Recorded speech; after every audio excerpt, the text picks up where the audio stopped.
Chapter 235. After howling for a while, the bird probably knew that its words were displeasing. Before the people at the basketball court could kick up a fuss, the bird hurriedly flew away again. Jing Tan followed the bird's flight path and saw a family car parked on a road not far from here. Jing Tan recognized the car. It belonged to General's owner. No wonder the bird flew here. Its owner probably came here to look for someone and took it out for a walk. During this period of time, the bird was more restricted. It used to be let out to play for 2 days a week, but now it rarely came out once a week. The reason was that the bird bullied the magpies in the school. It almost caused public outrage among magpie fans. There were a few times when it quarreled with people. The ugly magpie that General called a magpie was a symbol of good luck in the eyes of others. Moreover, magpies were not considered ugly. They were considered good-looking among the birds in the school. In order to not attract more hatred, General's owner directly put it in confinement. In fact, before it bullied the magpies, it had a history. Compared to magpies, General hated cuckoos more. It always called cuckoos parasites because cuckoos laid their eggs in other birds' nests and removed the original eggs from the nest. Once, General happened to catch a cuckoo that was committing a crime when it went out to play. Thus, it began to chase it away. During this period of time, no cuckoos were seen in the courtyard. This was General's contribution. After the magpie incident, some people finally couldn't help but form a group to complain. However, when General was locked up, the other birds in the surrounding area felt good. The ones who suffered were the few families who lived in the surrounding area. For people like Jing Tan who had good ears, it was difficult to ignore the bird's voice. Every day, General faced the barbed wire on the balcony and lowered its head to sing, "The moon bends over the 9 provinces." Its claws scratched the barbed wire rhythmically. Can you imagine the feeling of wanting to shout, F***ck, every morning when you go out to face the morning sun, ready to start a day of study, work, and life, or to stretch your paws and prepare to take a stroll, when you hear those sad songs like, "Hey, hey, hate so unfair, when will it disappear the hatred in my heart," in a trembling tone? Can you imagine the feeling of wanting to shout, F***ck, in your heart when you go out to face the morning sun every morning, ready to start a day of study, work, and life, or to move your paws and prepare to take a stroll, when you hear those sad songs like, "Hey, hey, hate so unfair, when will it disappear the hatred in my heart?" Even some of the more sensitive people might think of some unfair treatment at work, and their mood for the day would probably plummet. Now, this fellow had finally come out and started to take revenge on society. Seeing what it had shouted just now, the people from the Academy of Economics and Technology would probably be used as a joke for a long time, especially during the competition. Even with his eyes closed, Jing Tan could imagine the moment the opposing team shouted, "Come out and receive the guests" during the game, and the scene of all the players of the Academy of Economics and Economics slipping under their feet. Looking at the bird that flew towards the car parked by the roadside, Lu Ba turned around and looked at the black cat that was squatting behind a tree. "You know that bird, right? Are you good friends?" Lu Ba felt that intelligent animals must have a lot of communication with each other. Judging from the way the cat interacted with the bulldog, it probably had a good relationship with the bird. Jing Tan's eyes were filled with disdain when he heard this. Was he on good terms with the bird that sought revenge on society? Lu Ba didn't ask about General anymore. He didn't want to kidnap a rare parrot, and he would never do such a thing. Staring at the black cat not far away for a while, Lu Ba smiled. "How did your father teach you?" Parrots had relatively long lifespans, and the longer they lived with humans, the more skills they learned. Therefore, in terms of quantity, there were relatively more intelligent parrots. However, cats were different. They didn't have long lifespans and they were eccentric and difficult to tame. Although there were many of them, the proportion of cats that could be considered intelligent was definitely not high, and a cat like the one in front of him was even rarer. Therefore, Lu Ba was curious. Jing Tan looked at him. Since he had already found this place, he should have some understanding of him. The father that Lu Ba mentioned was probably the Jiaopa. Unfortunately, the development of this behavior basically had nothing to do with the Jiaopa. Lu Ba didn't expect to get an answer from a cat, so he just sighed with emotion. After stretching, Lu Ba took out a business card from his pocket. It was a very simple business card with simple information printed on the white paper. Other than that, there weren't any fancy decorations and it looked very cheap. Lu Ba put the business card where he was sitting and looked at the black cat not far away. Marriage, divorce, mistresses looking for people to beat people up, making fake certificates and false accounts, business espionage, private consulting, and so on. Other than murder, arson, and some other things that are beyond my ability, everything is negotiable as long as you can afford it. My credibility is guaranteed, and I will keep the privacy of my clients absolutely confidential. Of course, we only accept high-class orders. Don't bother me with small orders. It's a waste of time." After saying that, Lu Ba put down the business card, turned around and left. He didn't expect the cat to understand much of what he said. He said all this and put the business card here purely on a whim. There were all kinds of business cards and flyers thrown into the trash can on campus. In many people's eyes, such an inconspicuous business card would be thrown away, so Lu Ba didn't have much hope that this business card would be used. After making sure that Lu Ba had left, Zheng Tan walked over and looked at the business card that was put there. From a professional point of view, this business card was really unqualified. If the teachers with obsessive-compulsive disorder saw it, they would definitely criticize it. There wasn't much introduction on the business card. There were only two things. One was the number 68 in the middle, which was probably a code name. The second was the email address below the number. Other than that, there was no other information. Just by looking at this business card, Zheng Tan couldn't imagine what the person had said before he left to introduce his business. After staring at the business card for a while, Zheng Tan hesitated for a while. Then he stretched his neck and sniffed it. He didn't smell anything strange and the business card wasn't dirty. After thinking for a while, Zheng Tan opened his mouth and bit the corner of the business card, then ran home. After returning home, Zheng Tan put the business card in the hidden drawer of his cat tree. That drawer was specially used for storing business cards. Zheng Tan didn't know if he would need this business card in the future, but it wouldn't take much effort to keep it, so he just put it there for now. After Lu Ba left, Zheng Tan didn't see him in the next few days when he wandered around the campus. When he was free, Zheng Tan would go to the affiliated hospital and visit the old lady in the residential area by the lake. Now the old lady was living a good life. With someone accompanying her, she wasn't lonely and she was smiling a lot more. The old man who was said to be the old lady's lover more than 50 years ago didn't seem like an evil person, but Zheng Tan felt that this person wasn't a harmless and kind person either. Since he was able to build such a big business, he definitely wasn't a simple-minded person. However, this person was really nice to the old lady and that was enough. Perhaps because he loved the old lady, the old man didn't care about other people, but he was nice to Zheng Tan. After all, the old lady's attitude was there. Today when he saw Zheng Tan, the old man came out with food with a smile. When Zheng Tan listened to their conversation, he knew that the old man wanted to take the old lady to the south. It was warm there and there were many connections. The medical treatment there was not inferior to here. If there was anything wrong with the old lady, it would be more convenient for her to receive treatment, and they could also hold a wedding or something. However, the old lady didn't agree. When Zheng Tan went home after wandering around outside, he found that Xiaogua had come. Today was Saturday. Although it wasn't a working day, Xiaogua should be busy. Zhang Ziyan didn't expect him to have time to come here. Looking at the situation in the living room, Xiaogua and Jiaoma had been chatting for a while, but Zhang Ziyan didn't know what they were talking about. Jiaoma frowned. After lying on the sofa and listening for a while, Zheng Tan found out that the Green Wings Association had been invited to participate in an event. It was said that there were several similar organizations at home and abroad participating in this event. As a newly established association, the Green Wings Association needed such an opportunity to expand its influence and gain the recognition of more similar and larger organizations. It was no wonder that Xiaogua valued it so much. If this was successful, there was no doubt that the benefits would be great. As the ace of the obvious pet center, Zheng Tan would definitely be the first to be listed by Xiaogua. This event didn't require them to bring many expensive varieties. Of course, they had to do a good job of keeping up appearances. Expensive varieties that looked good, such as the ones in Little Gui's shop that were responsible for acting cute, would definitely be brought along. Since there was no requirement for expensive breeds or pedigree certificates, with Zheng Tan as the ace, Xiaogua would definitely use it. More than half of the advertisements in the store were supported by this non-expensive black cat, which had no pedigree certificate. There would probably be some programs that would require each family to bring out their trump cards to show off. Other than Zheng Tan, Xiaogua had thought about it all night and couldn't think of a better candidate than this black cat. Although he knew that it wouldn't be easy to convince the Jiao family, Xiaogua still decided to come and persuade the Jiao family. Thus, the scene that Zheng Tan saw when he entered the door was created. After hearing Xiaogua's explanation, Jiao Ma's first reaction was to object. She couldn't leave, so she had to stay at home to take care of the children. She had 2 children at home, so she couldn't just leave.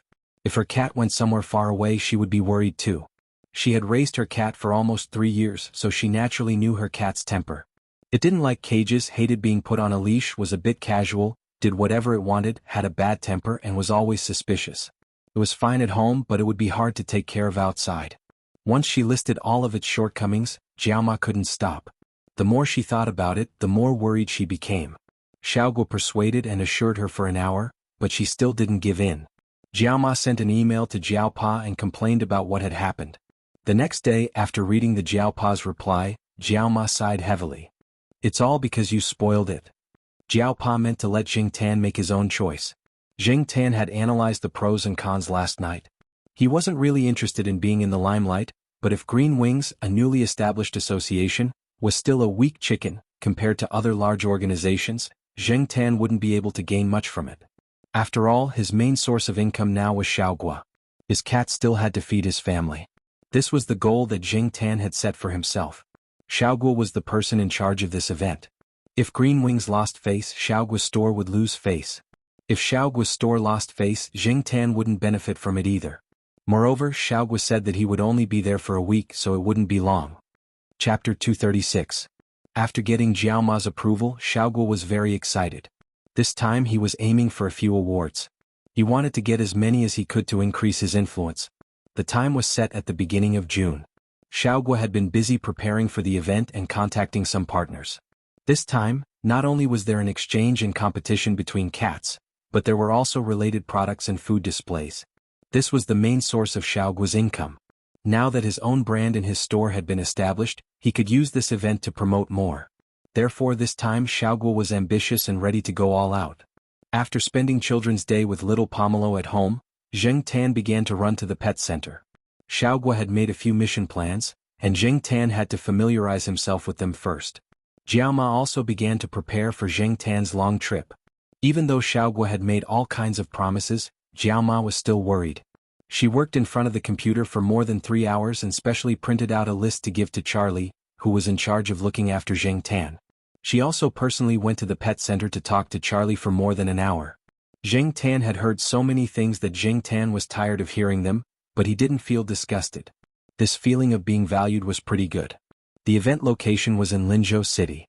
Xiaoguo booked a bus and several accompanying cars this time. More than 80% of Xiaoguo's team members were with him. It took about 10 hours to drive from Chuhua City to Linzhou City. However, Xiaoguo had started to prepare in advance, so he didn't worry about any inconveniences during the 10 hours. There were a total of 6 cats participating in the event, 3 from Xiaoguo's store, and cats from other pet stores or clubs of the Green Wings Association. There were other participants in Chuhua City, but those cat owners didn't travel with Xiaoguo. When the time came, those cat owners would fly to Linzhou City by themselves. If they wanted to travel together, they would contact Xiaoguo. Different from the other cats in cages, Jing Tan had a lot of freedom. He occupied a seat and slept there. Charlie sat next to him. Charlie was now a real cat nanny, and Jing Tan's special nanny during working hours. Charlie looked at the cat sleeping peacefully next to him, and then looked at the person in front of him who had to take the cat out of the cage to comfort it because the cat he was taking care of kept crying. He sighed in his heart. The cats he took care of had different temperaments and personalities. Each cat had its own advantages and each had its own troubles. Although the cat next to him was brave and had a strong mentality, it had too many bad habits. Charlie opened the folder in his hand and flipped through the materials inside. Among them were the precautions that Jiaoma had given him for taking care of her black cat. In fact, Charlie had some understanding of Jing Tan's habits even without these. After all, they had worked together for so long. But every time he looked at these precautions, Charlie felt a stomachache. Forget it. As long as there was no mess during the event, he could accept the rest. Midway, the team stopped to rest for a while, eat lunch and go to the bathroom. Jing Tan also asked Charlie to take him to the bathroom during mealtime. He never used cat litter, only the bathroom. After eating and drinking to her heart's content, Jing Tan returned to the car and continued to sleep without a care in the world. Charlie sent a text message to his girlfriend. Cats nowadays are really hard to take care of. But the difference this time was that there was an extra person and a cat on the bus. This cat came from a club in Chuhua City. The owner of the cat was a woman in her 40s or 50s. She had taken her cat to sit in the car at the back. She probably felt that the car was too boring, so she came to the bus after resting. Now she was bragging about how good her cat was, how delicate it was, and how many awards it had won in the past. Jing Tan had been sleeping well, but he was woken up by the woman's shrill voice. At this time, many people on the bus were preparing to rest, but they didn't expect that there would be an extra person. It was said that this woman's husband was also a vice president in the Green Wings Association, but he didn't have as much authority as Xiaogua. But the people on the bus still had to give her some face. Even if they were annoyed, they didn't show it on their faces. Zheng Tan couldn't stand it. This woman was too noisy and he was annoyed just listening to her. He got up and looked over there. The cat in the woman's arms was a foreign short-haired cat. It looked really cute and well-behaved, but its owner was too noisy. Maybe it noticed Zheng Tan's unkind gaze, but the cat glanced at Zheng Tan, and then shrank into its owner's arms. The woman, who was showing off her cat and almost criticized the other cats as worthless, felt a strange movement in her arms. She quickly stroked the cat's fur and comforted it. As she comforted it, she called out, "My darling, my little sweetheart," which gave Zheng Tan goosebumps. The woman followed her cat's gaze and looked in Zheng Tan's direction.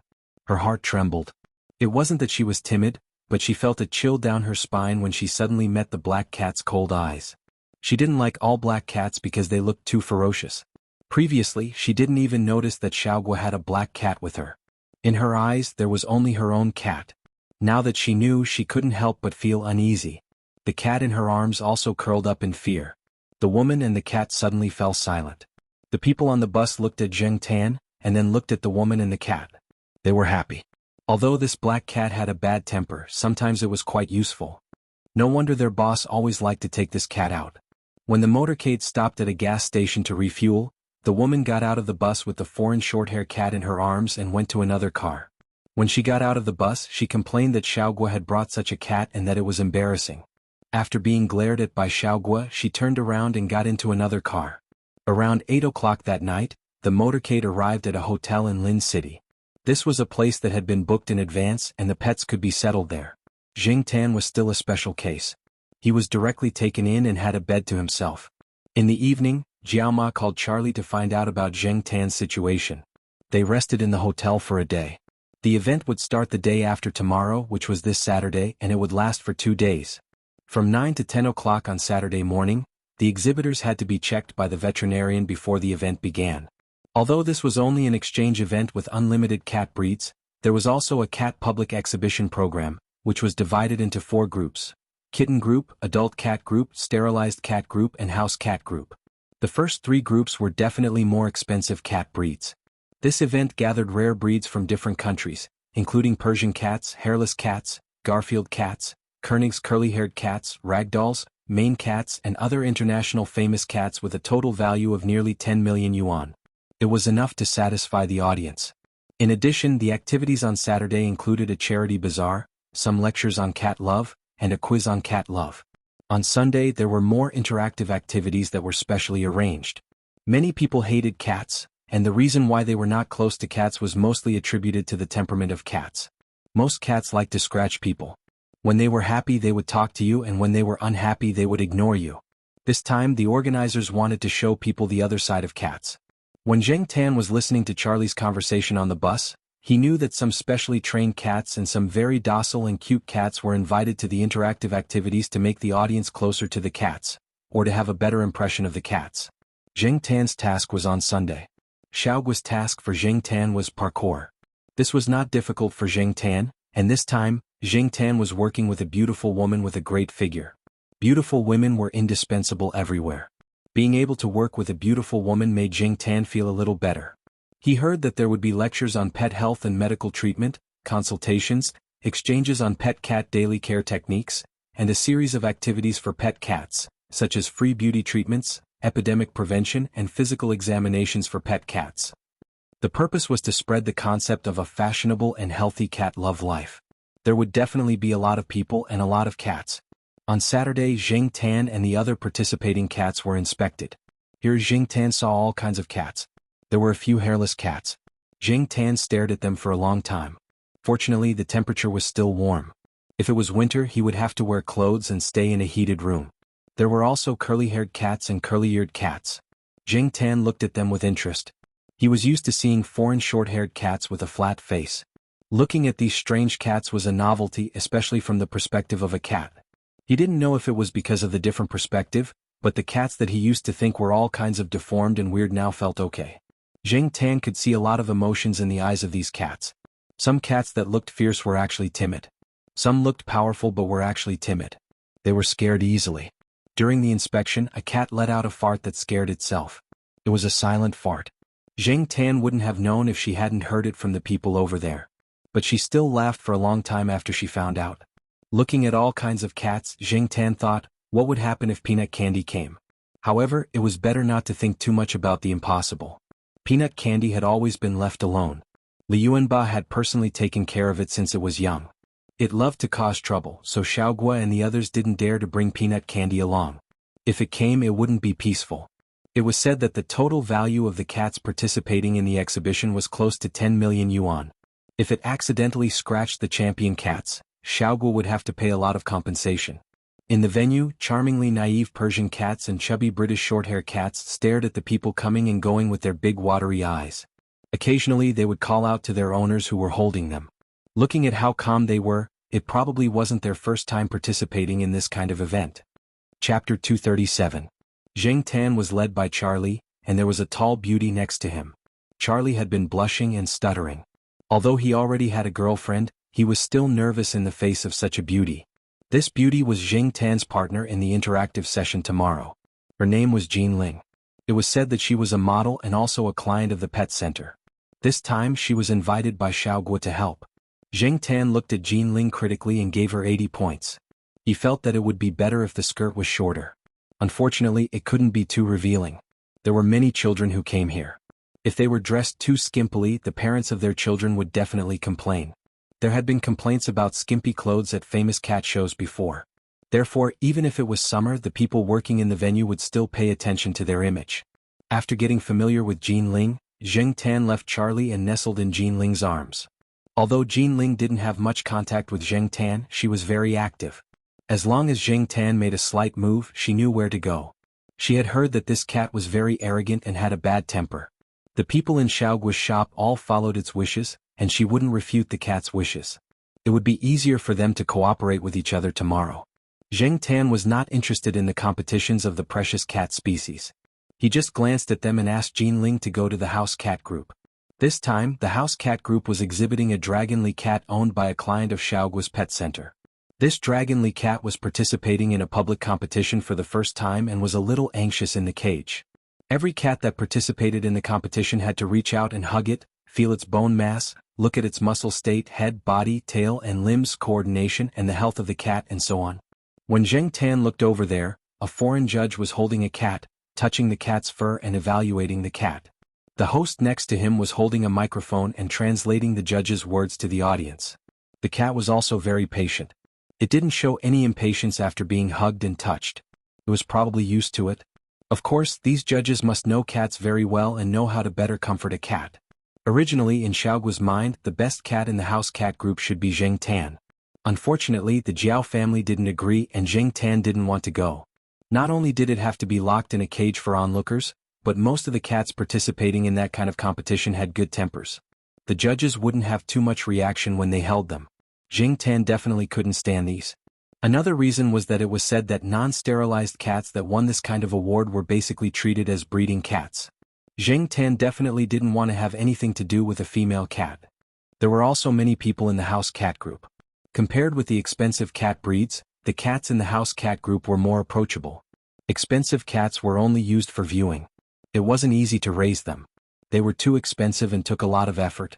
However, people had the most contact with house cats such as dragonly cats, which were all common cats.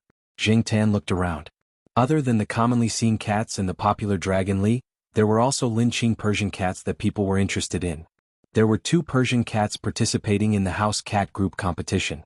One was a white Persian cat with mandarin duck eyes, and the other was a whipping hydrangea. The so-called whipping hydrangea looked similar to the white Persian cat, but its tail was black, and there was a black patch on its head. Its tail was long and could be swung to the black patch on its head, so it was called whipping hydrangea. Speaking of which, this cat reminded Zheng Tan of the cat called Longan that he had seen before. It was just that Longan's hair was short and there was no black patch on its head. At the house cat competition, one of the judges was from China. She looked young and was quite good-looking. She could be considered a beauty. This beautiful judge attracted the attention of many spectators. When she evaluated a participating house cat, she also stroked, teased, and talked to the cat. The cat also became very docile in her hands. Charlie flipped through the information in his hand and talked to Jinling about the beautiful judge. Hearing their words, Zheng Tan knew that the beautiful judge named Gong Qin was also a veterinary professional. She had taken her own cat to participate in more than one competition, but later she didn't have time to take care of the cat because of work. Later she didn't raise it much. However, she was qualified as a CFA judge. Sometimes she was invited to be a judge in such activities and had contact with more cats. While Charlie and Jinling were talking about the beautiful referee, Zheng Tan looked around. Suddenly, her eyes paused as if she saw an acquaintance. No, it was two acquaintances, and Zheng Tan jumped down from Jinling's arms and walked over there. Jinling was shocked when she saw the cat jump away. She was afraid that the cat would run away, but then she saw that the black cat didn't run around but walked to the side area. She was relieved and followed Charlie. In an area on the side, several animal charity organizations were there. Some cat owners gathered there to consult. There were rows of chairs next to them. The people who came in to watch and some cat owners who participated in the activities rested there when they were free. Fang Mingming was holding a pamphlet given by the animal charity organization in her hand and was looking through it. Fang Xiaokong was chatting with someone next to her. It seemed that he met an acquaintance here again and was being pulled to chat. Next to Fang Mingming was a cat with tricolored patches on its body. In the area around this cat, there was no other cat except for it within a radius of 5 meters. Even the cats that were brought there to rest would scream at it with their hair standing on end, pressing their ears and shouting for the cat owner to take them away. Zheng Tan calculated the time. To me, this guy was almost 1 year old. Sometimes Zheng Tan was envious of the Monseigneur's good genes. Could be seen by looking at Peanut Candy and Demi. Although they were the third generation in terms of size, they were obviously bigger than other cats. Of course, there were many cats that came here to participate in the competition, especially those cat breeds that were larger in size. Coupled with their fluffy long hair, they looked very big, so Demi was not too outstanding. However, Demi's hair was not as fluffy as those long-haired cats. If the hair was removed, Demi was definitely bigger than those cats. Zheng Tan walked around the people coming and going and observed Demi, who was quietly squatting there. In Zheng Tan's heart, he had always classified himself as the same generation as Li Yuanba and the Monseigneur. In this way, Peanut Candy was his nephew and Demi was his grandnephew. Demi had inherited the aura of the Monseigneur and Li Yuanba very well. It could be seen from the reactions of the surrounding cats. Moreover, when Demi pulled a long face, it directly reminded Zheng Tan of Li Yuanba. Demi was squatting there with its eyelids slightly lowered, as if it did not care about everything around it. It was not until Zheng Tan walked over that it raised its head and looked at Zheng Tan. Zheng Tan did not know if this little guy still remembered him. After all, when Demi was taken away, it was still so small. Also, if this child inherited its father's temperament, would it fight with him on the spot? Just as Zheng Tan was thinking about whether to get closer, Demi had already come up to him. It sniffed, and the initial wariness in its eyes lessened, and there was a sense of intimacy. When Fang Mingming's gaze moved away from the small booklet and looked at Demi, she saw Demi, who was usually cold to other cats and would even slap them if they were annoyed, tilting its head and rubbing against the black cat. Fang Mingming stared at Zheng Tan for a while, then suddenly shouted, "Are you Black Charcoal?" Fang Xiaokong, who was chatting with someone, heard her and looked over. His gaze fell on Zheng Tan. "Yo, Black Charcoal, why are you here?" Because his daughter said that she wanted to come to Linzhou City to participate in this event, Fang Xiaokong specially cleared his weekend to accompany his daughter on the plane. His wife did not follow so that Fang Xiaokong could perform more and spend more time with his daughter. His daughter wanted to bring Demi over, and Fang Xiaokong had already prepared all kinds of documents. At this time, Charlie and Jinling also came over and Fang Xiaokong chatted with them for a while. "There's a competition tomorrow? That's good, let's go support them tomorrow." Fang Xiaokong said with a look of anticipation. Fang Mingming nodded at the side. "Mr. Fang, is this your family's cat? Which competition did it participate in?" Charlie asked. Jinling was also curious. The cat in front of her felt a little different from other cats, but she couldn't tell why. Could it be a cat breed that she didn't know? "This is my daughter's cat, but it didn't participate in the competition." Fang Xiaokong didn't say too much. Since he knew that Charlie was from the pet center, he was on guard. Air Mao said that Demi's father was in the pet center. In the event venue, Fang Xiaokong had a special certificate. Demi didn't participate in any competitions but was brought in for a walk. Then, Fang Mingming could communicate more with the cat friends and ask about raising cats. The degree of freedom was much greater than the cat owners who brought in the competition. Anyway, there were people who knew, so such a certificate was very simple. Charlie and Jean Ling wanted to take a closer look because they were curious about Demi. When they were about to reach out and touch it, Demi raised its head and glanced at them. Charlie and Jean Ling's hearts immediately trembled. This cat's eyes were so cold, and they felt that this cat was not to be trifled with. Cough. This cat must be very troublesome to raise, right? Charlie retracted his hand and said, "It's not troublesome, Demi is very obedient." When Fang Mingming mentioned Demi, she smiled and squinted her eyes. She reached out her tender white hand and touched Demi's head. Many cats gave people a completely different feeling when they had a straight face and when they acted cute. For example, Demi, who faced Charlie and Jean Ling and Jing Tan and Fang Mingming. One was cold and the other was gentle. One was difficult to get close to, and the other took the initiative to get close to. When Demi raised its head to look at people, due to the lighting in this area of the venue, Demi's pupils shrank slightly. Together with Demi's straight face that resembled Li Yuanba's, it looked much sharper. When its pupils dilated due to excitement, coupled with its coquettish actions, it let people know that this cat could also get close to people. That was even more adorable. Charlie looked at the difference between before and after and laughed dryly. He thought for a while and said, "Mr. Fang, your Demi is quite similar to the two cats in our pet center. I'm telling you, I'm definitely not lying to you. One of the cats is called Li Yuanba and the other cat is Li Yuanba's son, called Peanut Candy." Fang Xiaokong was already thinking of leaving. The moment Charlie opened his mouth, he said the two taboo names that Mao mentioned. Anyway, his daughter had played here for a long time, so he might as well leave first. When Fang Xiaokong held Fang Mingming's hand and left, Demi raised its tail and did not look around. It followed closely beside Fang Xiaokong and Fang Mingming. It was too lazy to pay attention to the people and cats around it. Chapter 238. On Saturday, Zheng Tan familiarized himself with the general events and layout of the venue. There were many people who came over that day, especially those who liked cats but couldn't raise cats for various reasons. They were addicted to watching, and when they left they discussed coming together tomorrow. When they returned to the hotel, Zheng Tan listened to Charlie and the others talking about the day's events. Xiaoguo went out to expand his network. The harvest of the first day of the event made Xiaoguo satisfied. He won 3 medals. It was not a good result, but it was not bad either. It was enough to keep up appearances. Xiaoguo's main focus was on cat food and peripheral products. The sales of cat food were good today, and there were a few people who contacted Xiaoguo to supply it. It was said that the cat of the woman who was with Xiaoguo's team and who was shouting on the bus in the middle of the way did not get a result that satisfied her this time. The cat almost fought with another cat that participated at the time. However, for the woman, although it was a pity that she did not win an award, she still loved her cat. This made Jing Tan's impression of her a lot better. In fact, many cat owners who came to participate in this event, even if their cats didn't win any awards, they were only there to play a minor role. They didn't care much about the gains and losses, unlike those who mainly did commercial-oriented advertisements for breeding cats. At the venue, Zheng Tan saw several cat owners comforting each other. Some of them even comforted their cats. They did not care if their cats were depressed because they did not win an award. Perhaps they were also telling themselves that the important thing was to participate. In their hearts, their cats were always the best. Zheng Tan did not listen carefully to the discussions of others. He only knew that Xiaoguo and the others had a good harvest on the first day. He had to prepare more for tomorrow's project. In the evening, Zheng Tan and Jean Ling practiced together again. In fact, it was mainly Zheng Tan who was running. Jean Ling just had to sit there and be a qualified vase.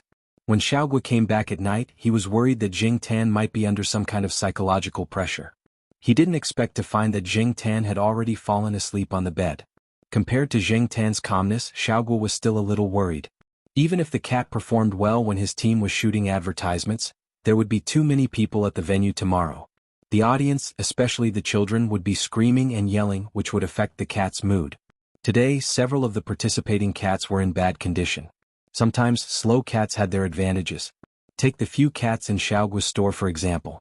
If you really wanted to talk about psychological quality, there was nothing much to talk about. To put it bluntly, their reactions were slow, and their temperaments were too gentle. Xiaoguo knew that Jing Tan was different from other cats.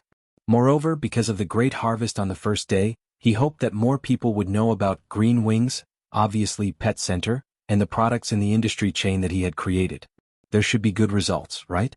In the evening, Xiaoguo, who was supposed to fall asleep after drinking too much, had insomnia. He didn't fall asleep until the second half of the night. The next day, the second day of the event, Zheng Tan got up in the morning and had breakfast refreshed. He picked up Charlie's wet and warm towel and wiped his face. Then he followed Xiaogua and the others to the venue. Before she got out of the car, Zheng Tan looked out of the car window. There were a lot of people outside the venue. There were a lot of sheds selling pet necessities, and there were also a variety of cat climbing frames on display. There was a long line at the other entrance of the venue. There were many people who brought cats here today because there were a series of activities for pet cats, such as free hairdressing, epidemic prevention, physical examination, and so on. Of course, the free activities were limited.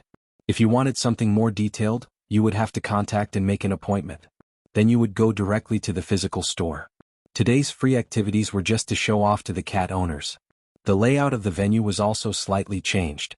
There was a space in the center for the cats to perform and interact.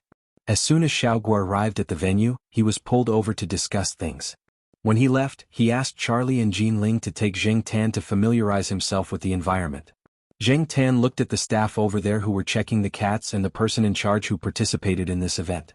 By the way, they were confirming whether there were any objections to the order of appearance. After all, the order of appearance was also drawn by drawing lots. No one could blame anyone, and some people who couldn't come in time because of unexpected situations would change the order.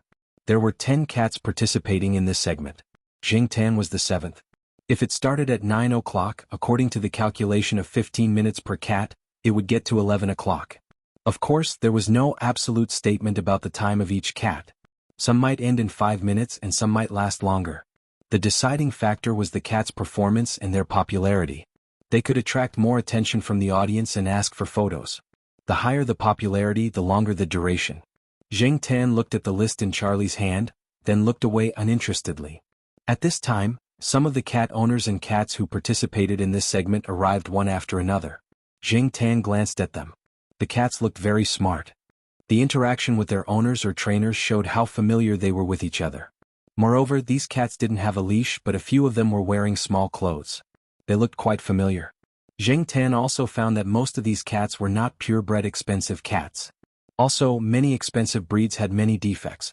Some people were already standing on the second floor, looking at the open space on the first floor expectantly.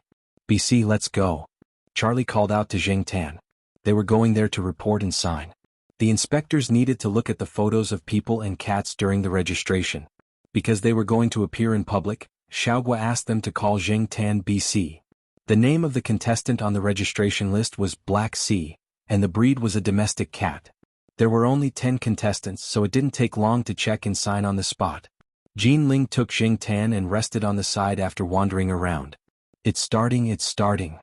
Someone in the crowd called out to his partner. Zheng Tan glanced at the crowd that was gathering quickly. Many people were holding cameras and DV.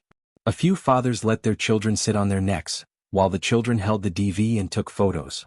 Seeing so many people paying attention to him, Zheng Tan, who had a casual attitude, felt that his performance later must not be too bad. Since he had decided to participate in the event, he had to show some ability so that those with cameras and DV would not be too disappointed. The owner of the first cat to appear had put in more effort. The clothes on the cat would not interfere with its movements, and when it appeared, it stood on a ball and rolled out. Rolling a ball looked very simple, but in fact it was not. When Zheng Tan first tried it in the pet center, he failed several times. Later he got used to it. Good. Someone clapped and cheered. He didn't know if it was a trick. After that person cheered and applauded, the surrounding crowd also applauded. After the cat rolled the ball, it also jumped in circles, drilled in circles, and jumped obstacles. Although people had seen these projects and circus performances on TV, the feeling was different on the spot. At the end of the performance, the cat stood on the man's shoulder and bowed to the audience, causing another round of applause. It didn't react much to those who took photos and turned on the flash.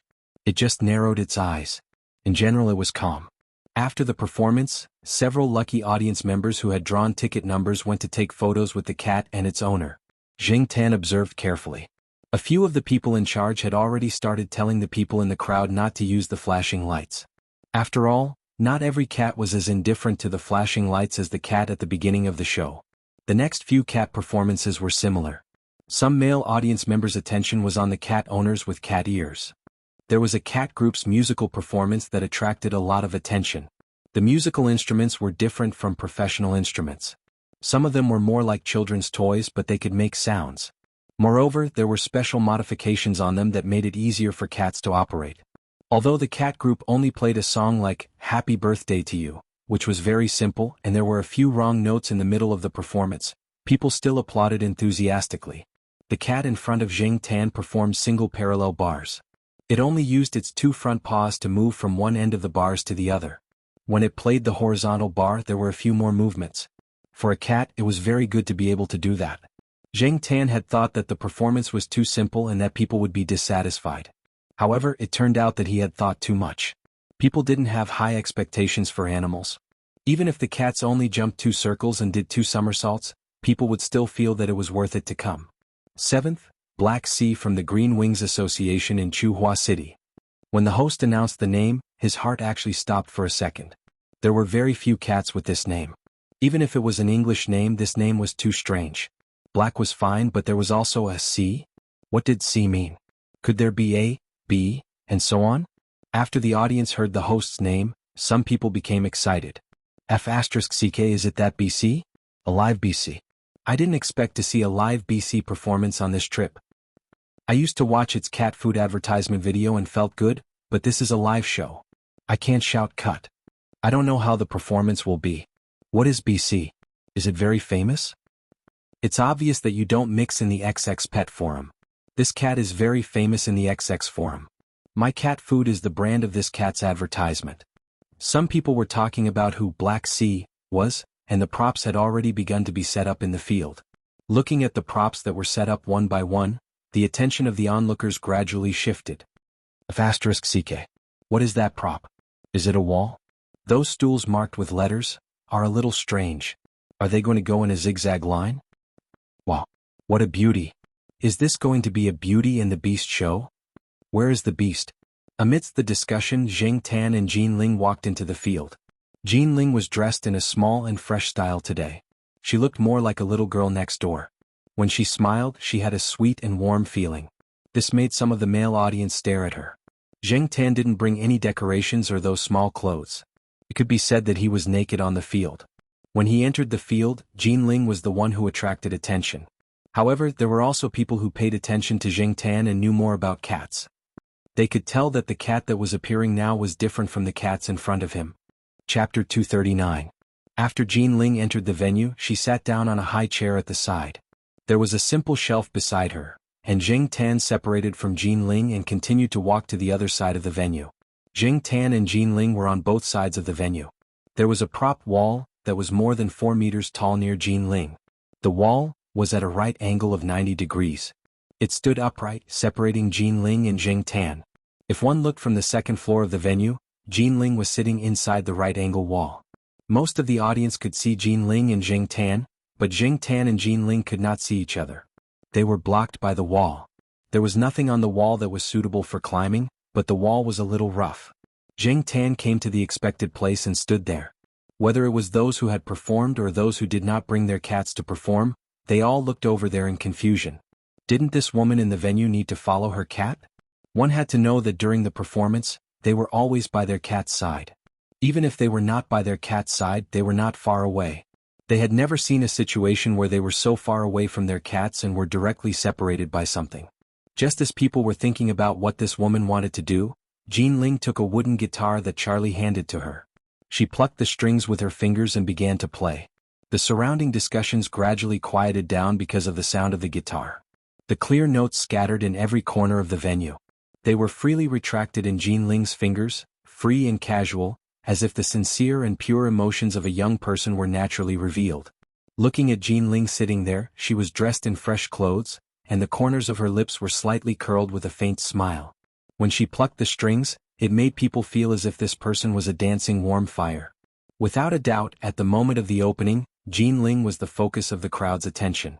Some people were already thinking that even if the cat did not perform well, they would still applaud and cheer for it just for the sake of this guitar song. On the other side of the neglected white right-angled wall, Jing Tan also moved.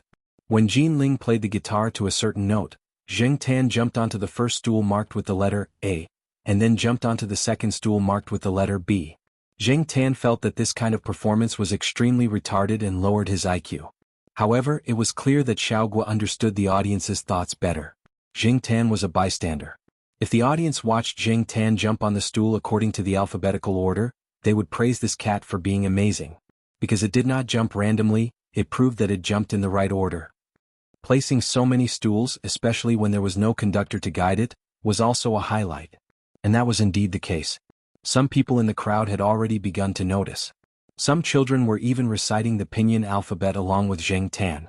They were more familiar with Pinyin than English. As long as one child started, the rest of the children who were brought by their parents began to perform as well. Therefore one could hear the childish sounds of ah, bo, ci, do, fo, gu, and so on. The children only looked at the jumping order of the black cat in the field, while some people saw more. That cat is stepping on the beat. Someone exclaimed softly. When the people around heard this, they stared at the black cat in the field for a while and found that every time the cat jumped onto a stool, it would step on the spot a few times. They didn't pay attention to it before and thought that the cat was adjusting. Now, it seemed that there was another mystery. It's true. This cat knows music? No way. It should have been trained like this during training. It's just a live accompaniment, someone said, thinking that he had guessed the truth. Jing Tan ignored the reactions of the people around him. He jumped a few stools in the first stage. It was just a simple beginning. Due to the limited size of the field, walking in a straight line would not have much expressiveness. Therefore, the stools were placed along the line in the order of the alphabet. After jumping over the first few stools, Jing Tan jumped onto a stool. There was a shelf next to the stool and there was a long paper box on the shelf. Jing Tan opened the paper box and took out a rose from it. The rose had been treated and the thorns had been removed. The branch, which had been cut to the right length, was wrapped in a layer of clean paper. Jing Tan picked up the rose and returned to the stool next to him. He stepped on the stool and waited for the next beat to begin. The people around who were originally watching the show gradually stopped paying attention to Jin Ling. Instead, they focused on the cat in the field. They were curious about what the cat would do next. With the rose in his mouth, he walked rhythmically with cat steps across the horizontal bar. The distance between the two adjacent letter stools was widened. If Jing Tan jumped directly, he could of course jump, but according to Xiaogua's plan, that was not the case. The rhythm of the guitar song gradually began to speed up. Jing Tan stepped on the rhythm 3 times at first, but he stepped on it twice. Moreover, he jumped on the stool at the back and widened the distance. There was a vertical board between the two stools. When Jing Tan jumped up, he used the board in the middle to jump to the next stool. Just like the skill that Li Yuanba had taught Jing Tan to jump through the window, he used the object in the middle to exert force and change direction. As long as he controlled the force and direction well, he could land steadily on the target location. Jing Tan had also done this when he was shooting advertisements. One of the stools was probably not fixed properly. When Jing Tan jumped, it wobbled a little. The people around him felt their hearts skip a beat.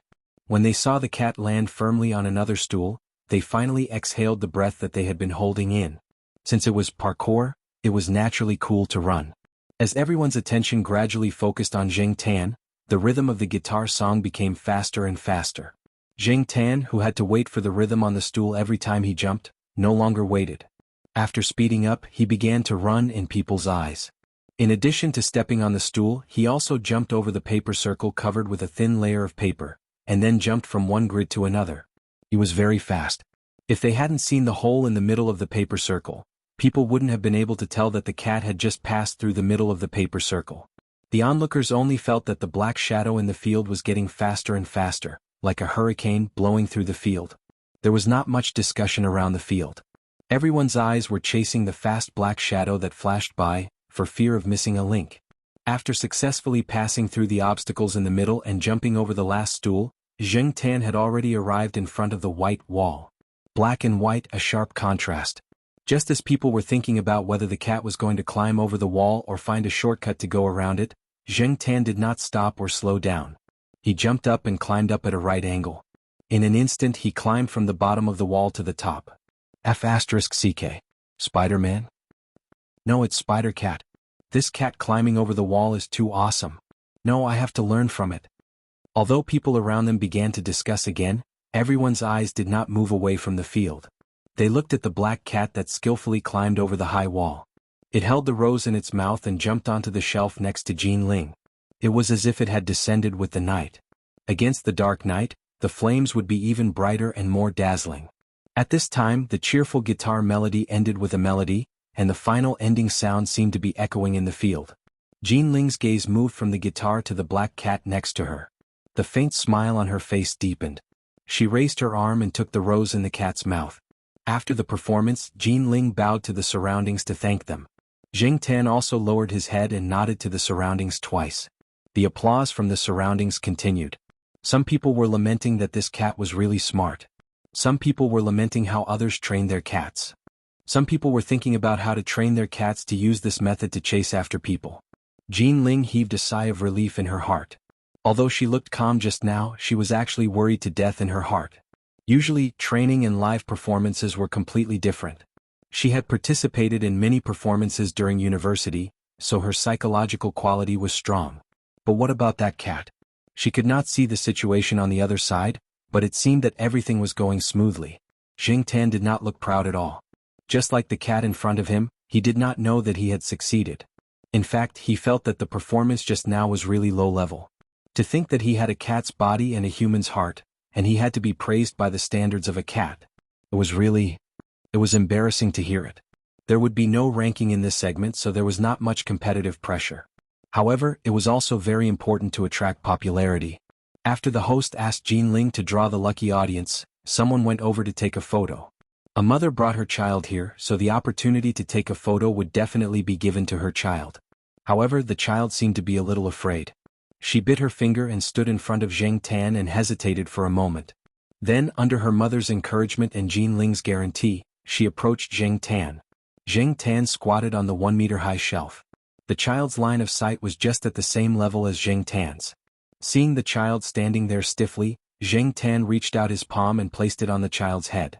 Then he leaned his head against the child's head and looked at the camera. If it was a human, he would be able to put his hand on the shoulder and act like a good brother. Unfortunately, his hand was too short. However, Zheng Tan was in a good mood today. After the mission was completed, he did not care about anything else. It was also not bad to attract popularity at the same time. The photographer hired by the venue was also a professional. He captured the scene just now and showed the photo to the mother and son. Both mother and son were very satisfied. The child wanted to take another photo, and the photographer agreed. This time the child was not afraid. He stood beside Zheng Tan with a serious face. He raised his hand and made a pose of Ultraman, releasing a big move. What made the surrounding audience laugh was that the black cat beside the child also stood up and made a similar pose. Although it was not a standard cross shape, it looked like it. It was enough. After looking at the second photo, the child laughed happily. He was addicted to taking photos and shouted that he wanted to continue taking photos. However, there were still people waiting to take photos behind him. Moreover, there were already some children at the scene who were shouting to come over and take photos. A few parents went over to negotiate with the person in charge next to them and learned that there was still a chance in the afternoon. However, they were taking photos for free now. When the time came, they would have to spend money. Of course, these parents could still afford to spend money on taking photos. After persuading their children, they temporarily stopped. The child just now was also persuaded by his mother to leave. Before he left, he grumbled, "I'm not done with the pose yet." After receiving a guarantee that he would continue taking photos in the afternoon, he left with 2 photos in his arms, satisfied. While Zheng Tan was busy taking photos with the lucky audience members who had been selected, a few people came out of the capital airport with their luggage. "Hey, are you guys going straight home?" "Of course, I haven't seen my family for a long time. Naturally, I'll go back first. I've already booked the plane tickets. I have relatives in Beijing. My car is with them. I'm going to drive back to Chuhua City tomorrow. If anyone is going the same way, I'll bring them back together." "Isn't Jiao Mingxing also in Chuhua City?" "Where's Jiao Mingxing?" "He's calling home. This time he finished his project and came back early. He didn't tell his family." These people were all overseas for exchange or to participate in some cooperative research projects.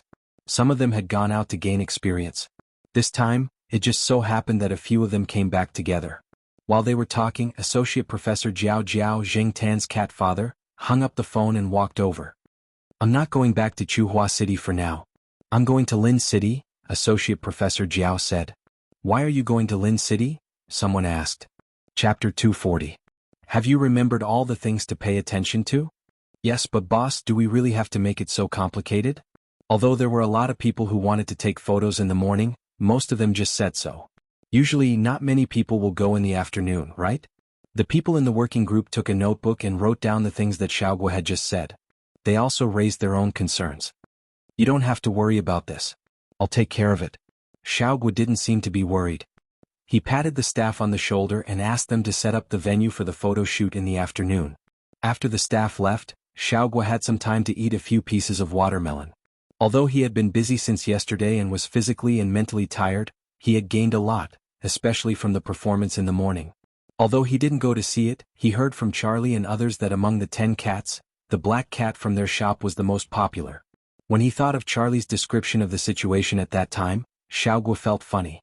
At that time there were too many people who wanted to take photos. The lucky audience wanted to pose, but after the photo shoot, they didn't expect the cat to be so cooperative. They felt that they had a new idea and wanted to take a few more photos. Therefore it took a long time. Usually when the first group finished their performance, the next group took the time to set up the props. However, the group behind Jing Tan had been setting up the props for a long time, but the photo shoot was still not over. The people behind them were so angry that they drank several bottles of mineral water. Yes, they said that there was still time in the afternoon to take photos with the celebrity cats. None of the cats who won awards on Saturday left. The organizers arranged places for everyone to take photos. There were plenty of opportunities, but the photo shoot on the spot was free. If they waited until the afternoon, they would have to pay. Some people didn't care about the money, but it was inevitable that some people were greedy. Xiaoguo asked someone to count the people who took the initiative to contact him and make an appointment for the photo shoot in the afternoon. There were about 10 people, and some people were hesitating and hadn't decided. However, Xiaoguo wouldn't let go of this great publicity opportunity. However, Xiaoguo glanced at his phone. He had received a call from Associate Professor Jiao, saying that he had returned to China. If the cat's father returned to China, it would probably be more difficult to ask that cat for help in the future. In short, he had to seize this opportunity to gain more popularity. After Zheng Tan took an afternoon nap in the lounge, he was pulled over to prepare for the photo shoot. Just now, Xiaoguo had told him that Jiaopa was back and would come over in the afternoon. On New Year's Eve, the Jiaopa had called and said that he would only be back in the second half of the year if he was fast. She didn't expect him to be back so soon. She heard that he had bought a 2-hour flight from Beijing to Linzhou at 1 p.m. He would arrive at Linzhou at 3 p.m. She just didn't know when the Jiaopa would arrive at the venue. Knowing that Jiaopa was coming, Zheng Tan's good mood became even better. Even his attitude towards the people who wanted to take photos with him became better. There were a lot of people taking photos in the morning, including some children. Fortunately, those children did not pull Zheng Tan's beard. They were quite well behaved. Hopefully the afternoon would go smoothly as well. The competition in the morning was not ranked, but the group photo in the afternoon directly reflected who was more popular. Xiaoguo had asked someone to set up the venue at noon. Now, it seemed that the shooting location was quite professional. The person in charge of taking photos was also a professional photographer in the team. This was an old man who had worked with Zheng Tan many times and was familiar with each other. At the beginning, a few young people, especially a few young men, came to take photos with Jin Ling. Jin Ling did not refuse. Now, some of the young people who were wandering outside were itchy. They quickly lined up to pay and take photos. Because of this, when the people whose goal was the cat and the people whose goal was Jin Ling were added together, there were more people in line. This was the brilliance of Xiaoguo. We don't lose to cats and we don't lose to girls. We have to grab both hands and be hard on both hands. However, everyone who came to take photos with the cat, Xiaoguo asked people to tell them that the cat could not be touched, especially the head. If they touched it, they would not be responsible for being caught or bitten. As long as they listened to their arrangements, everything would be safe and sound. For many people who knew cats, they felt that cats should be touched and scratched more on their chins to get close to them. However, the people at the scene told them that this black cat was different from him. They could not explain it even if they really wanted to. However, people who had taken photos knew that this cat looked difficult to get along with and had a black face. In fact, it was quite friendly to take photos. For example, it took the initiative to cooperate and pose for photos. 20 yuan for a photo. Although the photo was not big, it would be beautifully made. Moreover, the name Green Wings and the name and address of the pet center were printed on the back of the photo. Xiaoguo would not give up any publicity opportunity. This was the psychology of people. Even if they were not interested in what everyone was doing, they would still want to join in the fun. Some people who only took photos with famous cats and champion cats also came to line up when they had free time. There were some props clothes on the side. People who were about to turn could go over and choose props clothes. A 6 or 7-year-old boy ran over and picked one. Then he stood in front of the fitting mirror and looked at himself. He probably felt that he was so handsome in the clothes that he peed his pants. Yes, he really peed his pants. When Zheng Tan heard the people around him laughing, he looked over and found that the little kid in front of the fitting mirror was pursing his lips and crying out loud. His pants were wet, including the prop's clothes. There was a large wet urine stain. Sometimes, Zheng Tan felt that, in fact, the thoughts of children were quite strange. If they did not say it, you would not necessarily be able to guess what they were really thinking. There were many people taking photos. For Zheng Tan, this was actually not a troublesome thing. He just had to pose there and get a few kisses from a few ladies. However, the age range of these ladies was too big, from 8 years old to 68 years old. Zheng Tan accidentally found that his forehead had been kissed. There was also a 2 or 3-year-old child who kissed Zheng Tan's forehead and left a trail of saliva on Zheng Tan's head. No one knew what this little kid was thinking at that time. Seeing this, Charlie hurried over and wiped it with a paper towel, then a few more times with a wet towel. Seeing that Zheng Tan did not fly into a rage on the spot, Charlie was relieved in his heart. During this period, some people from the organizers came to watch the photo shoot, and there were also photographers. The organizers contacted Xiao Gua and asked him to bring the cats to take photos at the end of the event. The cats in the photos were all cats that had won awards. Zheng Tan was the only house cat that had not won an award. The other 3 house cats were the first, second, and third house cats in the house cat group. However, in terms of popularity at the venue, Zheng Tan was still a lot more popular than them. At around 4 o'clock in the afternoon, the event was coming to an end. The number of people taking photos gradually decreased, except for those who had already paid and lined up. Those who came later were all told that the event had ended. "Hey sir, I'm sorry, but the photo shoot has ended. If you are interested, you can patronize our shop. If you have cats at home, you can also take a look at our brand. The quality is absolutely guaranteed." The people at the side of the photo area stopped the person who came over, but before he finished speaking, the people from the group behind him came over. Teacher Jiao, why are you here? Are you here to pick up the cat?" The person who came over was an old acquaintance of Xiao Gua's from the pet center. He was also one of the few people who knew that Zheng Tan was in the Jiao family. The person who came before saw that everyone knew each other, so he stopped talking and let Associate Professor Jiao go straight in. When Zheng Tan was taking photos with someone, he caught a glimpse of the Jiao Pa standing on the side. However, the Jiao Pa signaled him to continue with his work, so Zheng Tan did not go over. However, he was not in the mood to take photos. After taking the last photo, the Jiao Pa walked over and lifted Zheng Tan up as if he was holding a child. He threw him twice in the air and said, "You've gained weight." Zheng Tan was speechless. As expected of a scientific researcher, Zheng Tan could probably be accurate to 3 decimal places with just a shake of his hand. However, after the Chinese New Year, Zheng Tan did not lose all his weight. The Jiao Pa did not take Zheng Tan away. He had already heard that Zheng Tan would be taking photos with the winning cats on the stage during the closing ceremony.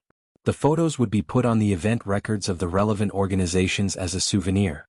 There were fewer people at the closing ceremony than at the opening ceremony. Only some relevant organizations and the owners of the winning cats were present. Zheng Tan stood on the stage where there was a staircase. The winning cats were placed on top of it. Cats were not as obedient as dogs, so they had to hurry up. Otherwise, it would be troublesome if they got impatient or started to fight. Zheng Tan's seat was a little closer to the middle of the back row. A long-haired big guy was squatting next to him. It was about to squeeze into the middle, but when it saw Zheng Tan's eyes, it unconsciously moved in the opposite direction. It seemed to feel that it was not safe enough, so it moved a little closer. The Jiao Pa was amused and took out his camera to take photos. The feelings of the cat owners in the audience were similar to the feelings of the parents when their children stood on the stage to receive an award after participating in a performance or competition. The person standing next to the Jiao Pa saw what the Jiao Pa was doing and asked, "Your cat is up there too?" Before the Jiao Pa could answer, the person continued, "My son is up there. He is the champion of the kittens category. This little guy is showing the temperament of a champion at such a young age."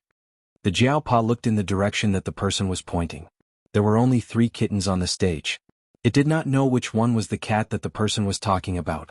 Just as the Jiao Pa was looking at the stage and guessing, he heard the person next to him shout towards the stage, "Huang Shang, look over here.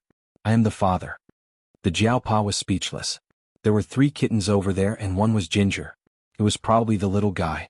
The kitten called Huang Shang did not know if it heard it. Its flat face was a little serious, but its eyes were looking around. It was indeed quite clever. After the closing ceremony, the Jiaopa took Jing Tan out first. They would meet up at the hotel that Xiaogua and the others had booked and go back to Chuhua City the next morning. The reason why the Jiaopa took Jing Tan out alone was that before entering the venue, he met Fang Xiaokang outside the venue with his children and pets. Fang Mingming said that she wanted to take a picture with Jing Tan. Fang Xiaokang did not want to interact with the people at the pet center, so he asked the Jiaopa to take Jing Tan out when he was free and they could all have a meal together. While Fang Mingming was taking pictures of Jing Tan and Dammy with Fang Xiaokang's SLR camera, the Jiaopa and Fang Xiaokang were chatting on the side.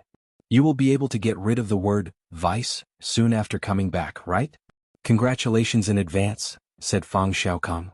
Thank you. However, after the word vice is removed, there will be more challenges to face. There are many capable people now. The Jiaopa smiled and shook his head. That's true. Even in famous universities in China, there are many strategic scientists. Chapter 241. They didn't chat with Fang Xiaokang and the others for too long. Jing Tan and the Jiaopa returned to the hotel to meet up with Xiaogua and the others. The next day they returned to Chuhua City with the team. This time Little Gua's harvest was quite bountiful. Xiaogua, who was in a good mood, chatted with the Jiaopa and praised Jing Tan to the skies. Jing Tan ignored him. Since the Jiaopa had returned, Charlie didn't continue to stay with Jing Tan. He took the opportunity to rest a little. Taking care of cats wasn't an easy task. Fortunately, Xiaogua had promised to give him a raise. It was already evening when they returned to Chuhua City. When the bus passed by Chuhua University, Jing Tan and the Jiaopa got off the bus. They didn't go anywhere else but went straight back to the villa complex. The Jiaopa didn't bring many things back. He only brought 2 bags and a simple outfit. Most of his luggage was checked in, so it was convenient for him to move around. He didn't need anyone's help. While they were still on the bus, the Jiaoma made a few phone calls to make dinner. It was rare that the family could have dinner together again after more than a year. The Jiao Yuan was absent-minded while eating. He kept glancing at his father's bag to see what gifts he had brought. Jing Tan was also absent-minded while eating. He didn't care about the gifts, but he suddenly remembered that after the Jiaopa came back, he couldn't secretly surf the internet anymore. The Jiaopa was not like the Jiaoma. The Jiaopa was very meticulous. Jing Tan thought about it. Although the Jiaopa always cleaned up his traces after surfing the internet, he couldn't be sure that it was completely cleaned up. He didn't expect the Jiaopa to come back so early. After the meal, the Jiao Yuan and little Pomelo went to look at the gifts. Jing Tan squatted beside them and listened to little Pomelo and the Jiao Yuan talking about the gifts. However, his ears were perked up as he listened to the movements in the bedroom. The Jiaopa had turned on his computer and was sitting in front of it. He was probably contacting some of his colleagues. Jing Tan looked up. He didn't see anything strange with the Jiaopa. The Jiaopa didn't ask about the computer, which made Jing Tan feel relieved. It's good that he didn't notice anything. I'll go to the science building first.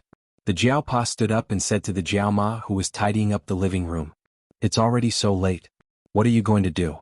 Supervise the students? The Jiaoma joked. Many students from the Institute of Biological Sciences would stay in the lab at night. They would only go back to the dormitory after 10 o'clock. No, I need to scan some documents and send it to someone, the Jiaopa said. He didn't have any rigid rules for his students. As long as they could produce results, they could arrange their own time. All right. Treat your students to a meal. There are already 5 of them now. Yes, there will be more in the future. The Jiaopa sighed. This year, 2 more students came to study under the Jiaopa. Most of the undergraduate students had already graduated and left. Many of the master students were still in school. Of the 2 new students, one came from a place far away and the other came from a place in Chuhua City. One was from the school and the other was from another province. One was a boy and a girl.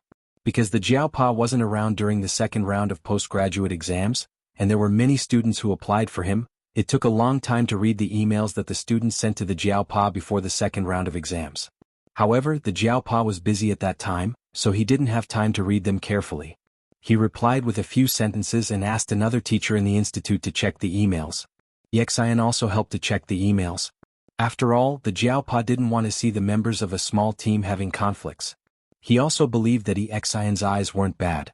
Speaking of which, the Jiaopa hadn't seen the 2 new postgraduate students. Jing Tan hadn't seen them either. He only heard a few words from the Jiaoma when she was on the phone. However, when the Jiaopa said, "There will be more in the future," did it mean that the Jiaopa was going to start recruiting more people? In the past he only recruited 1 person. This year he recruited 2 people. Next year he will recruit 3 people. At this time, Tsinghua University's Institute of Biological Sciences. Although most of the teachers' offices were empty, the students' self-study rooms and laboratories were still brightly lit. There were many people inside. Of course, this didn't necessarily mean that every student here was very hardworking. In the self-study rooms, there was air conditioning, internet, and they didn't have to worry about electricity bills. What's more, some students could even find a partner in the self-study room. How comfortable was that?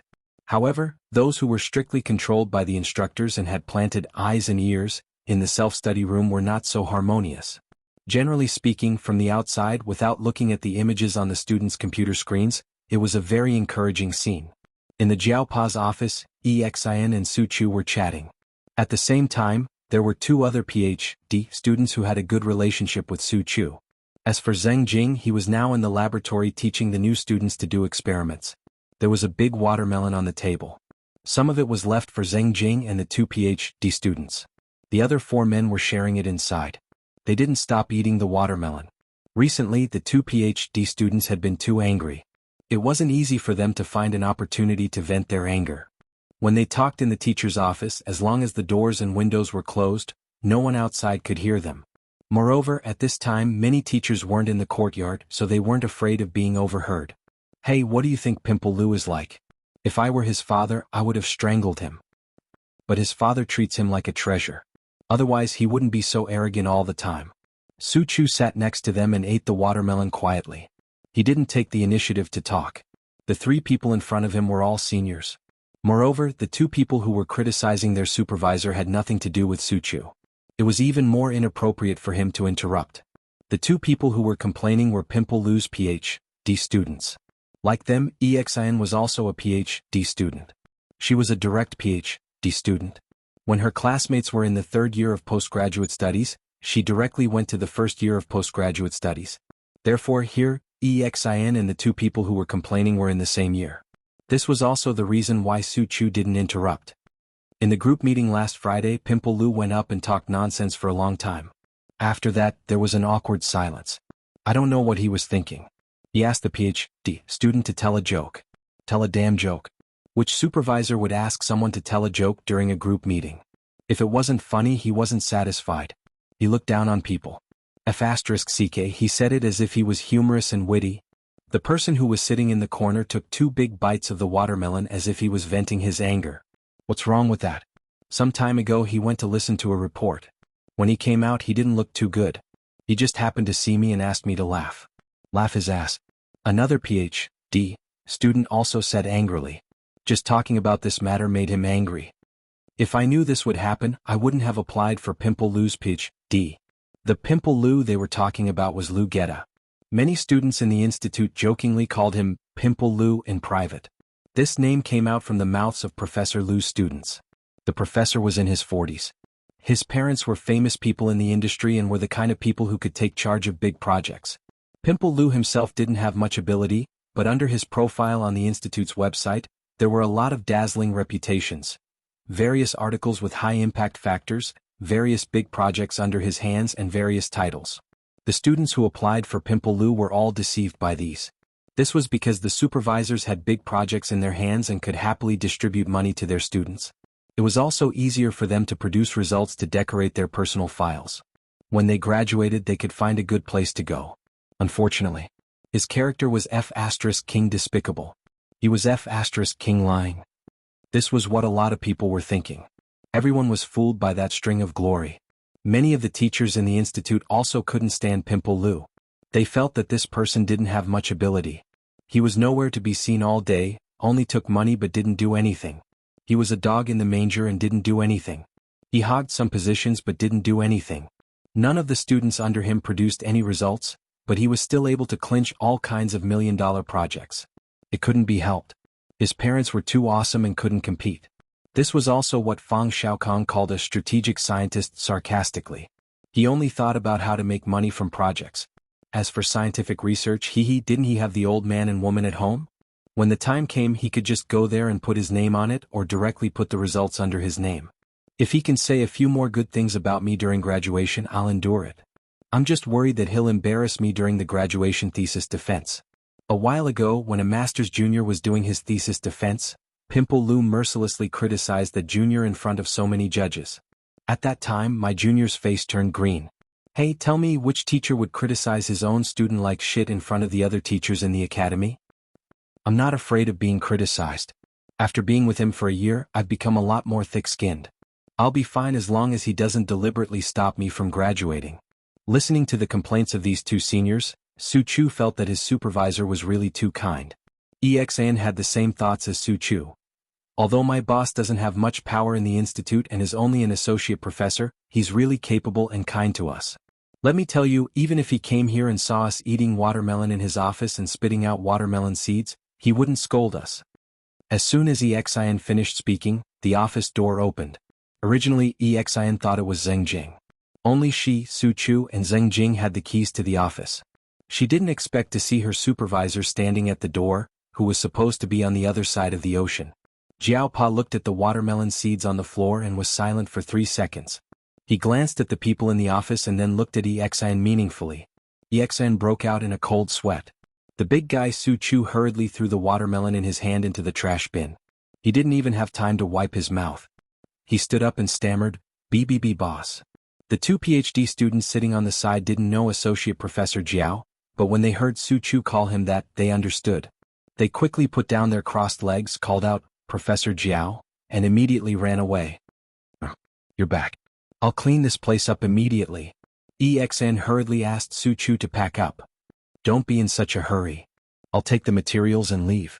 EXN watched her supervisor take out the key, open the drawer and leave with the materials. After Jiao Pa left, Su Chu gulped and looked at EXN. "Senior, what should we do?" EXIN's face was bitter. She banged her head on the table and said, "Oh no, my salary will be deducted. My perfect image in the boss's mind is ruined." In the laboratory on the 3rd floor, Zheng Jing was preparing the culture medium. She suddenly realized that she forgot to take a bottle. She didn't want to go back, so she shouted, "Kaheng, help me get the sodium citrate on the table." Soon, a bottle of sodium citrate was placed next to Zheng Jing. "Thank you. Junior, you did well. It didn't take you long to find the materials. I'll treat you to dinner." "Professor Jiao." Zheng Jing lowered her head and weighed the samples. She didn't notice who was standing next to her. Now that she looked up, she saw her boss standing next to her. She was so shocked that she almost threw the bottle in her hand. She cursed in her heart, F***CK. When did the boss come back? Senior didn't tell him. Chapter 242. EXIN and the others had been on tenterhooks, but they found that Associate Professor Jiao didn't say anything directly. After they came back, they did what they were supposed to do. They had a group meeting and asked EXIN, Su Chu, and Zheng Jing to report the results of their work in the past year. Then, Kaheng and Dai Tong, who had just joined, introduced themselves. Associate Professor Jiao had an impression of Dai Tong, who was from the same school. Generally speaking, she was a good and hard-working girl. Dai Tong was going to go abroad directly, but she was delayed by many things. She applied for the postgraduate entrance examination with other students and applied for Associate Professor Jiao's position. Because she was from the same school, she knew more about the teachers in the school. It could be seen that she really wanted to achieve something.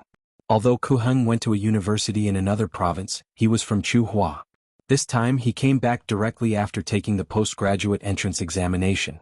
Among the several people in the group, he was the only one who didn't know Associate Professor Jiao. Therefore, when EXIN and the others were worried that Associate Professor Jiao would call them over to talk, he was also on tenterhooks. He was afraid that he would leave a bad impression on them. At the end of the group meeting, Associate Professor Jiao asked them when they were free to go to his house for dinner. His wife would cook for them. The several students discussed for a while and decided on a Saturday. In fact, Jiao Ma wanted to ask Jiao Pa to invite the students to dinner outside, but Jiao Pa didn't think it was necessary to eat outside. Although the house was not big, it could accommodate 5 more people. If they couldn't, they could just squeeze in. It was cheaper to eat at home, so there was no need to be polite. At 6 o'clock in the afternoon on Saturday, the sun was not so hot and there were many trees on the ground. At this time, many people gradually went out to eat. Not far from the eastern courtyard, a group of 5 people went to the courtyard. 3 of them were riding bicycles and the other 2 were hitchhiking. EXIN, who was leading the group, didn't have anyone on her bicycle. There were several bags of fruits hanging on her bicycle. It was better to buy something to eat at the boss's house, and the most practical thing was fruits. "Hey, senior brother, Last time you said that Teacher Jiao's wife was a good person. What about the other people in Teacher Jiao's family? For example, children and the elderly, Koheng asked. Exen briefly told her about the 2 children from the Jiao family. Actually, Ms. Jiao's family is very nice. Oh, I almost forgot. Which one of you is afraid of cats? Teacher Jiao has a black cat called Black Charcoal at home. Koheng and Dai Tong shook their heads. Not many people in their profession were afraid of small animals. Who knew how many white mice they had killed? Speaking of Teacher Jiao's cat, let me tell you, Su Chu had a lot to say when it came to this topic. He was the most emotional. It was all thanks to that cat that he was chosen. Hey, look ahead. Zheng Jing, who was riding his bike, interrupted Su Chu and pointed in a direction.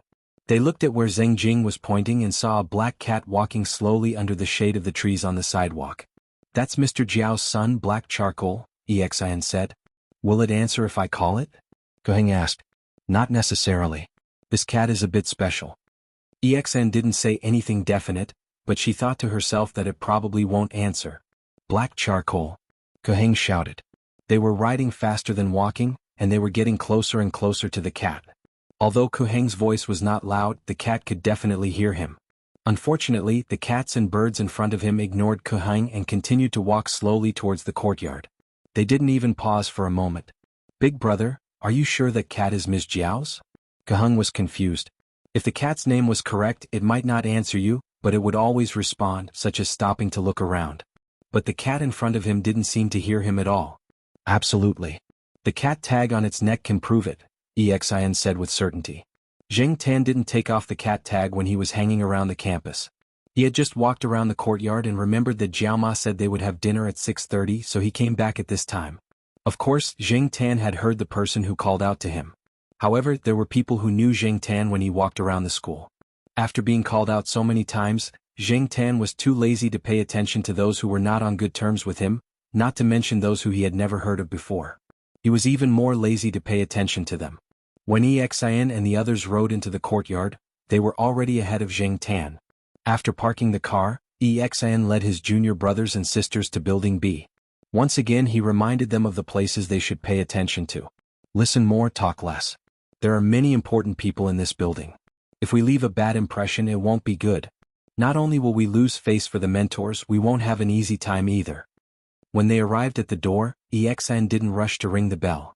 She waited next to the door and made way for the card swipe area. Koheng and the others watched the black cat walk slowly to the door. It glanced at them casually, then went to the card swipe area and jumped. Click. The iron door of the door opened. Go in, what are you waiting for? Exin pulled Koheng and Dai Tong, who were stunned, and followed the black cat into the building. Damn. It's really the boss's cat. Koheng sighed. Exin made a shu gesture. When they reached the 3rd floor, they saw that Professor Lan's door was open. They felt nervous. Fortunately, Professor Lan didn't come out until they reached the 5th floor. It was not easy to come to the boss's house. Their hearts were beating fast and they were worried about everything. Although they were nervous at first, they gradually felt relieved when they saw that the Jiao family was really as kind as Exin said. The living room was not big. Every time there were guests, the 2 children would set up a small table in the Jiao Yuan's room. Zheng Tan didn't join them in the living room, but went to the room to eat with the 2 children. During dinner, the Jiaopa didn't talk about the experiments of the students, nor did he ask too much. Instead, he told them about the experience of participating in the research project abroad. He also told them about the research standards and the situation of the laboratories abroad. In the outside world, although the pay was very good, the competition and pressure were also quite great. Just like what many young professors who returned to China said when they had too much to drink, it was easy to survive in China, but difficult to survive outside. This was also one of the reasons why many people returned to China to develop their career. Naturally, they wanted to repay their alma mater and country. Of course, the country did hire some really capable people with high salaries, and also created good conditions for them to develop. However, not everyone could be so capable. Since they had chosen this path, they had to use the knowledge they learned to pave the way for themselves.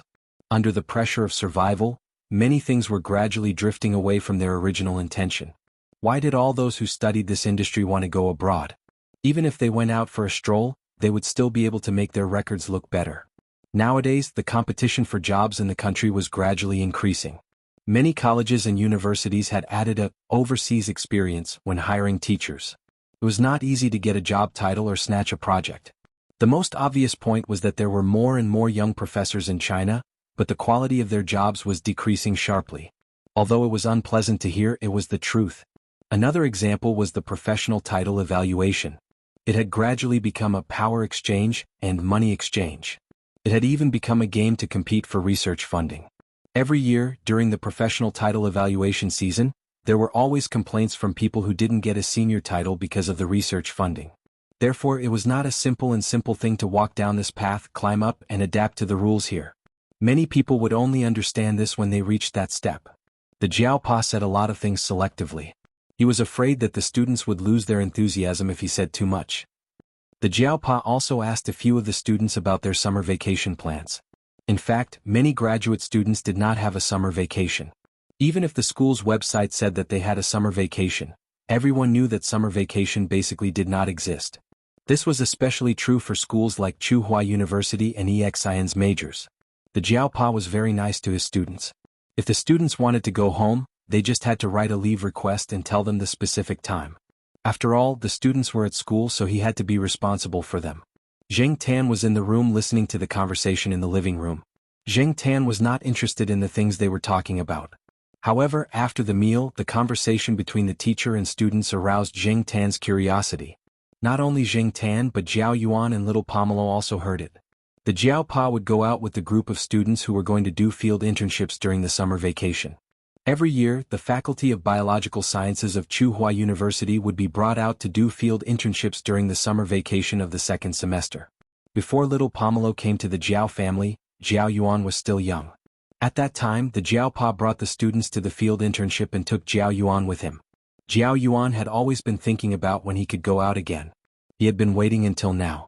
Now that he heard that the Jiaopa was going to the field internship again, his heart began to itch. He was thinking about what to bring.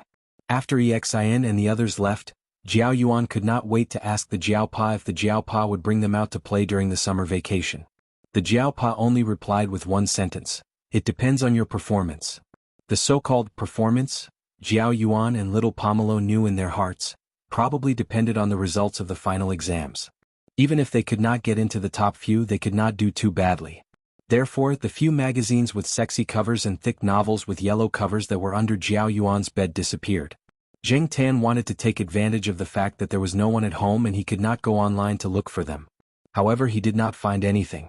Although Zhao Yuan was a child with all kinds of restlessness of adolescence, if he really decided to do something well, he would definitely treat it seriously and eliminate all sources of interference. If Zheng Tan wanted to look at those magazines and novels, he would have to wait until Zhao Yuan finished his exams. Zheng Tan was indeed very curious about the field internship, but unfortunately, Zhao Yuan and little Pomelo were busy preparing for the final exams and did not talk about other topics. Zheng Tan could only eavesdrop at night from the corner of the master bedroom to get some information. The Jiaopa was not the teacher leading the team this time. He just wanted to take the opportunity to bring his family out for a walk. After all, Tsinghua was very hot during the summer vacation, and the children could not do much at home, so it was better to take them out to have some fun. Although it would definitely be very tiring to go on an internship, this was one of the reasons why the Jiaopa wanted the two children to go. They had to train more and increase their knowledge. The field internship organized by the academy was from mid-July to the end of July. Counting the time on the way back, it would last about 2 weeks. There were a few buses booked by the academy. Since the Jiaopa wanted to bring his family and a cat along, he did not take the bus with the others. He drove his own car and followed along. There were also other teachers from the school who drove their own cars. After all, there were some people from other schools in the team. The teachers from the school had to be careful so they would not be accused of being greedy. Chapter 243. In the back seat of the car, Zheng Tan sat with the two kids, listening to Zhao Yuan telling little Pomelo about the time he went to the field practice base with Jiaopa. Zhao Yuan did well in the final exam, so he spoke with confidence. The tense atmosphere before the exam was finally gone. Zhao Yuan was still young at that time. Even if he saw a lot of things, he might not be able to remember them clearly. After all, his ability to accept things was limited at that time, so he didn't know much. He only thought about running around and having fun. What connected his memories were a set of photos taken at that time and a few specimens that he collected under Jiaopa's guidance. There were plants and insects among the specimens, but they were inconvenient to carry around, so they were all left at home. Zhao Yuan only had a photo album with him. Just this photo album alone was enough to keep Jiao Yuan's mouth shut. It took about 7 hours to drive from Chuhua City to the field practice base, so Jiao Pa and Jiao Ma took turns to drive. Otherwise they would be too tired. The group of people took a short break midway to let the students go to the toilet or something. As for those who were carsick, their faces were pale. Fortunately, the teachers leading the group were experienced. Other than plastic bags, they also prepared some medicine. When Zheng Tan woke up, he looked out of the car window and saw that there were many mountains around. Jiao Yuan and little Pomelo were looking at a map next to him. They also had a small flashlight in their hands. Sometimes, when they were in a cave, he would turn on the flashlight just to satisfy his craving. This place was very close to the field practice base that Jiao Pa mentioned. The purpose of the so-called field internship was to bring the freshmen out to see and get closer to nature. The freshman courses included botany and zoology, and some majors even involved ecology. The purpose of the field internship was to let them experience it firsthand and identify some plants and animals. Of course, it wasn't just for fun. The students who participated in the field internship had to write a report after the internship. For Jiao Yuan and little Pomelo, this was basically their summer vacation. It was the same for Zheng Tan. He strolled around the campus of Chuhua University. Although the campus was very green and occupied a large area among the universities in the country, it was still a small place. Zheng Tan also had the experience of wandering outside, but the place he went to at that time was not so mountainous. The feeling of mountains and plains were always different. The feeling of wandering and vacationing were also poles apart. At around 3 o'clock in the afternoon, they arrived at their destination. The field practice base of Chuhua University was built on a mountain. Zheng Tan noticed that many places on the mountain were well built. The roads and the planned houses all gave off a modern mountain city vibe. It was not like the kind of life that many people imagined. Of course, this was only the scenery on a small part of the mountain. Looking from afar, one could see the continuous mountain peaks. During July and August, the temperature in Chuhua City could soar to more than 40 degrees. If one were to break an egg on the road, it would be cooked very quickly. However, in the field practice base, when one opened the car window, one could clearly feel that the temperature was a few degrees lower than in Chuhua City. Before they came, they heard that there was no electric fan installed in the field practice base. Some of the students were worried that they would be cooked. After experiencing the summer in Chuhua City, they could not help but worry when they heard that there was no electric fan or air conditioning. However, when these students came out of the bus and walked into the dormitory arranged for them in the field practice base, they were immediately relieved. Before they came, they had already done the statistics, so they had already been allocated the rooms. The Jiao family had 4 people in a small single room, which was prepared for some of the teachers who led the team.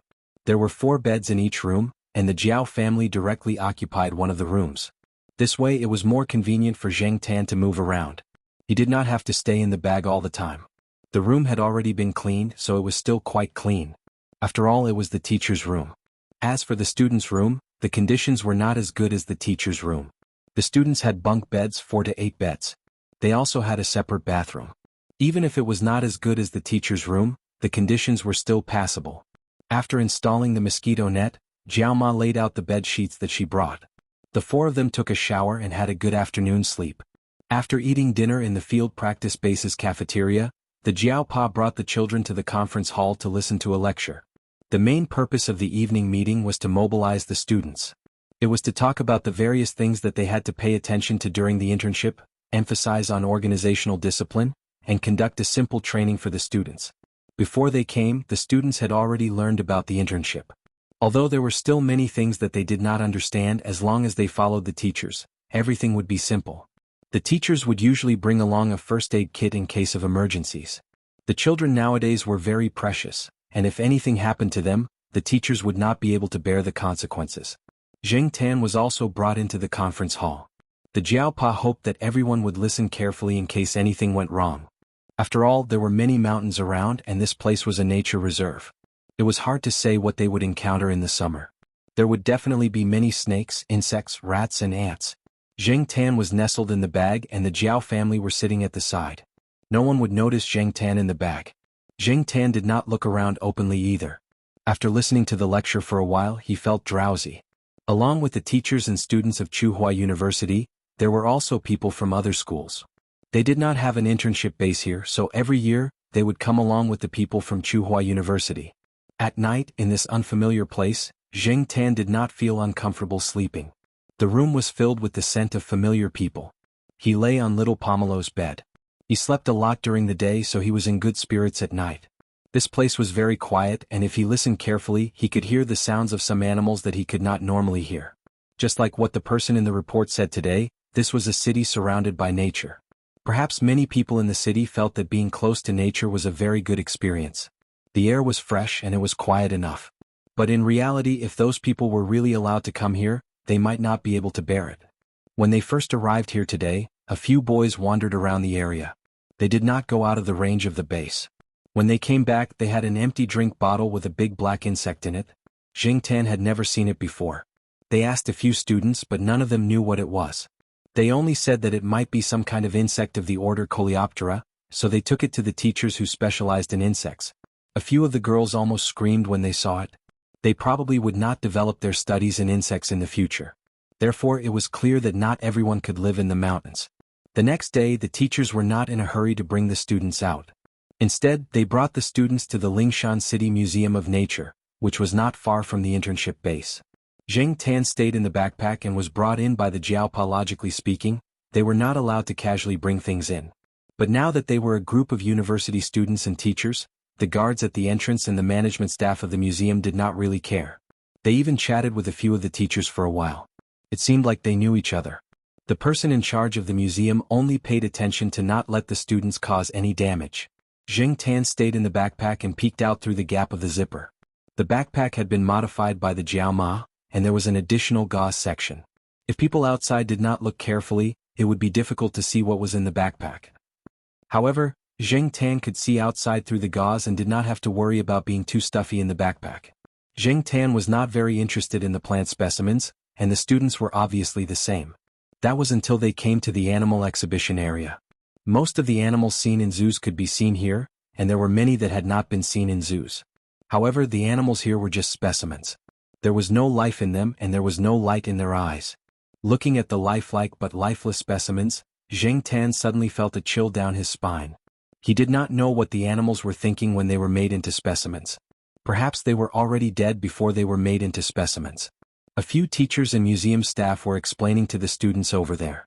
The main types of animal specimens are soaked specimens, peeled specimens, skeletal specimens, dried specimens, and slide specimens. Immersion specimens were specimens that were preserved in immersion liquid in their original form after the animal was killed and not dissected. Peeled specimens are usually used for vertebrates such as birds and mammals. You need to peel off the skin of these vertebrates, remove the muscles on the skin, apply preservatives on the inner surface of the skin, fill in the prosthesis, install artificial eyes and suture and reshape the specimen. Jing Tan looked out through the gauze. After the teacher in front finished his explanation, he let another person continue. The person behind him was responsible for making specimens. The person in charge of the explanation was a zoology teacher from the Institute of Biological Sciences of Tsinghua University. There were also a few botany teachers. Some of the samples involved in their research project came from some areas in Tangshan City, so they were naturally familiar with the people here. The specimen maker led the students to a corner where some tools were placed. I only took them out for you to see because you are here. I wouldn't even give them to other people. The specimen maker pointed out the tools to the students as if he was presenting a treasure. At the same time, he talked about the industry of specimen making. To put it in perspective, the standard of living of people nowadays is better. They have pets and have built deep relationships with them. However, when the pet dies, the owner will feel great pain. However, if the dead pet is made into a real specimen with a complete structure, not only can it be entrusted to the owner's grief, it can also be preserved for a longer time. T. If Jing Tan could speak, he probably would have cursed out loud to refute this. Looking at the Jiao family next to him, Jiao Yuan had a look of disdain on his face. Little Pomelo also frowned, obviously disagreeing with the man's words. Because of the angle, Jing Tan could not see the expressions of Jiao Ma and Jiao Pa.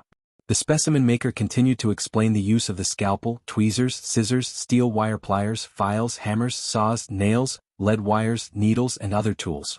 Many of the chemical agents were not very safe, so he did not take them out. He only mentioned some of them when he was explaining to the students, such as arsenic dioxide, arsenic, potassium aluminum sulfate, alum, phenol, lysol, etc.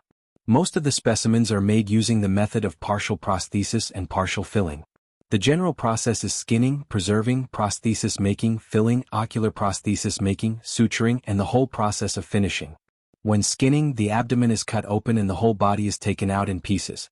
Listening to the man's words, Zheng Tan stayed in the backpack and felt a chill run down his spine. From what the specimen maker said, he felt that this profession was a beautiful profession that could bring the dead back to life. He loved this profession. In Zheng Tan's eyes, the specimen maker was one of his natural enemies. Chapter 244.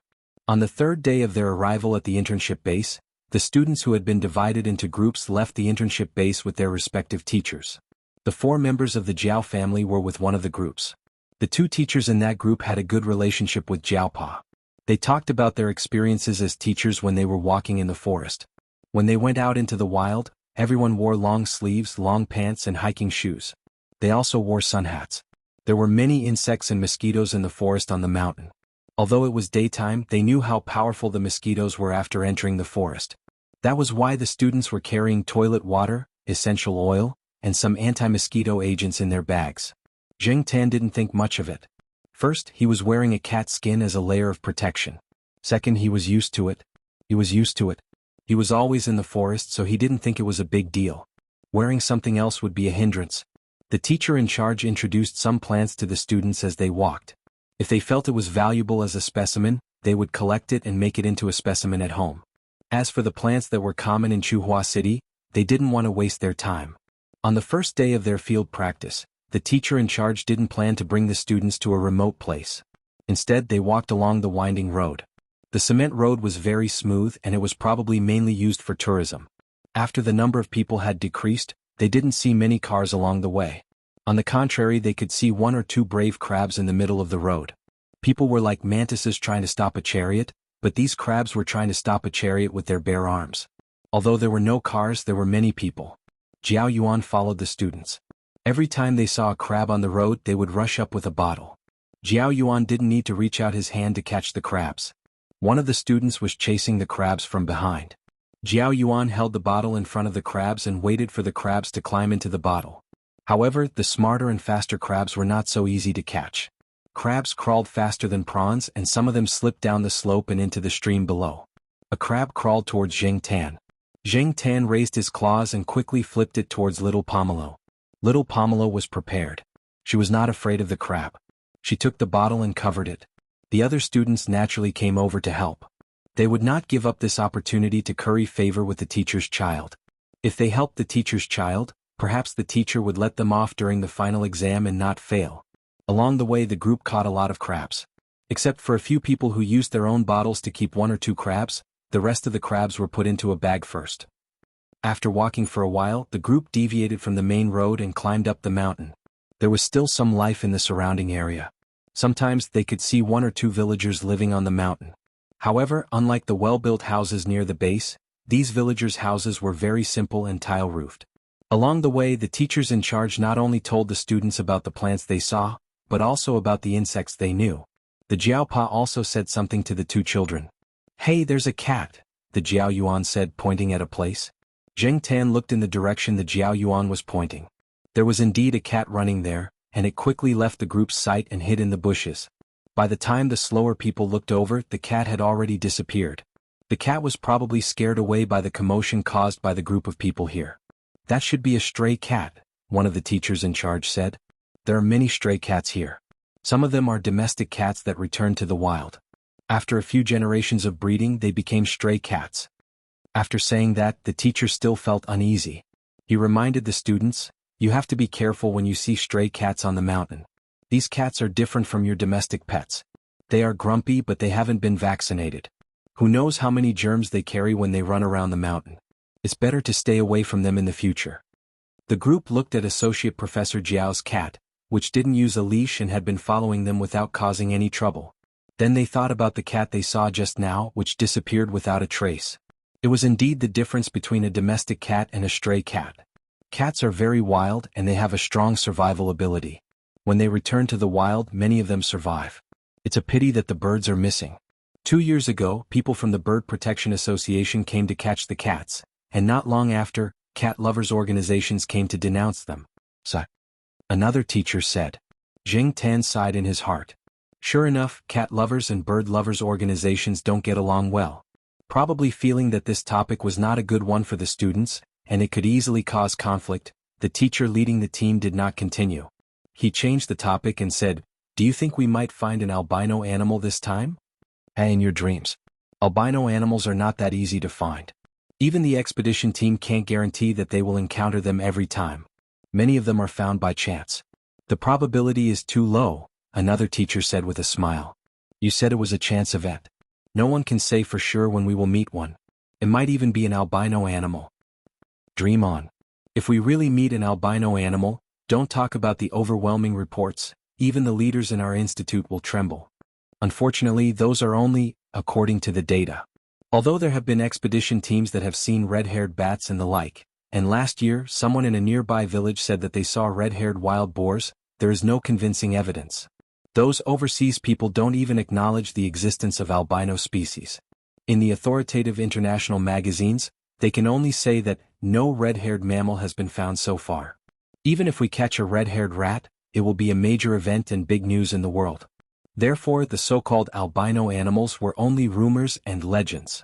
Jiaopa thought of something and laughed. In the past, people joked that if we really found an albino animal in its natural state, it could only be found in the area of Tangshan City. Albino animals could also be obtained after a long period of careful artificial breeding and protection. For example, the commonly used white mice in the laboratory. Artificial mutation and breeding could indeed create a lot of things, but the albino animals in their natural state had more research value. People in the circle who studied albino animals knew the research value of albino and albino animals, especially the albino animals. The last few sentences were whispered.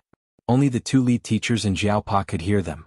The students who were resting under the shade of a tree not far away did not pay attention to them. Zheng Tan perked up his ears to listen to their conversation. According to the two lead teachers, many albino animals had been found in Tangshan City. There were also many mammals such as albino squirrels, foxes, bears and so on. Some people once thought that the emergence of albino animals was due to the development of human beings and the expansion of their range of activities, which led to the gradual reduction of the animal's living space, population reduction, and degeneration due to inbreeding.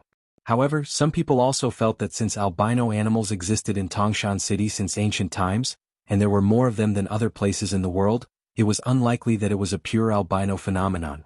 There might be other unknown reasons. When it came to unknown reasons, Zheng Tan's imagination ran wild. For example, mysterious organizations, aliens and so on. However, it was just a thought. If someone really said that it was because of aliens, Zheng Tan would not necessarily believe it. Just like what Jiaopa said, there were many more unknown species on Earth than known species. Although human knowledge was improving, there were still many unsolved mysteries. Perhaps, when civilization developed to a certain extent, these mysteries could be solved. He just did not know if the mystery of cats with a human heart could be solved. Zheng Tan was just thinking that if the albino animals were really found, would they be immediately made into specimens? Later he realized that if they were really caught, they would definitely be treated as an extremely precious species. It was true that the rarer something was, the more valuable it was. Moreover, to these researchers, the value of the albino animals was incomparable to other animals. Zheng Tan had killed white mice before, but he had not encountered any red mice. Zheng Tan was also looking forward to meeting an albino animal. That way the trip would not be in vain. On the first day of the field trip, when the students returned, they were so tired that they went into their rooms and lay on their beds. They were not as energetic as they were 2 days ago. It was said that another group encountered a snake that fell directly from a tree and almost hit a student below. Until now, the student was still in shock. It was also said that another group of students was hit on the back of the hand by an unknown species of mosquito-sized insect. Although the insect quickly fell to the ground and crawled away, the back of the student's hand was quickly swollen like a pig's trotter. It was said that the student was unable to leave the base for a few days. However, Zheng Tan felt that the day was not too bad.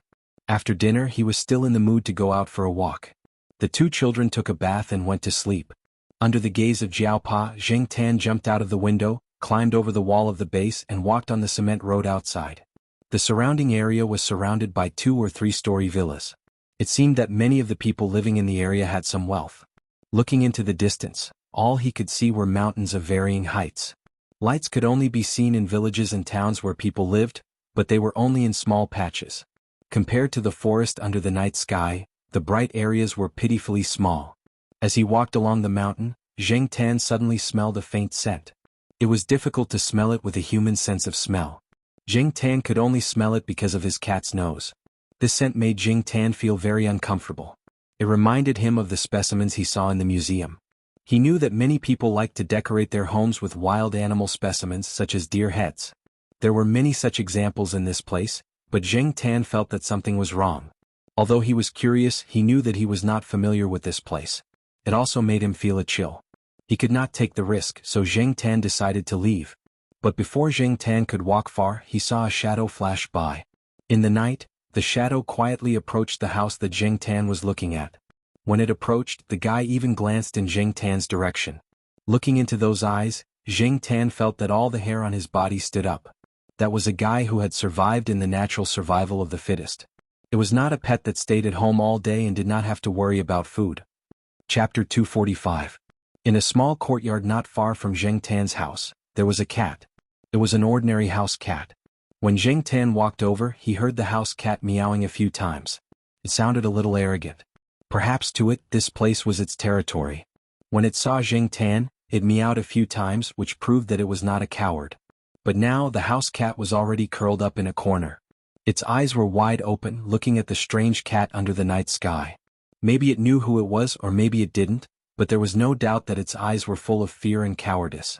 It was as if it was facing a creature at the top of the food chain in nature. This feeling was very strange. If Zheng Tan wasn't in a special situation, he would probably be curled up in a corner like the house cat, not daring to make a sound or even move. Could that cat have the same origin as the Monseigneur? Because of the Monseigneur's example, Zheng Tan first thought of this situation. After all, there were some bases around here, such as the internship base of Tsinghua University.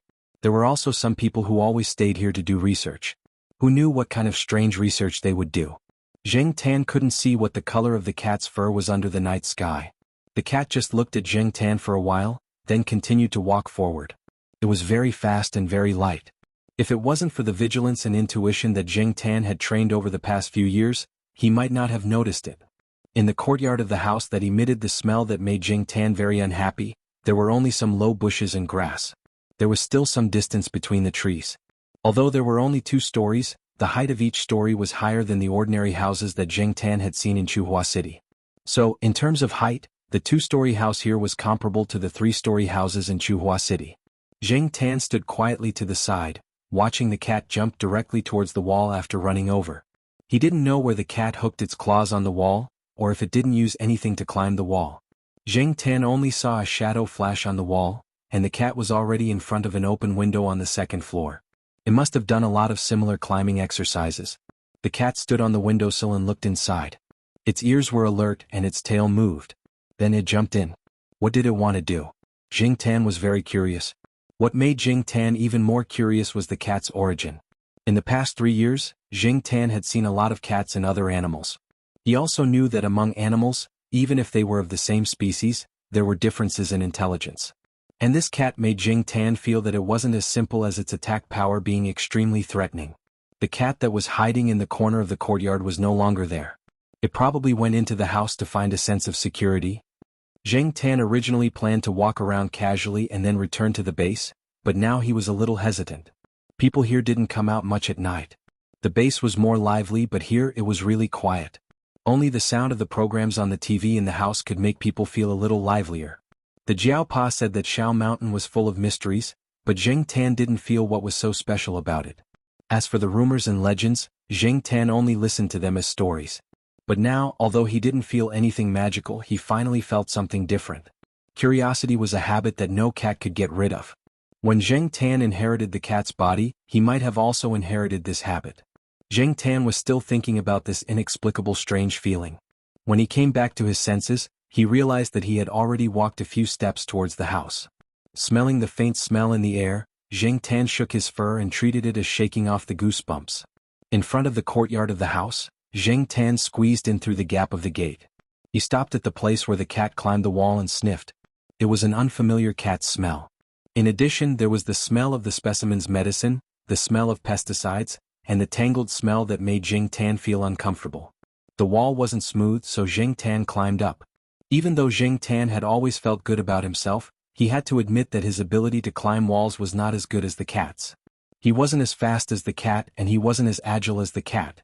After climbing to the windowsill on the second floor with great difficulty, Zheng Tan didn't go in immediately. Instead, he stayed on the windowsill and observed the movements inside. It was very quiet, as if there was no living thing inside. If he hadn't seen the cat jump in with his own eyes, and if he hadn't smelled the smell coming from the room, Zheng Tan would definitely have thought that there was nothing living in the room. Even if there was no living thing, it didn't mean that there were no other animals. The door of the room was closed and there was no lighting inside. Looking at the sky and then looking at the room, he felt that the sky was actually brighter than the room. The night wind blew into the room, and the airflow circled around the room, bringing out the complicated smell inside. The window screen by the window swayed with the airflow, and the dancing white window screen added a strange feeling in this situation. When the window screen was lifted up by the airflow again, Zheng Tan saw the situation in the room. There were many animals in the room. But none of them were alive except for the cat that Zheng Tan had seen just now, who was quietly sitting on a table. This was a room for animal specimens and there were many animal specimens in it. Of course, after all, the space was limited, and it couldn't be compared to the variety and large animals in the museum. Most of the animal specimens in the room were small in size, such as some birds, small squirrels, rabbits, and so on. The animal specimens in the museum were basically donated by zoos, forestry, and other departments, such as some rare animals that died of diseases. Zheng Tan learned this later. According to Jiao Pa, there were hundreds of animals frozen in the freezer used to store animal carcasses in the Tongshan Museum of Natural History. The museum's taxidermists were going to thaw them one by one and make them into specimens. However, for many private collectors, they were more inclined to make specimens of healthy animals. Some taxidermists didn't like dead animals, because some of the animals' carcasses had a higher degree of decomposition, and they couldn't stand the smell when the fur was peeled off, so they preferred to kill fresh animals. As for the animal specimens in this room, Zheng Tan's intuition told him that they had been killed in a healthy state. Perhaps it was because the people who made these specimens were not very professional, and compared to the specimens in the museum, these specimens were much worse in terms of production and preservation. Now Zheng Tan even smelled the smell of rotten fur. He estimated that in 1 or 2 years, some of the specimens in here would be wasted. Maybe the owner didn't care about this. If the specimens were rotten or wasted, they could just make new ones and throw away the old ones to make room for the new ones. Zheng Tan didn't want to look at the animals that had been made into specimens. He mainly focused on the cat sitting on the table in the room. Opposite the cat there was a cat specimen. The cat that had been made into a specimen was not an ordinary domestic cat, but its size was similar to that of an ordinary cat. Zheng Tan had been to exhibitions, so he naturally recognized several valuable cat breeds, but this cat was not one of the valuable breeds in his memory. Could it be a wild cat that lived in the mountains? Just like what the students had said when they were talking about it, in the wild, as long as there was no reproductive isolation, could anything happen? In layman's terms, it was hybridization. For example, for wolf dogs and super cats, in addition to artificial selection, natural selection was always happening, especially in a place like Pyrolite Mountain, which was rich in species. Since it could be made into a specimen, it should be different from a domestic cat, but Zhang Ziyan didn't know how different it was. Zheng Tan stood on the windowsill and couldn't see very clearly, so he couldn't observe it in detail. However, it seemed that the cat specimen, whether in terms of size or appearance, should not be related, right? The cat just sat there quietly. When Zheng Tan turned to the windowsill, its ears moved and it glanced at the windowsill, then stared at the specimen cat again. Face to face, eye to eye, the distance between the two was about 10 centimeters. Zheng Tan had a ridiculous feeling. He felt that the cat was not sad about anything. It was more like it was deep in thought, like a thinker. Zheng Tan knew that his idea was ridiculous, but on second thought, other people in his circle probably felt the same way when they looked at him. They felt that it was unacceptable that such a creature that was supposed to have low intelligence suddenly became smart. Zheng Tan, like most people, had underestimated the intelligent species on this planet. Maybe they didn't have the intelligence of humans, but they weren't as low as people thought. The cat just sat there and looked at the specimen for about half an hour, then left. When it left, it glanced at Zheng Tan and seemed to be surprised by Zheng Tan. After all, the other cats around it shrank to the side as soon as they saw it. After the cat left, Zheng Tan ran into the room and stared at the cat specimen, but he always felt that looking at the specimen gave him a chill down his spine, so he roughly glanced at it. After walking around the room, Zheng Tan left and returned to the base. For the next 2 days, Zheng Tan went to the wilderness with the practice team during the day, and went out for a walk at night. Every day at this time, Jing Tan would see the cat here, and every day the cat would do the same thing. Jing Tan couldn't know what it was thinking. That day at 5 or 6 o'clock in the afternoon, the practice team came back one by one. After eating in the cafeteria, Jiao Yuan and little Pomelo went to find the students to deal with the crabs they caught in the mountain stream when they came back today. The crabs they caught were all in a bag, so when they came back in the afternoon, they found that the crabs in the bag had almost all killed each other. There were also a few empty shells that had been eaten by their own kind. Jing Tan didn't go with them. When it was about time, he planned to go out for a walk. Today the cat should be there on time, right? Unexpectedly, before Jing Tan lifted his foot to step out of the window, he heard the sound of a fire engine. Jing Tan listened to the direction of the fire engine, and it seemed to be in the direction where he walked every day. When he arrived in front of the house, Jing Tan found that the house, which was fine yesterday, was now on fire. The fire happened to be in the room where the specimen was displayed. When the fire engine arrived, the fire had already spread, but it was quickly controlled. The surrounding residents, who were usually nowhere to be seen at this time, came out to gather around and talk. Chapter 246. After Jing Tan returned to the base, he spent the whole night thinking about the cat. According to the onlookers, the owner of the house would open the windows for ventilation during the day and lock the windows at night. After all, there were so many unstandardized specimens in the house. Not only would the smell be heavy if the door was closed for too long, many of the gases were harmful. When Jing Tan climbed over the windowsill, he also observed that the owner of the house's window was not the kind that could be smashed easily. Jiao Pa and the others also said that wild cats in the mountains were usually active in the early morning and evening. That was why the cat chose to sneak past the owner's closed window at night. Since it did not come out during the day, it only had the opportunity to do so now. People had all kinds of guesses, but no one said anything about the cat. No one knew what had happened in the house. Jing Tan's intuition told him that it had something to do with the cat, but he did not know how the cat did it. In theory, many wild animals were afraid of fire. Was the cat not afraid? Jing Tan could not figure it out. The next day, Jing Tan went out with the trainee team as usual. Several people in the team were also discussing the fire that had happened yesterday. In the end, it was determined to be an accident. There were a lot of reasons that sounded plausible, but Jing Tan was skeptical. This accident was too much of a coincidence. Jing Tan did not understand. Halfway through the journey, he smelled a familiar scent. He looked around and saw that all he could see was trees and grass. Even if there were small animals hiding in there, as long as they did not move, the people here would not be able to find them. The sun was high up in the sky, and they had not entered the real wild area. There were no wild mammals, not even a mouse. However, Jing Tan identified the scent in the air again. It was indeed the cat. Logically speaking, with the cat's survival skills, it should not have been so close to the trainee team. The people around did not have any strange reactions. They walked past the place and gradually went away. After walking for a short distance, the lead teacher asked everyone to stop and rest for a while. Jing Tan did not stay there. He ran back. "Black charcoal, don't run around," Jiao Ma said. "It's probably going to poop, right?" Jiao Yuan said. The people around them suddenly understood, and they didn't pay much attention to it, including the Jiao family. However, the Jiao Pa frowned and looked in the direction where Jing Tan had left. Even if he wanted to take a dump, he didn't have to run back. What did this guy find? Jing Tan ran back to the place and followed the smell. Even if Jing Tan purposely lightened his footsteps, there were too many weeds around. He would make a slight rustling sound as he walked, and animals with sensitive hearing should be able to detect it.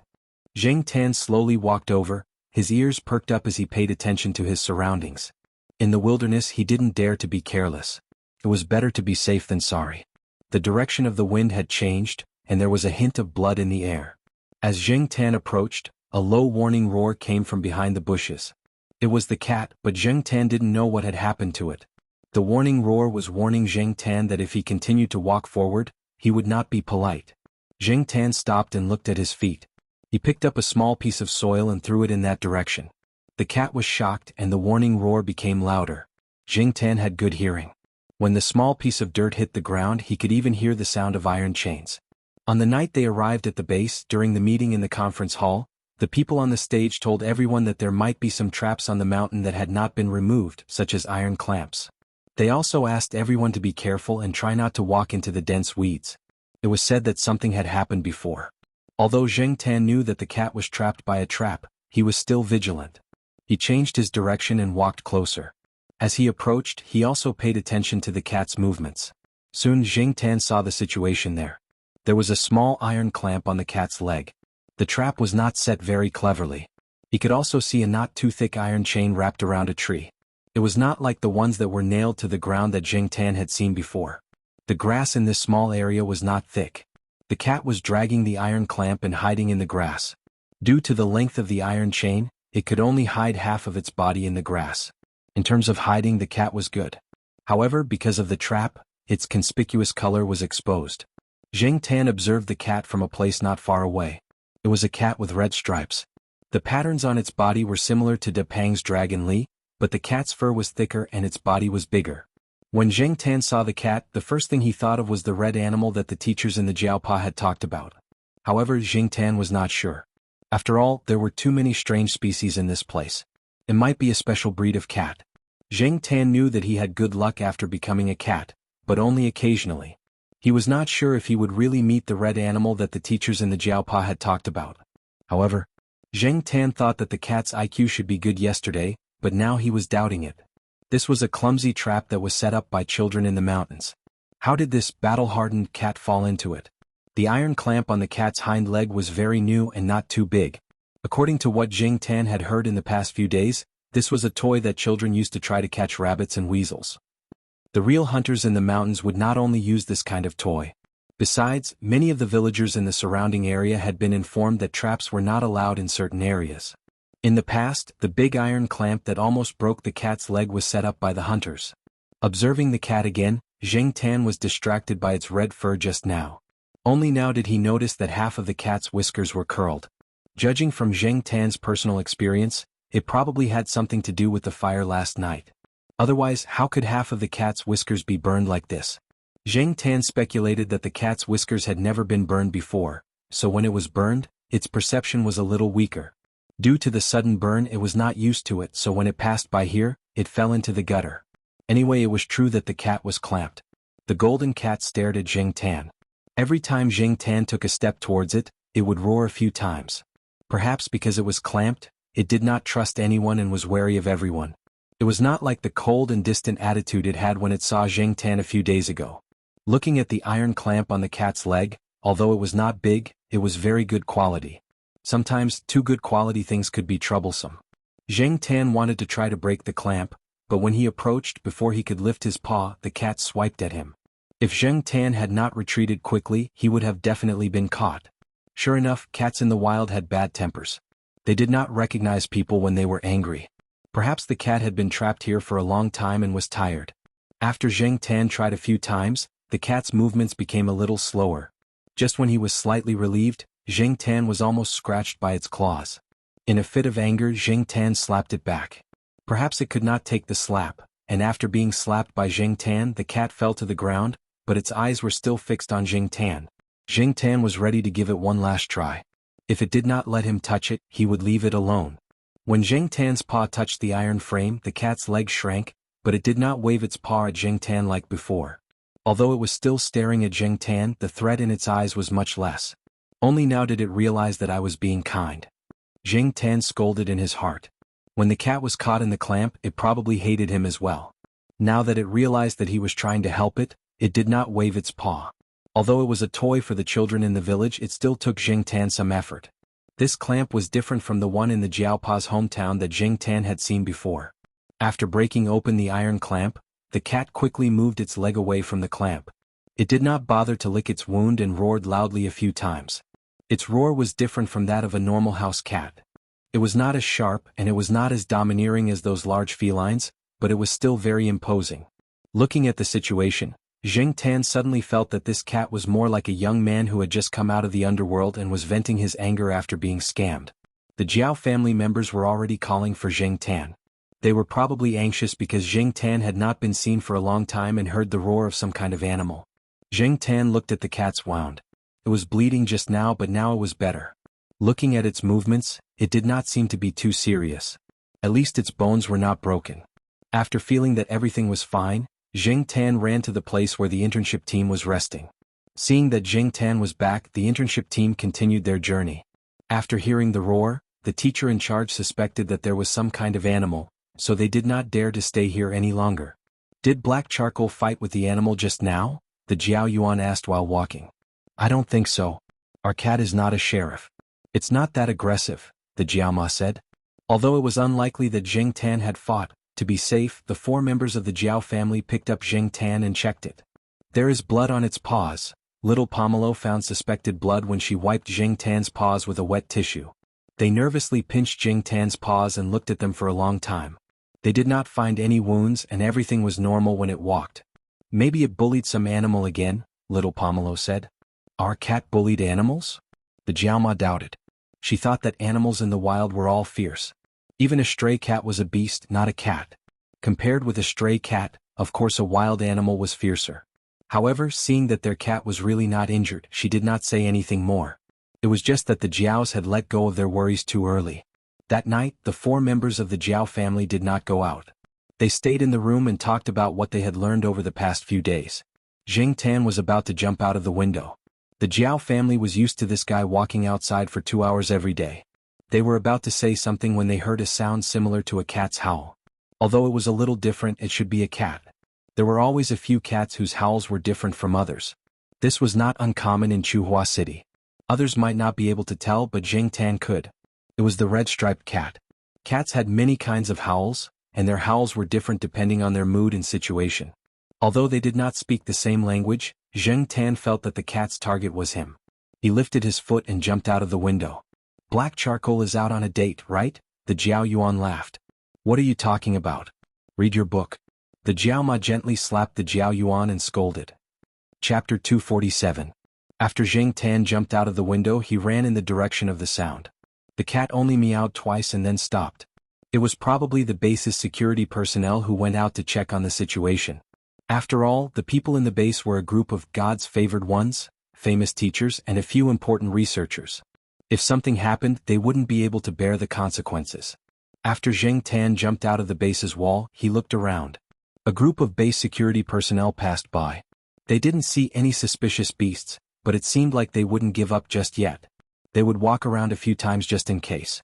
Jing Tan thought for a moment and walked towards the house that the cat often went to. That should be the place where the cat often went. Maybe he could meet it. The owner of the house was either sent to the hospital or moved away temporarily. The house was still there. The surrounding of the burning house was burned black. It was said that the specimens inside were all destroyed. While she was thinking, Jing Tan sensed something and turned to look at the bushes beside her. Over there, the cat was walking towards Jing Tan, but it still looked around vigilantly as it walked. He didn't know if this guy had adapted after half of its whiskers were burned. It was lucky to meet Jing Tan this time, but it couldn't be so lucky every time. After the cat walked towards Jing Tan, it stopped at the edge of the bushes and looked at Jing Tan. Then it turned around and wagged its tail. After 2 steps, it looked back at Jing Tan. Was it asking him to follow? Jing Tan looked around. There didn't seem to be anyone walking around. Following it, Jing Tan wanted to know where the cat was taking him. Could it be looking for treasure? Jing Tan thought about the few movies he had watched with Little Pomelo. Didn't they all say that animals would repay kindness? There was also a parrot that had lived for decades telling a poor child the location of a pirate's treasure. Treasures? Just thinking about it made him a little excited. The cat saw that Jing Tan was following and sped up. They went down the mountain from the side where there were very few residents and then continued in another direction. Jing Tan didn't know what was over there, but every time Jing Tan hesitated whether to continue following, the cat would stop and signal Jing Tan to hurry up. Its eyes were filled with disdain, as if it couldn't stand Jing Tan's lackadaisical behavior. Usually it was Jing Tan who despised other cats, but now it was being despised by a cat. Jing Tan took a deep breath and continued to follow it. However, at the same time he also looked around and memorized the path. There were many wild habits of cats that Jing Tan could learn from, such as scent rubbing, urine marking and so on. Now that they were in the wilderness and there was no one around, Jing Tan didn't care so much. When he wanted to pee, he would find a landmark to pee. He wasn't embarrassed when no one was staring at him. Well, the red-striped cat next to him seemed to be a female. But a cat was a cat and it was much better than being stared at. When Jing Tan realized the problem of time, he suddenly realized that the sky had begun to brighten. In other words, he had been running outside for the whole night. Was it too late to go back now? Jing Tan looked at the forest behind him that blocked his view. The Jiao family was probably worried, right? But since he had already walked so far, if he turned back now, wouldn't it mean that he had run for nothing all night? So Jing Tan decided to continue following. It had rained during the day in the forest, so Zheng Tan and the red-striped cat found a place to hide from the rain. The cat liked to stay in the tree. Fortunately, the branches and leaves on the tree were dense at this time of the year, so they could block the rain. Zheng Tan wasn't used to it, so he found a big leafy plant that he didn't know what it was. He tore off a few leaves and put them on the branches to make a simple shelter from the rain. Although it wasn't as effective as an umbrella, it was much better than staying in the tree. After running for the whole night, Zheng Tan was hungry and tired. He only ate a few fruits along the way. Zheng Tan didn't dare to eat anything outside. There were a lot of plants that he didn't know about, so he didn't dare to eat them. During his time at the base, he had learned about some edible fruits when he went out with the trainee team. He could make do with them, but after all, cats were carnivores. Without meat to replenish his energy, Zheng Tan didn't know how long he could last. The red-striped cat next to him didn't tell him how far they had to run. To be honest, Zheng Tan now regretted following them. Although he had made markings along the way, he was still nervous. What if he got lost in the wild? Although he could identify the direction according to the sun, Zheng Tan wasn't a real wild cat, so he couldn't be absolutely sure. He hoped that it wasn't too far away, or he would just go back directly. If he went back now, it should still be too late. He didn't want to lose his precious cat life in this forest where there wasn't even a shadow of a human. Listening to the sound of the rain hitting the leaves around him and the cries of some other animals, Zheng Tan closed his eyes and prepared to take a nap. Suddenly, his ear itched. The cat next to him was licking Zheng Tan's fur. This was a sign of a good relationship between cats. The cats in the compound sometimes licked each other's fur, but Zheng Tan wasn't used to it. Pulling at her ears, Zheng Tan moved her head away slightly. The cat stopped licking her ears and started combing her hair. Cats spent a lot of time licking their fur. The two cats squatted next to each other in the tree to rest. In the afternoon, Zheng Tan opened his eyes. The rain had stopped, and the sun had broken through the clouds and shone on the forest. The birds around started to chirp again. The red-furred cat jumped down the tree and rushed into the forest. It didn't take long for it to come back. When it came back, it had a snake as thick as an adult's thumb in its mouth. The snake was still alive. After it came back with the snake, the red-furred cat looked at Zheng Tan in the tree. When Zheng Tan jumped down, it threw the snake in front of Zheng Tan, meaning for Zheng Tan to eat. Zheng Tan looked at the snake on the ground. He didn't know if the snake was poisonous, but he didn't know. After it was thrown on the ground, it probably wanted to run away. The ears of the red-furred cat that caught the snake twitched, and it didn't care about the snake anymore. It tiptoed in another direction. From the looks of it, it had probably found another prey, and one that was even more attractive than the snake. Zheng Tan retracted his gaze and looked at the snake on the ground again. He was hungry now. In the past, he didn't eat raw food, but in this forest, just eating fruits wouldn't give him enough strength to run. This was even more dangerous. If he didn't even have the strength to run away, it was tantamount to suicide, let alone go back. The snake did not manage to escape, and its head was smashed by Zheng Tan. Zheng Tan couldn't accept this kind of raw food, but his stomach accepted it completely. When he really ate, the red-furred cat had already returned. It had a bird in its mouth. It was a little bigger than the magpie Zheng Tan saw in Chuhua University. It was still alive and was flapping its wings in the cat's mouth. However, it soon stopped flapping and entered the red-furred cat's stomach. Watching a wild animal eat up close wasn't a very pleasant thing. It was quite bloody. In order to replenish his strength, Zheng Tan ate as much snake meat as possible. He didn't look at the ferocious cat eating the bird again. Zheng Tan didn't finish the snake. He only ate half of it. This was the first time he tried this. Because of psychological reasons, he wasn't completely used to it. However, since there was a first time, there would be a second time and a third time. Zheng Tan decided to catch prey himself next time. He couldn't rely on the red-furred cat. As for the bird, all that was left was a few bones on the ground and a blood-stained feather that had been forcefully torn off. There were other wild animals coming over. They probably smelled the scent. Zheng Tan and the red-furred cat quickly left the place and found a new place to rest. After eating, the red-furred cat began to spend time licking its fur. There were still blood stains on the corners of its mouth. However, after licking its fur, it quickly returned to its original state. It was lazy and was completely different from the ferocious cat just now. Zheng Tan found a few leaves and wiped them. It had just rained, so there were many traces of water on the leaves and in some of the holes in the rocks. Zheng Tan could still wipe the bloodstains. After resting for a while, they continued on their way.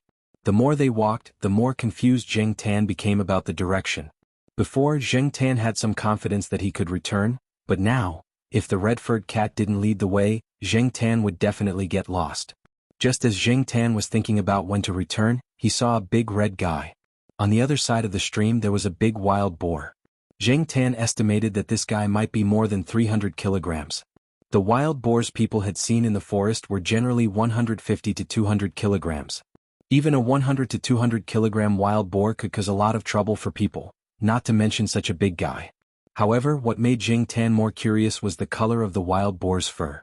Under the sun, the red fur on its body was like a burning fire, bright and eye-catching. Zheng Tan felt that he should be feeling a sense of danger now. It wasn't a good thing to encounter a wild boar, but this feeling was very strange. He felt that the wild boar didn't have any intention of attacking him. The stream in the middle was very shallow. If a person stood in it, they wouldn't even reach their knees. It would be very easy for the wild boar to come over. The red-furred cat growled at the other side. The wild boar on the other side of the stream looked at Zheng Tan and the red-furred cat, then raised its head and pouted. With a sense of arrogance, it rushed into the forest and quickly disappeared. One could only guess which direction the wild boar went from some sounds. After the wild boar left, Zheng Tan still didn't give up on the idea of going back. However, when he moved his ears and looked in the direction of the soft sounds in the grass, Zheng Tan saw a cat. The cat also had red stripes on its body, but there were other colors. The proportion of red was not much. Its size was about the same as the cat that brought Zheng Tan here. The two of them were playing around. Then Zheng Tan saw a few more cats poking their heads out of the grass. Zheng Tan now realized that the red-furred cat wasn't bringing him to find the treasure, but to its nest. Since they were almost there, Zheng Tan wasn't in a hurry to go back. If he wanted to go back, he would have to rely on the cat. Otherwise he wouldn't know the way. In the red-furred cat's nest, or rather in this territory that they had circled, there were more than 10 cats. Each of the cats had more or less red stripes or patches on their bodies. The one who really led these cats was a red cat that was about the same size as Monseigneur. It didn't have any stripes or any other colors on its body. Generally speaking, cats weren't social animals. However, it was different here. They lived in the same place, but they each had their own nest. They wouldn't squeeze together. Other than playing around, they would climb up the trees to sleep and even eat. It was a very strange group of cats. Towards Zheng Tan, an outsider, a few of the cats showed signs of rejection and vigilance. The other cats didn't get close to him, but they didn't alienate him. The big red-furred cat in the lead, other than hunting, spent most of its time lying on a tall tree. These cats should be related by blood, right? Zheng Tan guessed. Chapter 248. Zheng Tan could not stay there any longer after a day. None of the cats seemed to have any intention of leaving the area. Even if a cat did leave, Zheng Tan did not dare to follow it. He did not know if the cat was going in the same direction as him. The red-striped cat that brought him here had been staying in the area since it came back. When it ran out last night, Zheng Tan was full of expectations and followed it. In the end, he found out that it was only going to look for food and had no intention of going out. Zheng Tan was lying on a branch trying to figure out a way to get back. He did not bring a collar or any signal tracker with him when he came to the training base. Perhaps it would be useless even if he did. According to the teacher in charge, the expedition team had mentioned in their notes that there were many places in the mountain forest that they could not detect any signal at all. The compass was useless as well. It was probably due to the geology and magnetic field. This was also one of the reasons why this vast forest had not been conquered yet. Zheng Tan was in a hurry to leave. First, he was afraid that the Jiao family would be worried. Second, he felt that it was not safe for him to stay here. There were not many cats gathered here, but most of them were female cats. They were all very strong. Every one of them was at least one size bigger than Zheng Tan. Even the smallest cat here, which was probably not an adult yet, was slightly bigger than Zheng Tan. They were slightly more ferocious. Zheng Tan could not accept having sex with a cat. Even if he could accept it, it would not be a pleasant experience. Just thinking about it made him shiver. As he was thinking, a sound came from under the tree. A few cats were fighting over a mouse. Zheng Tan came here. In addition to the leading cat with red fur, he also saw a red-furred wild boar and a red-furred mouse. The few cats were fighting over the red-furred mouse. Yesterday, a nearly 20-centimeter red-furred mouse had been taken up by the leading cat for dinner. Later, a few small red-furred mice were caught by the cats. They were probably the cubs of the big mouse. It seemed that the big cat had dug up a mouse nest. The small red-furred mice were snatched by the cats as if they saw a delicacy. They even fought over a small mouse. Yesterday, the red-striped cat had fought with another cat. After it won, it immediately ate the small red-furred mouse. afraid that it would be snatched by other cats if it didn't pay attention. From yesterday to now, Zheng Tan had eaten a few fruits, a bird's egg and a fish caught in the stream. The fruit was eaten by a cat. Zheng Tan saw that it was not poisonous, so he ate a few fruits on the tree. The taste was not bad. The bird's egg was dropped in the grass when the cats were catching birds. The cat did not want the bird's egg, so Zheng Tan picked it up. For the cats, the bird's egg was just a toy. When they were bored, they played with it like a ball. As for eating it, they had no interest. Zheng Tan thought about the experience of eating the fish. Maybe it was the cat's tolerance for the fishy smell. Zheng Tan had a hard time eating it, but he did not feel nauseous after eating it. The internal organs and fish head were not eaten. After Zheng Tan caught the fish, he cut it open with his claws, removed the internal organs and rinsed it with the water of the stream a few times. The water of the stream was very clear. As for the parasites and microorganisms, Zheng Tan did not care about them. He could not care about them. It was better to fill his stomach first. The cats also ate the fish and drank the water here and lived well. They grew strong and healthy.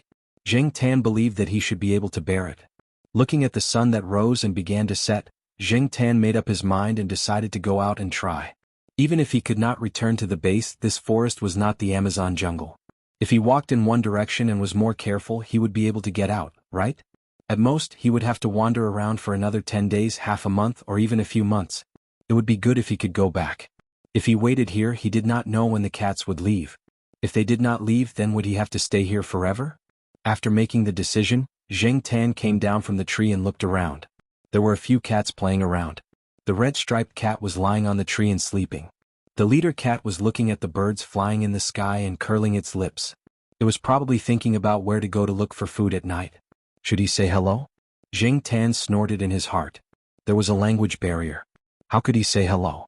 He remembered that when he came here, he seemed to have come from that direction. There was a stream there and there was a big wild boar there. He should walk along the stream. After Zheng Tan confirmed the direction, he lifted his feet and walked in that direction. As he walked, Zheng Tan felt that the leader cat was looking at him. It did not stop him, nor did it do anything else. After walking for about 50 meters, Zheng Tan heard a call from behind. It was the red-striped cat. It had come down from the tree and was running towards Zheng Tan. Perhaps it realized that Zheng Tan was going to leave, so it came over to stop and persuade him to stay. However, before it could get close, the leader cat jumped down and slapped the red-striped cat to stop it from coming closer. The red-striped cat pressed its ears and seemed to be very unhappy. It felt that Zheng Tan was a good cat and would be a good companion, so it brought him back. How could it leave? After stopping the red-striped cat and making sure that it would not come over, the leader cat walked in the direction of Zheng Tan. Zheng Tan felt some pressure from its larger body, but Zheng Tan did not feel any malice or threat. When the leader cat passed by Zheng Tan, it paused and looked at Zheng Tan, then continued to walk. After walking a little further, it turned back to look at Zheng Tan again. Zheng Tan's heart skipped a beat. It was leading the way. He hurried to catch up. After running for 2 steps, Zheng Tan stopped and turned back. The striped cat was still standing there. It did not follow him, but it kept looking at him. If it was a cat that lived in the jungle, it would be good to stay here. Unfortunately, Zheng Tan's ambition was not here, and he was not a real cat. He actually wanted to make a comfortable nest for the striped cat that could shelter it from the rain, but later he realized that it would be too conspicuous. If someone came here, they would probably find it. With Zheng Tan's ability, he could not make a nest that was too hidden. Since these cats lived well here, they must have their own survival skills. Zheng Tan did not want to be nosy. If he could leave successfully, he probably would not come here again. Zheng Tan thought. After one last look, Zheng Tan lifted his feet and followed the cat in front of him. It was a little different from what Zheng Tan had imagined. The places that the leader cat led Zheng Tan through were different from what Zheng Tan remembered yesterday. Along the way, the leader cat also caught a red-haired mouse.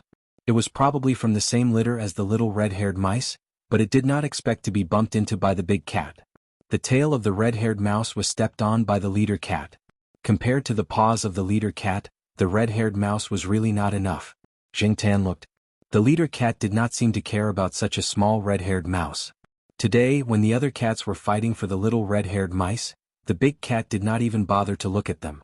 The 2 cat paws played with the red-haired mouse for a while, then the leader cat lost interest. It pushed the half-dead red-haired mouse towards Zheng Tan. Zheng Tan lowered his head and looked at the red-haired mouse that rolled in front of his paws. It was lying on the ground with its belly turned over, but there was no other movement. It looked like it was about to die. He did not move. In the past few days he had eaten snakes and fish, but he really had not eaten a mouse. He had killed one, but he could not bring himself to eat it. The leader cat continued to walk forward. Zheng Tan did not care about the red-haired mouse on the ground and planned to follow it. Unexpectedly, the leader cat saw that Zheng Tan did not touch the red-haired mouse, so it turned around and pushed the red-haired mouse to Zheng Tan's feet. Did this mean that if he did not eat the mouse he would not lead the way? But Zheng Tan really did not want to eat this. At least he could not eat it now. The two cats stood there like this, facing each other. Zheng Tan was helpless. They could not keep staring at each other like this, right? But the cat in front of him was looking at him with an ungrateful look. What should I do? Zheng Tan looked around and his eyes fell on a vine plant. He went over and tore off a section of the vine, removed the leaves on the vine, and tied the red-haired mouse on the ground with that section of the vine. He held the extra section of the vine in his mouth. After that, Zheng Tan raised his chin towards the cat in front of him. Is this okay? The leader cat looked at Zheng Tan, then looked at the thing that was tied up like a cocoon. It looked at Zheng Tan with disdain, then lifted its feet and walked forward. It did not matter if it looked down on it as long as it led the way. After all, they would go their separate ways in the future. Out of sight, out of mind, Zheng Tan thought to himself. However, he continued to walk for a while. After the cat in front of him ate a few unknown insects along the way, Zheng Tan became more and more suspicious. Did this big cat actually want to come out to look for food? Since there was no better way for the time being, Zheng Tan continued to follow it. At worst, he could wait for the cat to finish looking for food and then follow it back to the forest. The red-haired mouse that was tied up like a cocoon was swung around as Zheng Tan ran. Zheng Tan was too lazy to care about whether it was dead or alive. After being played like that by the leader cat, it was probably going to die soon. Anyway, he was not going to eat the red-haired mouse. When the time came, he would just throw it away. About half an hour later, Zheng Tan jumped onto a tree, climbed to a high place and looked at the setting sun. He felt that his sense of direction, which had disappeared for a day and a night, had returned.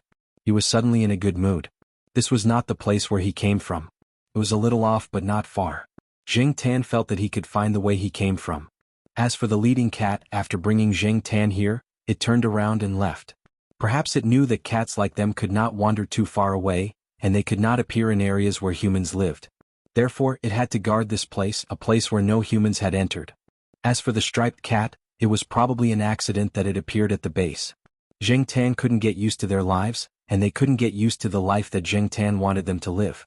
Looking at the endless forest under the twilight, Zheng Tan took a deep breath and prepared to rush to the base.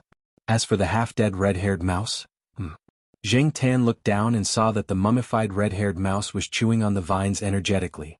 Its two front teeth moved and the vines were bitten open.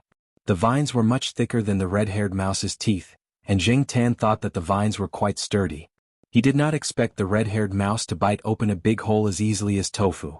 It looked like the vines were about to break. There was no movement just now, and in the blink of an eye, it was like this.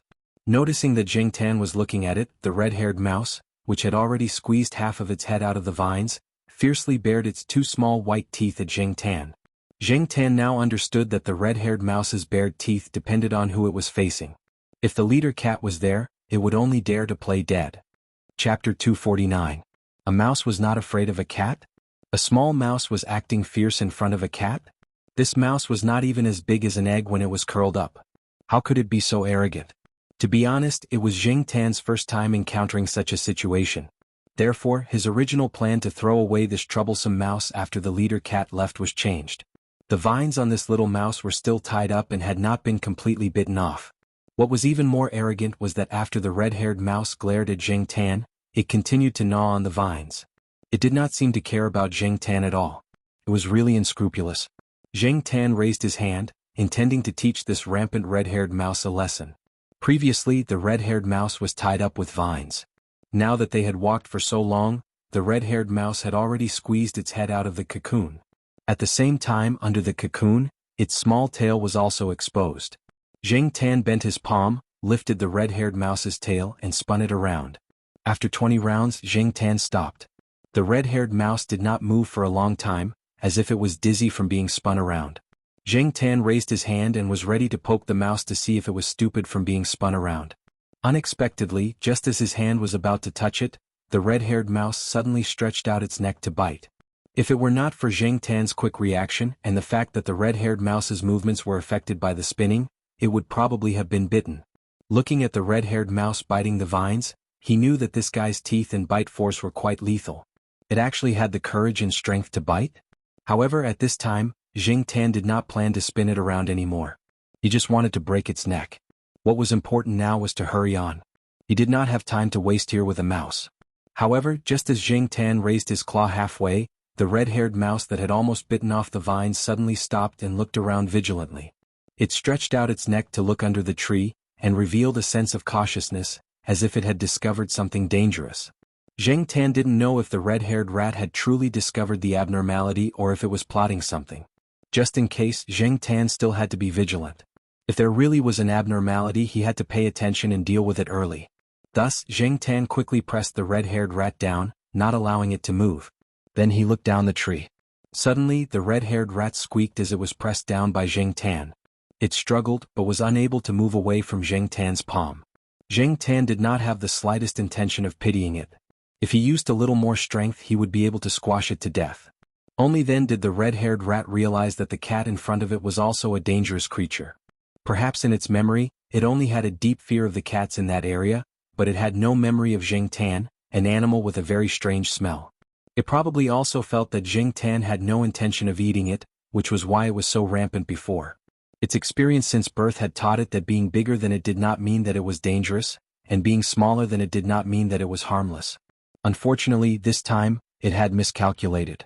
This cat indeed had no intention of eating it, but it was not to be trifled with either. It had enough power to squash it to death with one palm. Therefore, after it cried out once, it stopped, and after struggling for a while, it settled down again. However, its eyes were looking around, probably thinking about how to escape. Zheng Tan did not pay attention to the red-haired rat that he was stepping on. He focused on looking down, his ears perked up to listen to the movements around him. Just when he felt that the red-haired rat was playing with him again, he suddenly heard a slight sound. Zheng Tan, who was about to find trouble with the red-haired rat, immediately focused his attention on that slight sound. The rustling sound of something rubbing against the ground and the surrounding grass gradually came in this direction. Zheng Tan held his breath and looked in that direction, feeling nervous.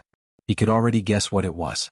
A snake as thick as the mouth of a bowl came out from the grass over there.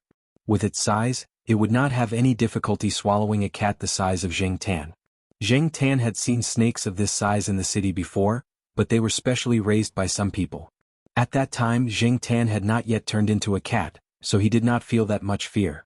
But now, in this forest full of danger, Zheng Tan's hair almost stood on end. Fortunately, the snake was not heading in the direction of the tree that Zheng Tan was in. Moreover, the snake had already eaten, and there was an obvious protrusion on the snake's body. Looking around, Zheng Tan guessed that the snake was probably planning to go to the wetland not far away. After the snake left, Zheng Tan waited for a while before coming down from the tree. This time, Zheng Tan did not plan to release or kill the red-haired rat directly. He found another vine and tied the rat up. This time he spent more effort tying 2 knots in a circle, then tying the next circle, repeating the process a few times. This way, even if the rat bit off a section of the vine, it would not be able to escape immediately. Yes, Zheng Tan planned to keep the rat as an early warning. This primeval forest, which could be said to be well preserved, had many dangerous and uninhabited places. In the ancient and magical forest, all kinds of creatures were breeding and living in an endless stream. Countless lives had been here for generations, and the vastness of the primeval forest made people feel that it was unfathomable. In the past 10 or 20 years, expedition teams had been organized both domestically and abroad to explore this forest, which was filled with all kinds of legends and stories. Some universities and research institutes had also organized expedition teams, and once they entered, they would spend 1 or 2 months or even longer. However, there were still many places that people could not reach, and miracles that could not be discovered. At the same time, it also showed that there were countless unpredictable dangers in this forest. Zheng Tan admitted that he had underestimated this forest. In Zheng Tan's original mind, the forest that was filled with all kinds of dangers was similar to the Amazon jungle. What was there to be afraid of in a place like Tangshan City? Even when he followed the red-striped cat into the forest, Zheng Tan did not encounter any danger or crisis. But now he suddenly realized that he had been too naive. Many of the wild animals that lived in this forest were deliberately hidden, and Zheng Tan might not be able to discover them in the first place. There were also unknown dangers. Zheng Tan did not think that he was smarter than the expedition team, and his experience in the forest was not as good as this little rat's. Since he did not have a high IQ and could not compare to the native residents of the forest, and he did not have a second red-striped cat to lead the way, Zheng Tan chose to take this red-haired rat with him. It might be useful in the future. Even if it was not, it could be used as a backup ration, and when there was danger, it could be used as bait to distract the attention of dangerous creatures. The speed at which they returned to the base was much slower than the speed at which they entered the forest. During the process, Zheng Tan had to be vigilant of his surroundings. He would stop from time to listen for movements in the surroundings. He also had to take this red-haired rat with him. Once he found that the red-haired rat was about to gnaw off all the vines, he would change to another vine to tie it up. Fortunately, there were many plants and vines here. Zheng Tan specifically looked for those that were resistant to gnawing and had some thorns to increase the resistance of the red-haired rat's gnawing process. He had heard that there were many plants that had long been extinct in other parts of the world. They were called living fossils by botanists. Perhaps those botanists would scream if they saw them here, but Zheng Tan had no interest in them at all. Along the way, Zheng Tan saw a very large tree. Zheng Tan didn't know what kind of tree it was and he had never seen it before. He guessed that it was because it was too old. There was a hole in the trunk and many snakes were crawling in and out of the hole. Zheng Tan jumped onto a tree to determine the direction he should go and observe his surroundings. He saw the snakes from afar and quickly ran. He didn't dare to court death. Speaking of gains, Zheng Tan picked up a piece of amber. He had picked it up when he went to the stream to drink water. In the past, he had heard people say that ambers were found in mining areas or by the sea. He didn't expect to find one here. The piece of amber was about the size of a quail egg. There was a small flower inside. He didn't know what kind of flower it was, but if it was a species from tens of thousands of years ago, it would be really valuable as a collector's item. Zheng Tan found a vine and wrapped the amber around his neck. This way it wouldn't be easy to throw it away. He would give it to little Pomelo when he returned. Zheng Tan didn't feel anything when he wore the amber. It was light and easy to carry. On the way, Zheng Tan ate some fruits and caught a snake. He didn't know which snakes could be eaten and which couldn't. Anyway, he happened to see a snake of the same species as the one he ate last time, so he killed it. It was a little smaller than the one caught by the striped cat. In order to hurry, Zheng Tan bit the bullet and ate some more. He fed the rest to the red-haired rat. Anyway, it was just these things. It didn't matter if it ate or not. The red-haired rat seemed to be very hungry and didn't refuse. Many rodents were omnivores. This red-haired rat could eat meat and vegetables, which saved Zheng Tan a lot of trouble. After walking for 3 days, Zheng Tan quickened his pace at dusk on the 3rd day because he smelled the scent of people.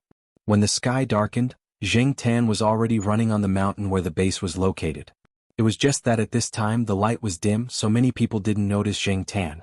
Although he was already very tired, Zheng Tan was very excited when he saw the base. He didn't slow down. Instead, he ran even faster. He even forgot that the red-haired rat was tied to the vine in his mouth. In the base's dormitory, Jiaopa closed the door and walked out of the dormitory building. He wanted to walk around and smoke a cigarette.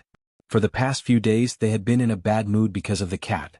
The 2 children didn't go out with the trainee team for a few days. They said that they wanted to wait in the room. They didn't even close the window, wondering when the cat would come back. Jiaopa searched in the wild. He even spent money to hire some villagers to help.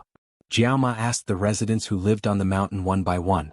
They all said that they had seen a black cat a few days ago and hadn't seen it since.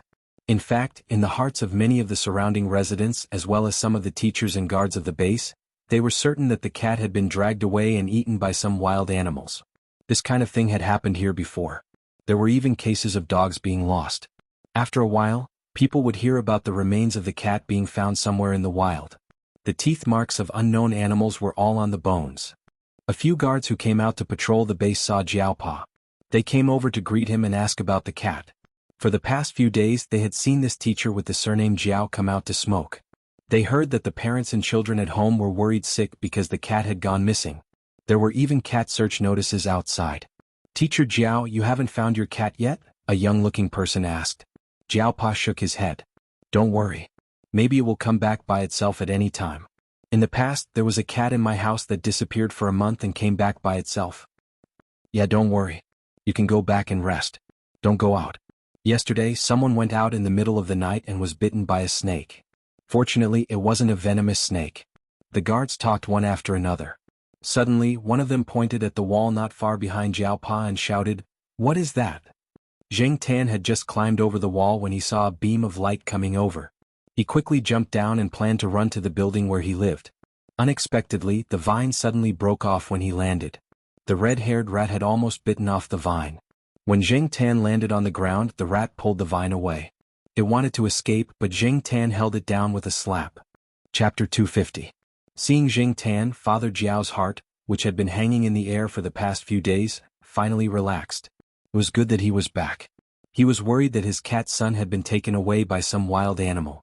However, when Jiaopa walked closer, he frowned when he saw the mouse that Zheng Tan had pinned to the ground with the help of his flashlight. The light at night was not good, and it would affect people's judgment of color. Even so, when the flashlight shone on the mouse, the red light reflected made Jiaopa's heart skip a beat. His heart, which had just calmed down, was in his throat again and his heart rate increased. "This is..." The security guards behind him rushed over. "Hey, is this Mr. Jiao's cat?" "It should be. It seems to be the one on the cat search notice." "It's this one definitely. Oh, it even has a mouse in its mouth. Is it back for a reward?" The security guard who first saw Zheng Tan climbing over the wall said as he looked at the squeaking mouse. The other security guards also turned their attention to the mouse. "Why do I feel that the mouse's fur is red? It really is red. Is it dyed? Let's see if it's a pet mouse." The security guards started to discuss. The light was not good, so the security guard who saw Zheng Tan only saw Zheng Tan holding something in his mouth. Before he could see clearly, Zheng Tan had jumped over the wall. Now, he naturally thought that Zheng Tan came in with the mouse in his mouth and did not notice the vines that fell on the grass. Jiaopa took a few deep breaths and said to Zheng Tan, "Don't let go." Then he looked at the few security guards. After looking around, he said to the young security guard, "Can you lend me your lunch box?" "Oh yes." The young man was looking at the red-haired mouse curiously. When he heard Jiaopa, he quickly handed over the lunch box in his hand. In the afternoon, his girlfriend sent him a lunch box of mung bean soup. After he finished it, he planned to bring it back to her when he was on patrol. He could use the time to have some sweet moments. A lunchbox wasn't worth much, so it was fine to borrow it. In any case, this bunch of teachers would definitely compensate him when the time came. The Jiaopa couldn't care less about the mung bean smell in the lunchbox. He opened the lid of the lunchbox to reveal an opening. "Hey, Teacher Jiao, are you trying to catch mice?" "I'll do it. I know how to catch mice. I used to catch field mice when I went to the wild with other people." The young man handed the flashlight in his hand to the colleague next to him and squatted down to catch them. "You." Before Father Jiao could finish his sentence, the man reached out and grabbed the red-haired rat under the cat's paw. The Jiaopa quickly opened the plastic lunchbox and passed it to her. "Be careful. Don't." The Jiaopa wanted to tell the guard not to squeeze it to death. After all, when the students were doing experiments in school, they accidentally broke the necks of the white mice when they were doing experiments. The Jiaopa looked at the rat that was much smaller than the students when they were doing experiments and then looked at the careless guard who volunteered to help. The Jiaopa was anxious. But this time, before the Jiaopa could finish his sentence, the guard had already thrown the red-haired rat into the lunchbox. Although his actions were a little rough, he did a good job. The only regret was that his hand was bitten. "Thank you, but you still have to go to the infirmary for a checkup. The wound can't be ignored." "Bill me," the Jiaopa said to the young man after he closed the lid of the lunchbox. There was a small hole in the lid of the lunchbox, so there was no need to worry about the rat suffocating. When the young man heard this, he thought, hey, it's free treatment. There were people on duty 24/7 in the infirmary. Recently, there were a few medical students who came for their internships. He heard that they were quite pretty. The young man's heart was rippling. After greeting his colleagues, he went straight to the infirmary. He had a reason to skip work and see beautiful girls. What a good thing. After the guards left, the Jiaopa carefully held the lunchbox and looked at Zheng Tan, who was still looking around. "Where are you going?" His tone was calm, but Zheng Tan felt that there was a pressure around him. He shivered.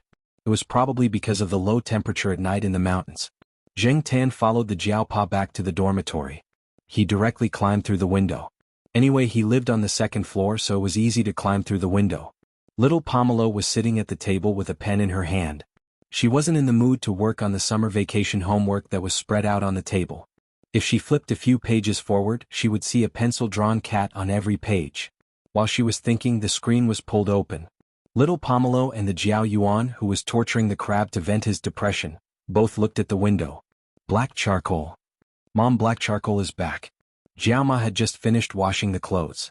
She had just received a call from the Jiaopa. The Jiaopa had something to do and would be back later. Seeing the black cat on the table, his depressed mood was finally lifted. He thought to himself, this cat is just like a human. If I don't leave it alone for a period of time, it will go crazy. This time it even went missing, causing everyone to be worried. Grounding it was necessary. For the rest of the time, this cat would not be able to go out again. Jiaoma scolded Jing Tan and ordered him to be grounded. At the same time, she carefully checked Jing Tan's body to see if he was injured. Then she found a plastic tub and filled it with water for Jing Tan to soak in. Jing Tan came back covered in dust. He even felt the active fleas on his body. He really did need a good bath. Something seemed to be missing. Where's the amber? Jing Tan realized that the amber around his neck was gone. He still had it when he went up the mountain. It probably fell off when he went through the bushes around the base. He would look for it tomorrow. After Jing Tan finished her bath, she wrapped herself in a towel and sat on a stool to wait for her fur to dry. Father Jiao came back with an anxious look on his face. He didn't bring the plastic lunchbox with the red-haired rat, and he didn't know where he put it. What happened? The Jiaoma asked. Is Black Charcoal injured? The Jiaopa asked. No, he just had a meal and took a bath. He seems to be in good spirits, the Jiaoma said. That's good, the Jiaopa breathed a sigh of relief. It turned out that the young guard who was bitten by the red-haired rat was in trouble. It had only been an hour since he was bitten, but the young guard's hand was already swollen like a bun. He was also dizzy. Fortunately, they had a good supply of medicine and he came to get treatment in time. Otherwise he might have died. The Jiaopa immediately came back to check on the situation. When he saw that Jing Tan was fine, he gave a few words of advice and left. Jing Tan listened to the Jiaopa's words and broke out in cold sweat. He finally realized how dangerous the rat was. Fortunately, he was not bitten by the rat in the forest. Otherwise, he would have become the feces of the beasts or insects in the forest. Before the Jiaopa left, he said that he might come back very late. He might not even come back to sleep. The Jiaopa was not the only one. The other teachers who led the team, whether they were asleep or not, all rushed to the same place. The students who came out to make phone calls were all wondering what had happened. In a room in the base, many teachers were huddled together. It was originally a temporary lounge. Everyone complained that it was too close to the toilet. It was uncomfortable to stay here in the middle of summer, so very few people came here. But now no one cared. Some male teachers did not change their clothes when they heard the news. They ran over in their singlets and shorts. They did not care if they were laughed at by the other teachers. They stared at the red-haired rat in the cage on the table. The red-haired rat was in the middle of the cage. It was gnawing on a peanut. Its eyes were still looking at the people outside the cage.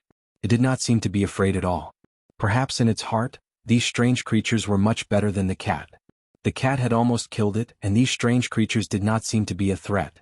When Jing Tan went missing, some teachers secretly laughed at the Jiaopa for bringing a cat. Wasn't he looking for trouble? Even a dog was more obedient than a cat.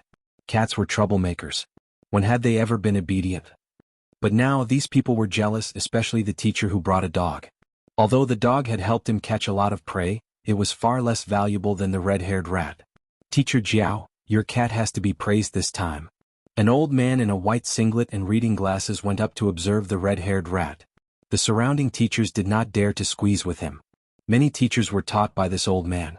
The Jiaopa smiled and did not say anything. He thought that the cat should be praised, but it should also be grounded. But speaking of which, that cat was really good at causing trouble. Who would have thought that it would come back with a red-haired rat in its mouth after disappearing for a few days?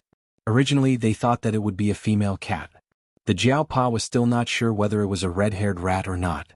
It needed to be identified, but the possibility was very high. He could not tell which species of red-haired rat it was. He had not done any research on this. The reason why he made it public this time instead of hiding it was because he knew very well that it could not be hidden.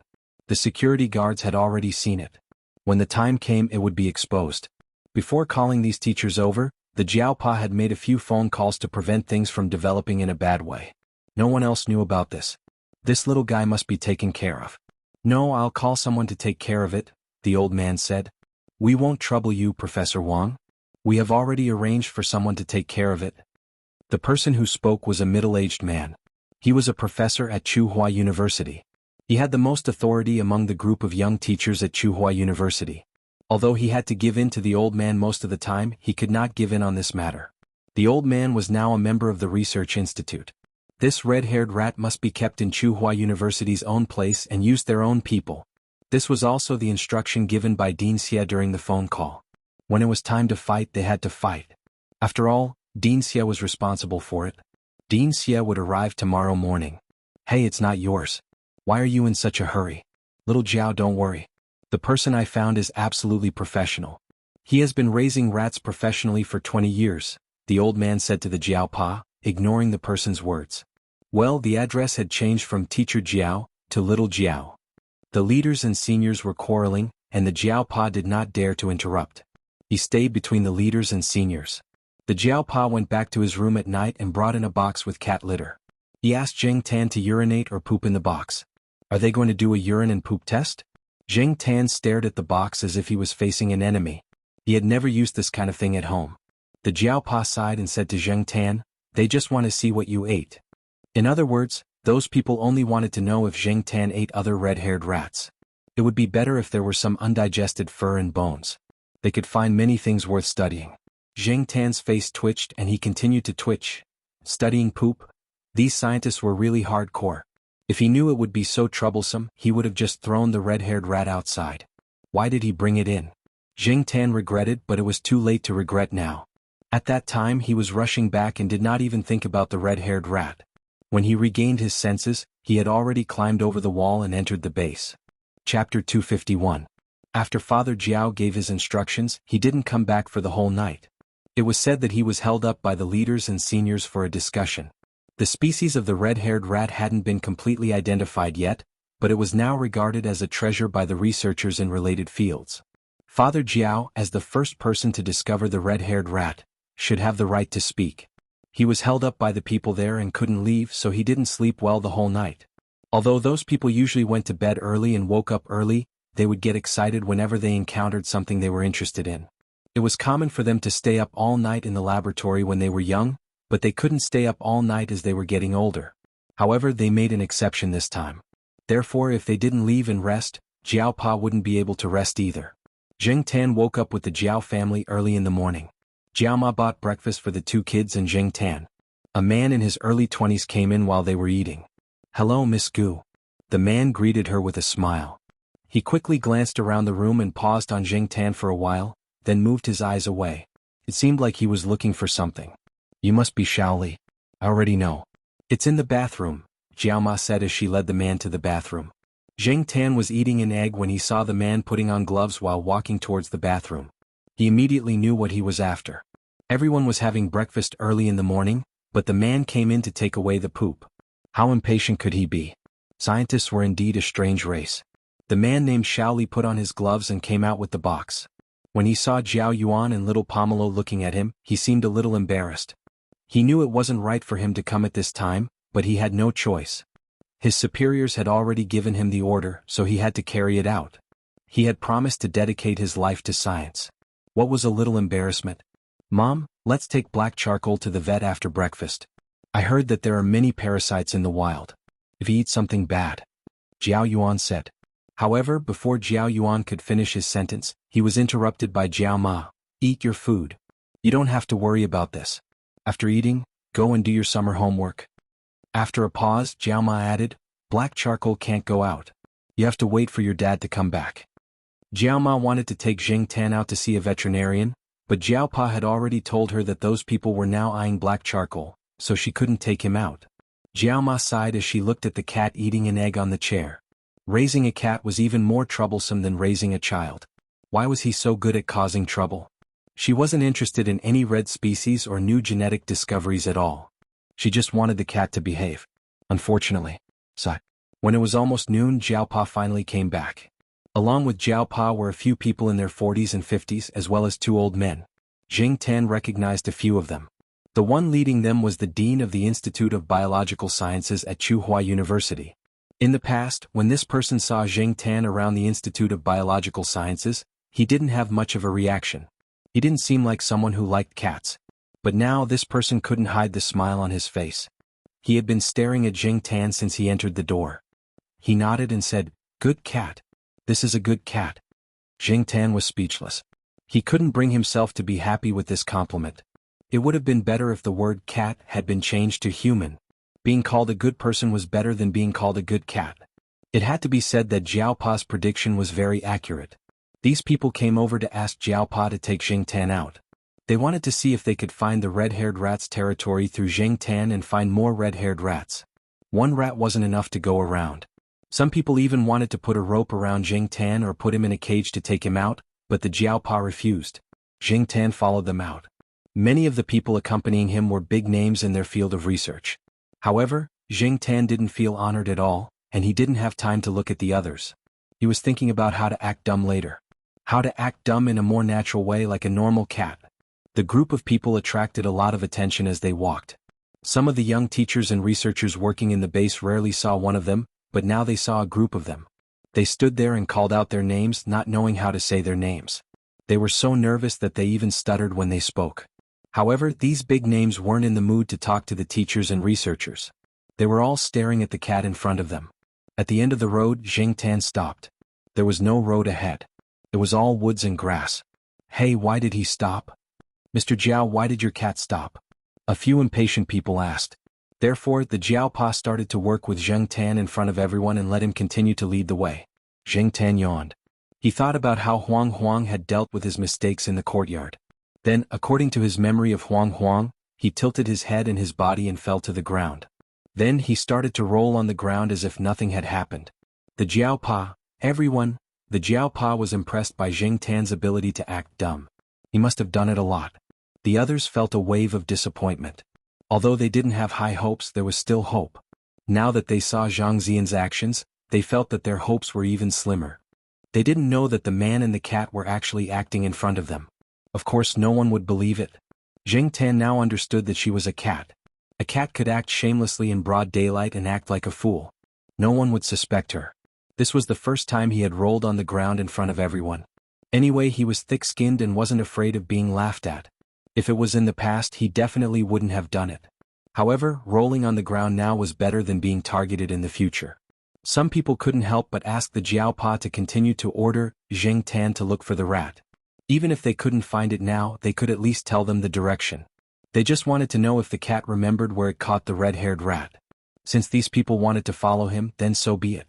Jing Tan decided to fulfill their wishes. After rolling on the ground, he stood up and shook his fur. He continued to walk forward as if nothing had happened. He played with birds and insects along the way. Since he was still outside, he would be grounded when he got back. He was fine, but the people behind him had it tough.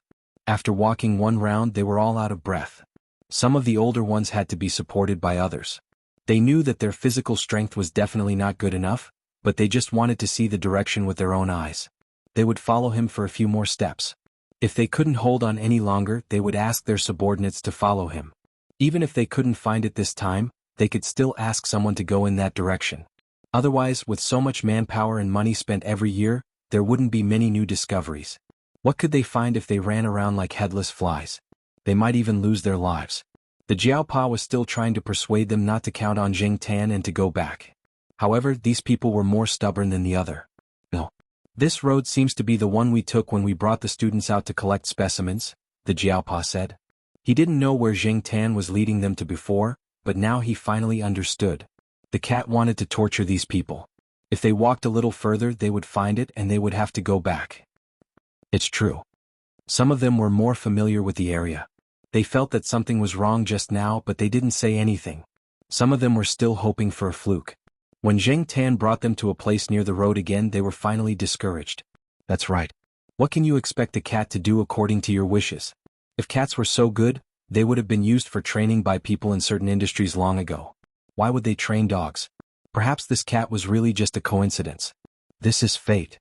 An old man who was sitting on a stone and gasping for breath sighed while slapping his legs. He did not have much regret or unwillingness. He had lived for so long and had seen a lot of things. In the past, he had seen albino bears and albino moles that had caused a sensation in this place. He had also followed the expedition team organized by the international organization to explore the mountains and brought back many specimens of living fossils. Now that he could see a suspected red mouse, he should be satisfied. How many people who went in for money never came out? Most of the time, people who found new species or animals that were on the verge of extinction only found them by chance. Just like the old man said, this was fate. The group of people was so tired that even walking back to the base on the road was tiring. In the end, they called a car to pick them up. After the Jiaopa went back, he talked to the leaders and then took Xingtan to the vet. After disappearing for a few days, it was better to have a checkup.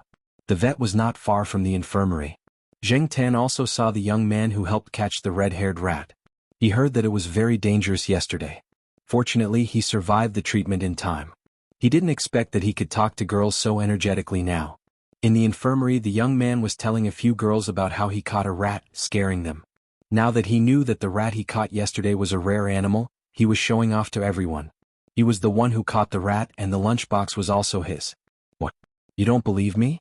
If you don't believe me, look at my wound. Can a normal rat bite be so swollen?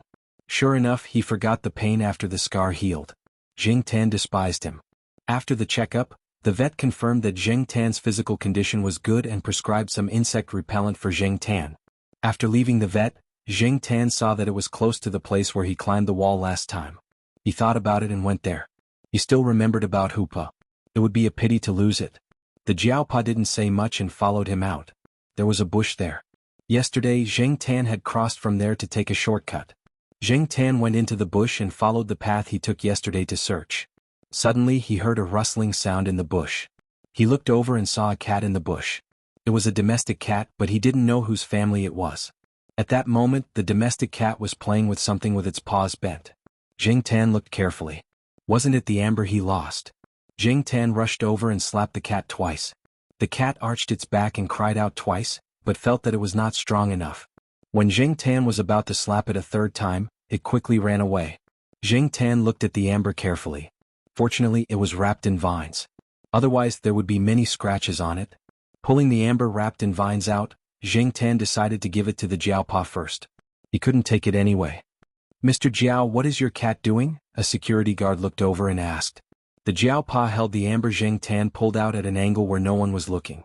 It then stood up and said to the security guard, "It just got into a fight. This guy likes to bully other cats." The security guard obviously saw the cat that escaped from the bush. He didn't doubt the Jiaopa's words. Early in the morning, someone had asked him to pay attention to the movements of the teacher and the black cat, but he didn't find anything unusual. Wasn't it just a cat? Did those people have to watch it so closely? The Jiaopa seemed to casually change the bag and put the amber wrapped in vines into the bag of insect repellent. Chapter 252. After returning, Jiaopa found an excuse to take a break. He took out the item that his cat son had taken out and looked at it. When he got it, he wasn't sure what it was. He didn't know if it was a precious item, but his past experience told him that the cat always had its reasons for doing this. So, just in case, he carefully hid it. Now that he had time, he took it out and looked at it. He carefully pulled the vines away, revealing the amber inside. The vines were peeled off and put aside, not thrown away. This plant was found in the flora, and it was indeed from the mountain forest.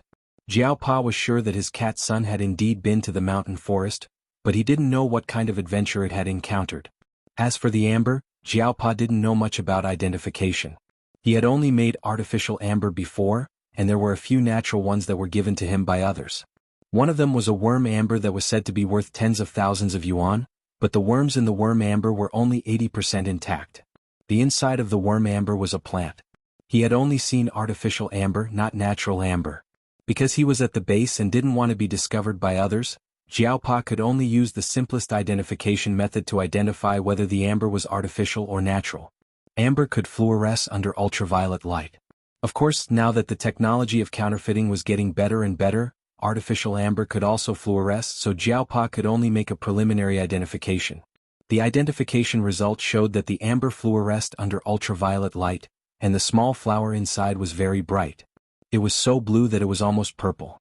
Jiaopa even checked the rare plants newly compiled by some botanists in the past 2 years, but he couldn't find anything similar to the small flower inside. If the amber was real, Associate Professor Jiao had a hunch that the small flower inside might be a plant from tens of millions of years ago, or even hundreds of millions of years ago, a plant that had never been discovered. Once it was confirmed to be real, it was enough to make the botanists and paleontologists excited. They were not interested in red mice or anything like that. After all, their research was different. However, ancient plants were different. Furthermore, it was a complete flower. There were many problems with the stamen inside. If there was a red mouse, there might be a second one. This amber that contained a complete flower and recorded a natural miracle from tens of millions or even hundreds of millions of years ago was very likely to be unique in the world.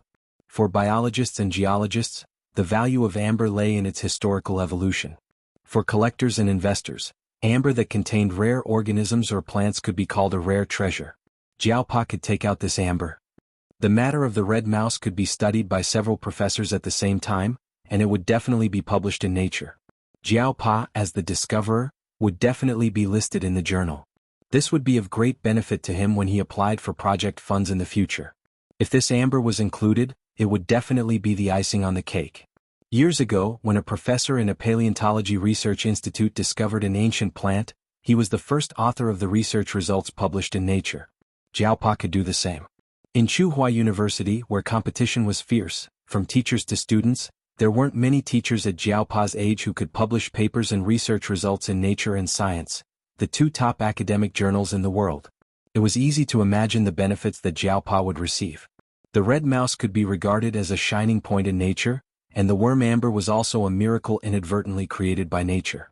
Nature would always inadvertently create one miracle after another, and those who could discover these miracles would always be known as those with great luck. People with great luck. Father Jiao looked at the cat lying on the bed, trying to catch up on its sleep, and rubbed his forehead helplessly. How could a cat cause so much trouble? Jing Tan was already being targeted. If the amber was exposed, it would be even more troublesome. The matter of the red mouse could be said to be accidental. It was natural for a cat to catch a mouse, but what about the amber? If someone found out, Jiaopa could only say that it was his own collection. However, Jiaopa didn't plan to expose the amber. He hoped that everyone's attention would be focused on the red mouse and ignore other things as much as possible. Black charcoal, leave this amber with me for now. Jiaopa took out a small box. Inside the box was the amber that Jing Tan found. Jing Tan heard this. No, this was for little Pomelo. He reached out and was about to snatch the box. I'll keep it for you for now. I'll return it to you when we get back. But you have to promise me that you'll hide it well and don't throw it around, Jiaopa said again. Jing Tan thought about it and decided that it was fine. He couldn't take it with him now anyway. It was safer to leave it with Jiaopa. Jing Tan wasn't stupid. He could tell from Jiaopa's expression and words that the amber wasn't a simple item. At least it was to some people. Rather than keeping it himself or letting little Pomelo keep it, it was better to let Jiaopa keep it for him. For the next few days, Jing Tan was very well behaved. He also knew that there were many people watching him. Some of the idiots who thought that they were well hidden had already been discovered by Jing Tan. Therefore, Jing Tan felt that it was better to listen to Jiaopa and Jiaoma and stay in his room. After all, the student's internship was coming to an end. In 2 days they would return to Tsinghua City. Jing Tan could still endure for the next few days. For the past few days, Jiao Yuan and little Pomelo had been following the students outside to learn how to make specimens. There were animals, plants, and insects, but Jing Tan was not interested in them. He was more inclined to listen to the story of the red-haired rat. He heard that the red mouse had caused a commotion. The identification results were probably out. It was the red species that Jiaopa had mentioned. Yesterday, Jing Tan had been called over to join in the fun when the photos were taken. This morning, Jiao Yuan showed Jing Tan a local newspaper. It had a large article about the red nest rat. Yes, the red mouse had been identified as a nest rat by a few professionals. However, it was different from the smaller nest rats. This red nest rat was definitely much bigger than a normal nest rat when it matured. Jing Tan didn't care whether it was a red nest rat or a red Mickey Mouse. He stared at the few color photos and the article about him in the newspaper. There was a lot of information about the red nest rat in the newspaper. However, there were only 2 vague lines about Jing Tan. It only said that the red nest rat was accidentally caught by the cat of Associate Professor Jiao Mingxing of Tsinghua University School of Life Sciences. After that, there was nothing else. Jing Tan flipped through the newspaper for a long time, but he didn't see any other words about him. In the only photo with Jing Tan in it, Jing Tan was standing next to the Jiaopa. It was very inconspicuous. No one would recognize that Jing Tan was the famous Black Sea in the cat community based on this photo. He had a common face. Only when he said his name would people know who he was. Otherwise, with so many black house cats in the country, who would know who he was? At first, Jing Tan was a little annoyed. Didn't they say that he had made a contribution? What was this? However, after thinking about it carefully, he realized that this was probably what the Jiaopa wanted. Fame or freedom? After thinking it through, Jing Tan obviously chose the latter. It was just like when he realized that a cat had no cat rights and was not protected by the law. He could only accept the fact that he was killed. Compared to Jing Tan's low profile, the red-haired mouse spent a lot of space in the article. The few photos that were taken by professionals attracted a lot of attention. The nest rat's tail was very flexible, and it was also capable of twisting. Especially in the photo where it used its tail to wrap around a tree branch, its body drooped down and hugged a nut. It looked very smart and cute, and its red fur added a lot of points. However, behind the photo, who would have thought that it was actually an extremely dangerous creature? Zheng Tan really realized the value of this red-haired mouse after he returned to Chuhua City. This summer, Chuhua University was destined to not be quiet.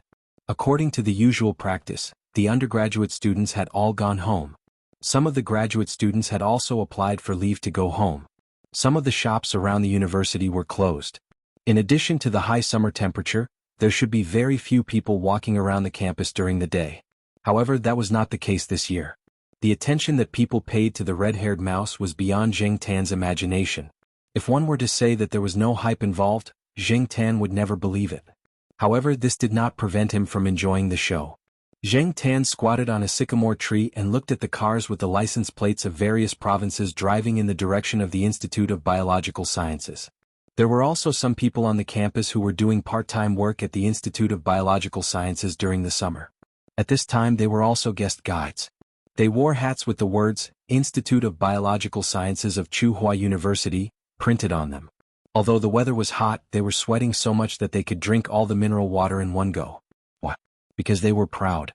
Looking at the people who were running to the Institute of Biological Sciences these days, if they were not leaders of universities or researchers of research institutes, there were also some experts and professors who came from abroad. In the past, the university was famous, but it did not have this kind of attention. Now was the hottest time of the year in Chuhua City. Moreover, now some domestic and foreign research institutes were buying the hair, blood, and other things from the red-haired mouse from the Institute of Biological Sciences of Chuhua University. This made some of the students happy, especially EXIN and the others. In the past, Zheng Tan heard EXIN complain that because of the needs of experiments, they had to buy cells or bacteria from abroad. The other party shipped them very quickly, but they were stuck at the domestic customs for too long. Even if they had prepared all kinds of approval forms, licenses, and other relevant materials in advance and handed them to the customs company to act as agents, they spent too much time at the customs. The condition of the cells was deteriorating, and when they came back they failed and had to order again. Talking about this, EXIN and the others had tears of bitterness. But now, when they thought about how the foreign people would also buy things related to the red-haired mouse from them, they felt a burst of joy in their hearts. Zheng Tan heard that the price of a single hair of the red-haired mouse was equivalent to the price of a house in Chuhua City. When the Chuhua Evening News reported this incident, it jokingly said that the red-haired mouse was worth 10,000 taels of gold for a drop of blood. Zheng Tan also heard that the red-haired mouse was raised like a treasure. Even the blood was taken very carefully to ensure the health of the red-haired mouse. At night, the Jiaopa came back from the courtyard. Today, Principal Xie specially selected 2 female white mice that were bred in the courtyard. He said that he put them in to cultivate a relationship with the red-haired nest mouse. He probably wants to cultivate an excellent second-generation mouse in the future. Principal Xie treasured those white mice. Back then, he spent a lot of money to cultivate them. Usually, some of the teachers in the courtyard wanted to buy a few, but Principal Xie wouldn't let them. This time he was really generous. And then? Asked the Jiaoma curiously. Zheng Tan also perked up his ears to listen. And then? The Jiaopa slowly drank the mung bean soup and said, the 2 white mice were heroically killed in less than a minute. Chapter 253. Just as Zheng Tan thought, the red-haired rat did look smart and cute, but behind that was a ferocious nature, as well as the nature of bullying the weak and fearing the strong. Judging from the way the researchers treated the red-haired rat, during this period of time, the red-haired rat did not encounter any threats at all. It ate well and drank well. Even the wood it used to grind its teeth on was custom-made. The hardness of the wood was selected after many calculations and measurements to be suitable for it to grind its teeth. Even if it bit to death the 2 white mice that Dean Xie had carefully cultivated, no one would do anything to it. Instead, they would contact the mice cultivated by other research institutions to discuss countermeasures to implement the sustainable development strategy. Who knew if they would come back with international aid in the future? In short, that red-haired mouse would be lucky in the future. It was said that any new decision made by the institute regarding the rat would require a meeting and the approval of a few authoritative figures before it could be implemented. It was also because of this that the rat had become very cocky recently. According to the Jiao Pa, this rat dared to bare its teeth at the researchers and did not give face to anyone. It was always causing trouble and was fearless. If it could not finish drinking water, it would jump into the water trough to play with it. Now it was even picky about its food. It had to eat fresh everything or else it would go on a hunger strike. In fact, until now this rat had not really gone on a hunger strike. The breeders were always using different methods to serve it. Zheng Tan saw the 2 photos taken by the Jiao Pa recently. The red-haired rat was a size bigger than when Zheng Tan first caught it. It was also clearly chubbier. Some rats had to live in fear and sneak into the sewers to steal food, such as domestic rats. Others were carefully served, such as this red-haired rat. Rats were infuriated to death when compared to other rats. Once, when Zheng Tan went to the Jiao Pa's office to climb through the window, he happened to bump into Principal Xie, who was about to drive out. However, Principal Xie did not reprimand Zheng Tan. Instead, he smiled warmly at Zheng Tan. After returning home, Zheng Tan got the answer from Jiao Pa recently. Dean Xie had used the red-haired rat to secure a lot of projects and support from various parties. Jiao Pa was also one of the beneficiaries. Although the red-haired rat was no longer Jiao Pa's private property, Jiao Pa still benefited a lot from it. With the approval of a few big shots, Jiao Pa's title of associate professor would soon be removed. Moreover, it was much easier for Jiao Pa to apply for projects now. As the saying goes, having someone in the government makes things easier. Sometimes, success or failure could be decided with just a word from someone. Even in this circle, which was regarded as a pure land, with a halo, changes were already quietly happening. Because of this, Yuan Zi once sighed to Jiao Pa when he came over, "Your cat is worth it, King worth it."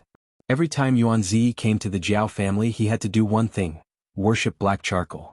In Yuan Zi's own words, he was not worshipping a cat, he was worshipping the god of wealth. Now Zheng Tan was already numb to Yuan Zi's way of doing things. In his opinion, Yuan Zi was just an idiot. "Your cat is really a god. Old Jiao Pa, let me tell you, ever since I worshipped this Jinsai, the company has been developing positively.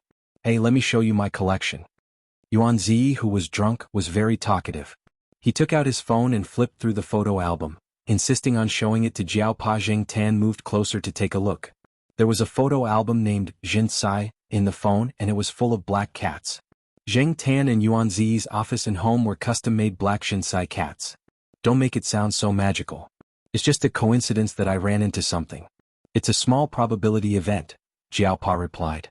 Yuan Zi was about to explain when Jiao Pa's phone suddenly rang. Jiao Pa gestured to Yuan Zi to answer the call first. He took out his phone and looked at it. It was an unknown number. Jiao Pa did not rush to answer. Instead, he waited for a while. If the other party hung up quickly, he didn't plan on answering. This kind of thing happened often. After he answered, it was either a promotion, a wrong number, or a scammer. There were also some who wanted to ask about the red-haired rat. No matter what, he didn't want to answer. Unexpectedly, the phone kept ringing this time. The other party seemed to be saying, "If you don't answer, I'll keep calling." Jiao Pa pressed the answer button. He was not in a hurry to introduce himself. "Hello." Zheng Tan listened to the voice on the phone. He also suspected that it was about the red-haired rat. Recently, the red-haired rat was still in the limelight. However, the other party didn't seem to be talking about the red-haired rat. They were talking about something else. Zheng Tan couldn't hear them clearly. He only heard a few words. "Yes, I am. Yes, it's my cat." Jiao Pa looked in the direction of Zheng Tan on the sofa. Yuan Zi, who was thirsty and about to drink some water, immediately listened to the Jiao Pa's call. He didn't even drink the water. He kept holding the cup and listened to the Jiao Pa's call. His eyes kept glancing in the direction of Zheng Tan. "It's convenient. I'll be home tonight. The address is on the 5th floor of Building B in the East District. Okay, I'll see you later." Jiao Pa hung up the phone and looked at Zheng Tan with a puzzled face. He wondered what the cat had done in the year that he had been away. "Who was it?" Yuan Zi asked. The person said his name was Yan He. He asked for my name and whether black charcoal was my cat. He said he would come over later to discuss something. Jiao Pa had never heard the other party's voice. This was the first time he had talked to the person called Yan He. What the other party wanted to talk about was obviously related to his cat. Previously, he had suspected that it was about the red-haired rat. However, the other party didn't mention anything related to the red-haired rat. But other than that, what else could they talk about? He even came over to discuss in person. His tone sounded like he was giving him a lot of benefits. Yuan Zi's face turned serious. Anyway, we can't sell this moneymaker. Jiao Pa cleared the things in the living room and discussed with Yuan Zi what to do later. Of course, I don't need you to tell me that. The name Yan He sounds a little familiar. Yuan Zi didn't plan to leave right away. He decided to stay a little longer to see what the visitor was up to. At the same time, he wanted to support his brother. Although he was only the boss of a not-so-famous company, he had his own way of judging people after so many social engagements over the past few years. Don't worry, I'll help you sound him out later. If there's anything, we'll take care of it together. Zheng Tan was even more confused. He carefully thought back to what he had done in the past few months. It seemed like he hadn't done anything that would offend the heavens and the gods. There shouldn't be anyone who would come and complain or blame him. However, the name Yan He did seem to have heard it somewhere before. He really couldn't remember where at the moment. About half an hour later, Yan He arrived at the Jiao family. Only then did Zheng Tan know who this person was. No wonder the name sounded familiar. Wasn't this Yan He the son of the old lady who lived by the lake? However, he had often heard the old lady mention Xiao He, and other people say President Yan, so he didn't match the name Yan He. As for Yuan Zi, this guy's reaction was even more intense. Originally, he was sitting on the sofa with an "I'm not easy to talk to" look on his face. After seeing Yan He immediately jumped up from the sofa with a smile on his face. President Yan, it's you. Zheng Tan. So, Yuan Zi, this amusing idiot, changed sides at the first second they met? Yuan Zi had met at a banquet and chatted for a while. At that time, one of Yan He's subsidiary company's goods needed to be inspected again. There were some problems with the company's quality inspection department, and there were also some problems with the test reagents and drugs that they had purchased. Therefore, Yan He wanted to find other companies to help with the inspection. Yuan Zi deliberately found an opportunity to promote his company. Both parties exchanged business cards. After that, Yan He didn't contact Yuan Zi again. Obviously, he didn't think highly of Yuan Zi's company. And now Yuan Zi didn't expect to meet this potential big client that he had missed by the skin of his teeth. He thought that he wouldn't come into contact with him for a long time. However, looking at Yan He's reaction, Zheng Tan guessed that he probably didn't remember who Yuan Zi was at all. Yuan Zi introduced himself. Yan He didn't know if Yan He really remembered him or if he was just pretending. He smiled and said a few words, then went straight to the topic. It turned out that the old lady had agreed to go to the south with the old man who came looking for her. It would probably be very difficult for her to come back in the future. Yan He also didn't want the old lady to live here. It was too far away. Even if the old lady returned to Chuhua City, he wouldn't be able to take care of her. Yan He had another property in Chuhua City. When the old lady came back, she would directly live there. There was no one living in the house here, so it would be a waste to keep it. He planned to sell it. However, the old lady was the kind of person who would develop feelings for the house after living in it for a long time. She had a lot of requirements for the buyer. She didn't think much of it until a few days ago when the old lady was reading the newspaper and saw Zheng Tan in the photo. At that time, we didn't know that the cat in the newspaper was yours, but the old lady saw it at a glance. The old lady said that this was fate. She asked me to come over and ask if your family had any intention of buying a house. Yan He briefly explained the matter. Jiao Pa and Yuan Zi were both smart people. Yan He's words were half true and half false. Who would believe that the house couldn't be sold? Who didn't have a few friends or relatives who liked the house? However, Yan He could definitely come over because of the old lady. Otherwise, this old CO would never deign to come over in the midst of his busy schedule. Indeed, Yan He originally planned to sell the house to a relative of his friend. The other party was also a good person. The old lady was still thinking about it. When she was about to agree, she saw the news in the newspaper and recognized the cat. She asked someone to inquire about it. When she saw that the Jiao family with 4 people and a cat living in such a small house, she thought that they would have to buy a big house sooner or later, right? The old lady felt that she could be where she was today because of Zheng Tan. She didn't lack money. What mattered was fate. It didn't matter if you were a human or a cat. When people reached this age, some of the things that they cared about were difficult to understand. Even if Yan He, the filial son, didn't understand the old lady's actions, he would still nod in agreement. It was just a house. Compared to the old lady, it was nothing. He could afford to lose it. Yan He didn't sit for long. After he explained the matter, he asked the Jiao Pa to think about it and give him a reply as soon as possible. After all, the old lady would be going to the south soon. He just had to wait for the result. After Yan He left, Yuan Zi shouted exaggeratedly, "Old Jiao, do coincidences like this happen often in your family?" Yuan Zi didn't believe that Yan He didn't see the rising trend of the real estate market. At this time he still wanted to sell the house at a low price. This was like a pie falling from the sky. Why didn't such good things happen to him? The Jiaopa didn't say anything. He was deep in thought. Old Jiao just agree. If you miss this opportunity you won't get another one. Yuan Zi urged. Chapter 254. After the Jiaopa made his decision, he brought Zheng Tan to the lakeside villa after dinner the next day. The old lady had been waiting at home for a long time. When she saw Zheng Tan, her eyes narrowed with a smile, making the Jiaopa's eyelids twitch. What exactly happened to make the old lady so affectionate to her cat son? Her affectionate attitude was not like that of an ordinary pet. No matter how special a cat was in the eyes of most people, it was just an animal. The old lady was obviously overly affectionate, which made the Jiaopa even more suspicious. What was she doing without the family knowing? When Yan He went over yesterday he only mentioned a few things casually and did not go into detail. The Jiaopa was still suspicious. After all, it was hard to believe that someone could get such a bargain in this day and age, but it really happened. The Jiaopa had saved up some money in the past 2 years. He could buy a new 3-bedroom house, but he might not be able to afford the villa here. Moreover, the other party had lowered the price so low. Any normal person would be suspicious. The Jiaopa came over today to clarify the matter. Otherwise he would not be at ease. No matter how big the bargain was, he would not make a move before he understood everything. After arriving at the villa, the Jiaopa became more and more uneasy. The car parked outside was expensive and had a Nanjing license plate. There were also servants and bodyguards in the house. Even though they were dressed in casual clothes, they obviously had the aura of bodyguards. The Jiaopa did not recognize them as relatives of the 2 old ladies. Where is black charcoal? Come, I've prepared something for you to eat. The old lady called Zheng Tan over. The old lady was usually very polite, but she was too happy to see Zheng Tan today. Moreover, the old lady's life was really good recently.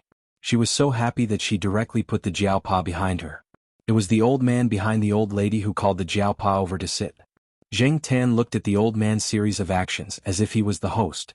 It seemed that the communication between the 2 old men was very smooth, and their relationship was developing quickly. The old lady realized that she had done something wrong and apologized. Before the Jiaopa could say, "It's okay," the old man waved his hand and said, "It's okay. He won't mind." Jiaopa, the old lady looked at the old man reproachfully. This was too rude. While they were talking about the house, Zheng Tan had nothing to do. He just stayed at the side. The food and drinks were specially prepared by the old lady. It was not cat food. It seemed that she had done a background check on Zheng Tan. Jiaopa mainly wanted to know how Zheng Tan and old Madame Yang got to know each other. If he knew the process he would be able to infer other things. Old Madame Fu slowly recounted the incident, and as she spoke she was filled with emotions. The old man seemed to be unwilling to let the old lady talk about this. Thinking about it, the old lady's health was not very good at that time, and she was at a crossroads waiting to make a decision. If the surgery was not successful and the old lady did not make it, the old man's face turned pale when he thought of this. He only calmed down after the old lady patted his hand. After explaining the incident, the old man did not let the old lady talk about the details. He directly talked about the house. The old man took over the topic and directly talked to the Jiaopa. The Jiaopa did have the intention to buy a house in the past. Now that the price of the house was rising, he wanted to buy a house early. Even if he did not live in it now, it would be good to buy a house as a backup. He did not expect to encounter such a good thing. After learning the whole story, although he did not understand the old lady's decision, he did not have any other doubts about the house. He told the old man. The old lady sat quietly by the side and listened to the conversation with a smile on her face. She glanced at Zheng Tan and recalled the first time she saw the black cat. That day she was very conflicted. She did not make a decision about the surgery. The black cat reminded her of some memories hidden deep in her heart. Moreover, when the black cat raised its paw and touched her palm, the old lady's heart suddenly trembled. It was an inexplicable feeling. She felt as if she had received a blessing from the black cat. At that time she thought that maybe she could make it through. In the eyes of others, this was just the old lady's psychological effect. However, in many cases, the psychological changes of a patient's condition could not be ignored. Whether or not the old lady was affected by Zheng Tan's slap, the old lady felt that she could make the right choice. She could make it through, and now she met the person she had missed. Her life had become better, and it was all thanks to this black cat. This cat was very kind. The old lady had indeed lowered the price of the house. Moreover, the various decorations of the house were very suitable for family life. When the house was originally renovated, the materials used were excellent. There was also a piano, tables, chairs, benches, beds, wardrobes and other high-end items. The furniture that was left behind were all in good condition. Overall, the Jiao family had indeed gained a great deal. It was as if a pie had fallen from the sky. While they were talking about the house, the old man was also testing the Jiaopa. He wanted to know what kind of person this buyer was. However, when the topic was about the Jiaopa's mentor, Yuan Ziyi's father, Old Master Yuan, the old man sighed. He was also friends with the late Old Master Yuan. When Old Master Yuan passed away, the old man was busy with business and did not know about it. He only heard about it later. However, at that time Old Master Yuan had already been buried in his hometown. After that, Yuan Ziyi's career was mainly in the central region. Other than business trips, he rarely went to the south. The old man did not meet Yuan Ziyi and did not keep in touch with him. Now that he mentioned it to the Jiaopa, he realized that they were actually not completely unrelated. Because of this, the old man was much kinder to the Jiaopa. The smile on his face was much more sincere. The conversation with the Jiaopa became more and more agreeable, especially the recent incident with the red-haired rat. When it ended, the old man's displeasure completely disappeared. "Since I've decided to sell it to you, it's up to you whether you want to live in it or rent it," the old lady said. The old man did not interrupt, but the smile on his face disappeared. "Don't worry. If we live in it, we will definitely take good care of it. Even if we want to rent it, we will choose someone who cares about the house," the Jiaopa said seriously. What he said was true. Jiao family members cared about the house very much. Although the house in the courtyard was small, it was orderly and not messy. It had the warmth of a small home and they were used to living there. If the villa was rented out, the Jiaopa was not willing to let someone with a messy private life ruin his house. After the Jiaopa said that, Zheng Tan noticed that the old man's smile had returned to his face. It was obvious that the old man was very satisfied with the Jiaopa's words. He sneered in his heart. "This old man is so nosy. If I didn't know better, I would think that this old man loves this piece of land deeply." The old man gave the Jiaopa a business card and told him that he and Yuan Zi could go to Nanqing to have fun. This was the old man's personal business card. It was not for business purposes. "Okay. When I go to Nanqing, I will definitely visit Uncle Han." Jing Tan looked at the card. The old man's surname was Han, and his name was Han Fei. Jing Tan thought that he sounded like a bandit. Old man Han was in a hurry to leave Chuhua City and return to Nanqing. Once the decision was made, he immediately got it done. Jiaopa did not need to worry about anything. After the matter was settled, Jiaoma and Jiaopa came to the villa to take a look. For the time being, they did not tell the two children. It was better not to make this matter public. After all, the Jiaopa had been in the limelight this summer. If this matter was spread out, those jealous people would definitely make a scene. Although they did not say it, the Jiaopa indirectly asked the two children about this. Although Jiao Yuan liked a big house, he still preferred to live in the courtyard. After all, the other children were in the courtyard. It was more convenient. Little Pomelo thought that as long as everyone was together, it did not matter where they lived. Zheng Tan was more inclined to live in the courtyard. It was more convenient to walk around. Moreover, although the campus area was not absolutely safe, it was much better than outside. Since they all wanted to stay in the courtyard, then the villa could be rented out. However, the tenants had to be strictly checked. The new semester was about to start. At this time there were many people renting houses. The Jiaopa was not in a hurry to rent it out. The most important thing was to look at the people. In the last 2 days of August, the school was already very lively. People carrying bags of various sizes could be seen everywhere. There were also some parents who were sending their children to college for the first time. Zheng Tan squatted on a high tree and looked down at the people coming and going below. He also looked at the new cute girls. Every year, from June to September, it was the time when the new and the old were replaced. From the end of April to the beginning of June, the school broadcast all kinds of sentimental sentiments about the brothers who slept on the bunk above me. However, during the last few days, the school could not wait to stamp the word "scram" on the departure procedures. Leave as soon as possible to make room for the new students. In September, the atmosphere was completely different. The school broadcast was full of youthful, positive, and hot-blooded feelings. It gave the new students the impression that the senior is very beautiful and the senior is very hard-working. There was a large flower bed next to the sycamore tree that Zheng Tan was staying in. There were many people sitting at the edge of the flower bed. The large pine tree in the middle of the flower bed provided a large amount of shade. There was a new student who was carrying a mop over.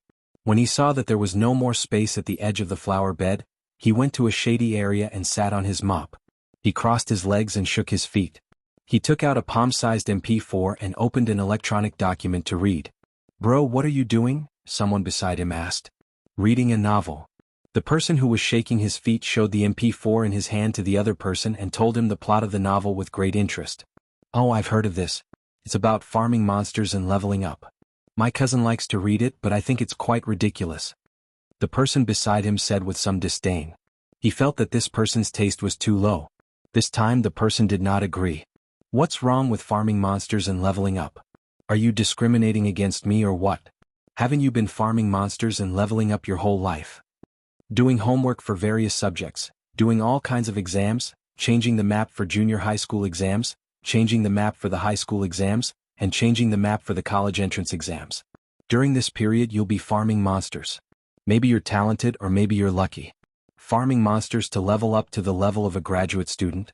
Later on you'll find out that university students are everywhere, and graduate students are as common as dogs. Isn't life just about farming monsters and leveling up?" The person swayed the flip-flops on his feet. He sat on his mop bag and continued to read the ebook on his MP4. He did not care about his words at all, nor did he feel that there was anything wrong with them. Not far behind him, the people in the graduate student reception area looked at him silently with subtle expressions. Chapter 255. The person holding the MP4 realized that the MP4 was almost out of battery, so he simply turned it off and planned to walk around again. Unexpectedly, when he raised his head to look around, he discovered something very interesting. His gaze also stopped at the parasol tree not far away. Zheng Tan was originally squatting there to look at the new students, but he suddenly found a gray magpie that was noisy and jumping around. It was annoying. Recently there had been a lot of birds around the courtyard. Every time Zheng Tan was lying on the tree in the courtyard, he was often annoyed by these birds. It seemed that they knew that Zheng Tan wouldn't do anything to them and wouldn't scratch them like the other cats. General was in solitary confinement. Because there were too many people during the start of school, its owner was worried and simply locked it at home. Without General chasing them away, the surrounding birds became arrogant again. This place wasn't far from the courtyard, so the surrounding birds probably recognized Zheng Tan. When they saw Zheng Tan squatting there, they would occasionally provoke him. Whoosh! They flew past Zheng Tan, chirping as they flew. If it happened once, it would be fine, but it happened a few times in a row. No matter how good a person's temper was, they would be annoyed to death. The surroundings were very noisy, and the people resting by the flower beds didn't pay attention to the birds not far away. If he wasn't bored and looked around, he wouldn't have seen the situation over there. After enduring for a while, Zheng Tan saw an opportunity. When the bird flew past him, he slapped it. Although he didn't hit it, his claws still hooked the feathers on the edge of the bird's wing.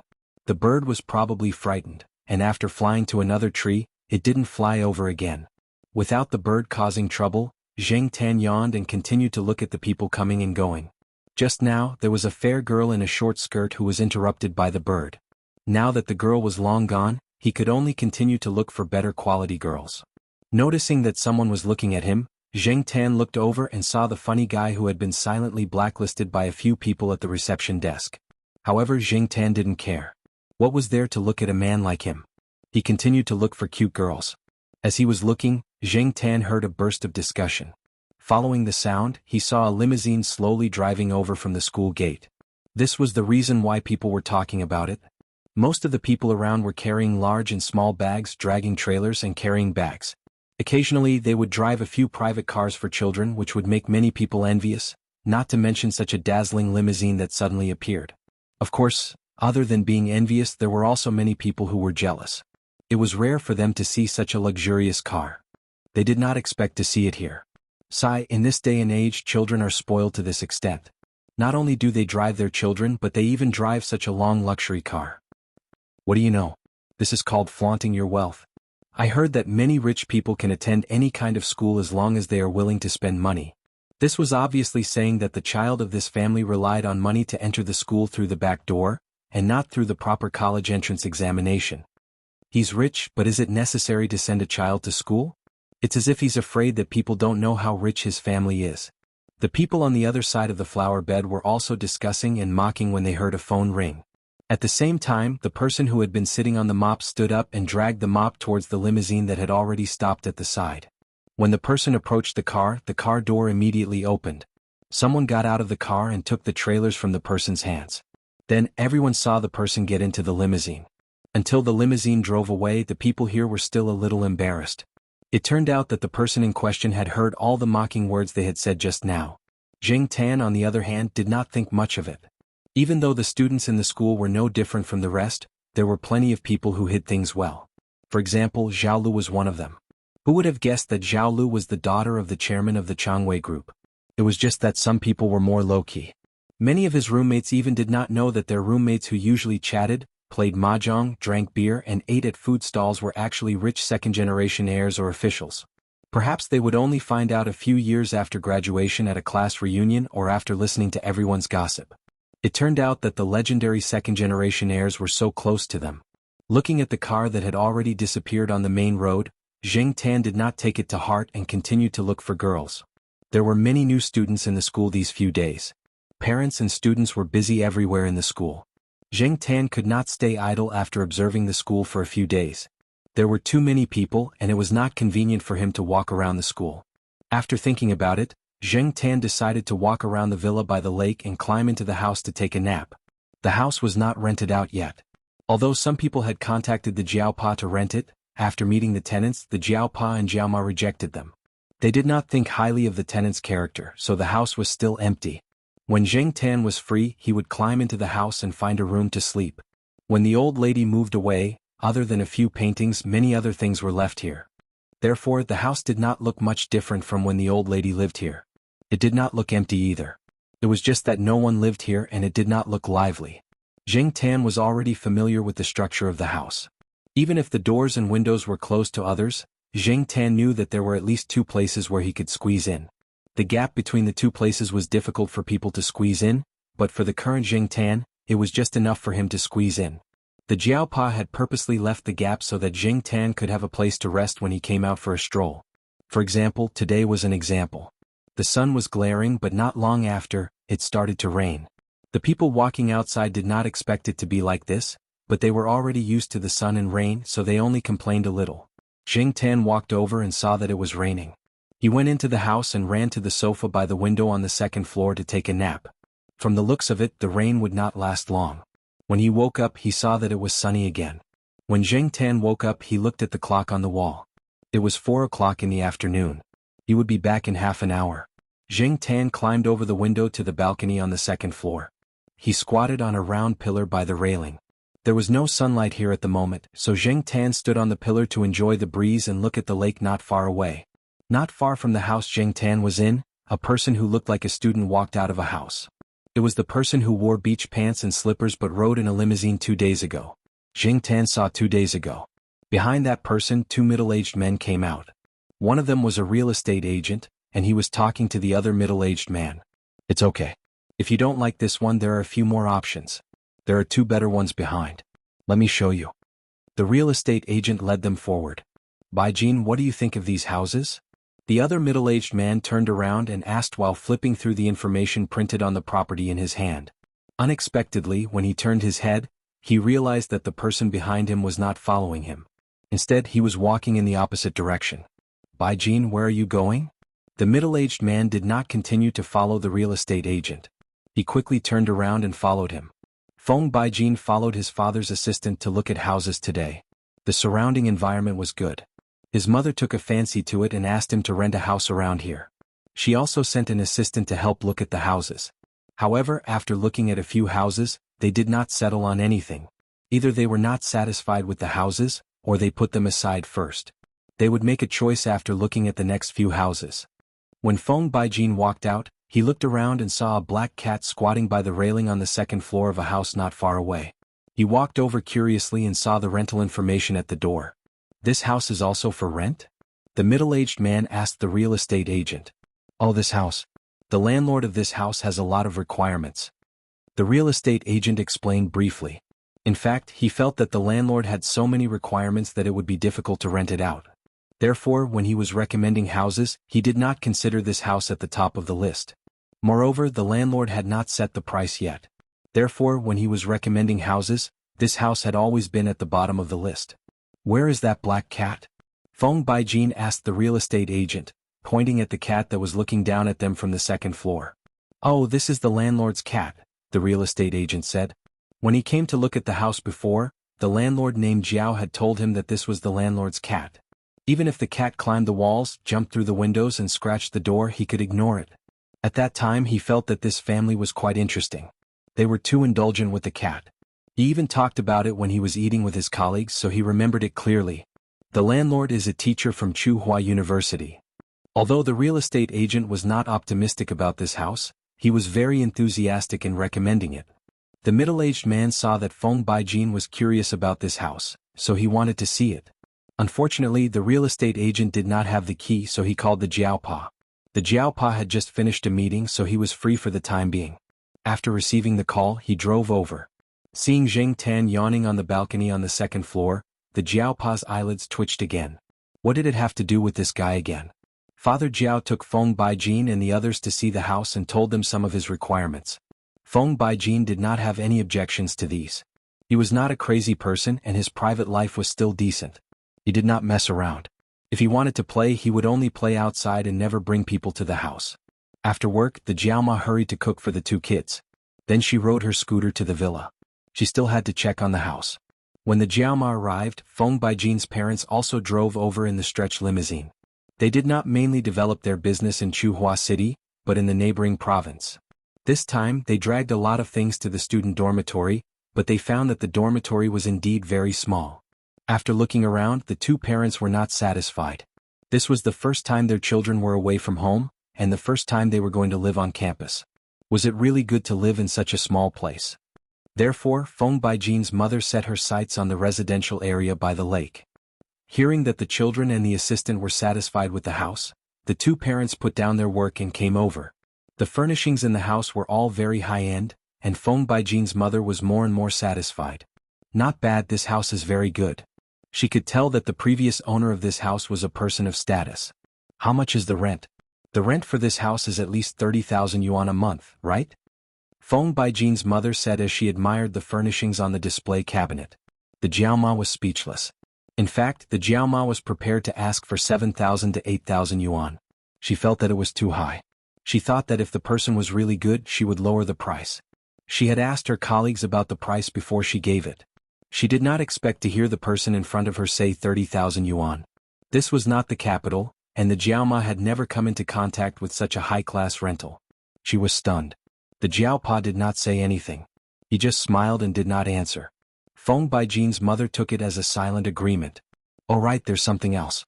The loft on the slope of this house is not for rent," the Jiaopa said. "Why?" Feng Baijin's mother was puzzled. Chapter 256. The attic was decorated like a simple living space, the kind that people could live in. The decoration was very nice. Obviously, the old lady didn't use this place as a place to store junk. There was a bed, a table, a bookshelf, and a small bathroom. It was said that this place was originally renovated for her grandson, but after her grandson went abroad, no one lived here anymore. At night, people could stay here and see the night sky through the window at the top of the slope.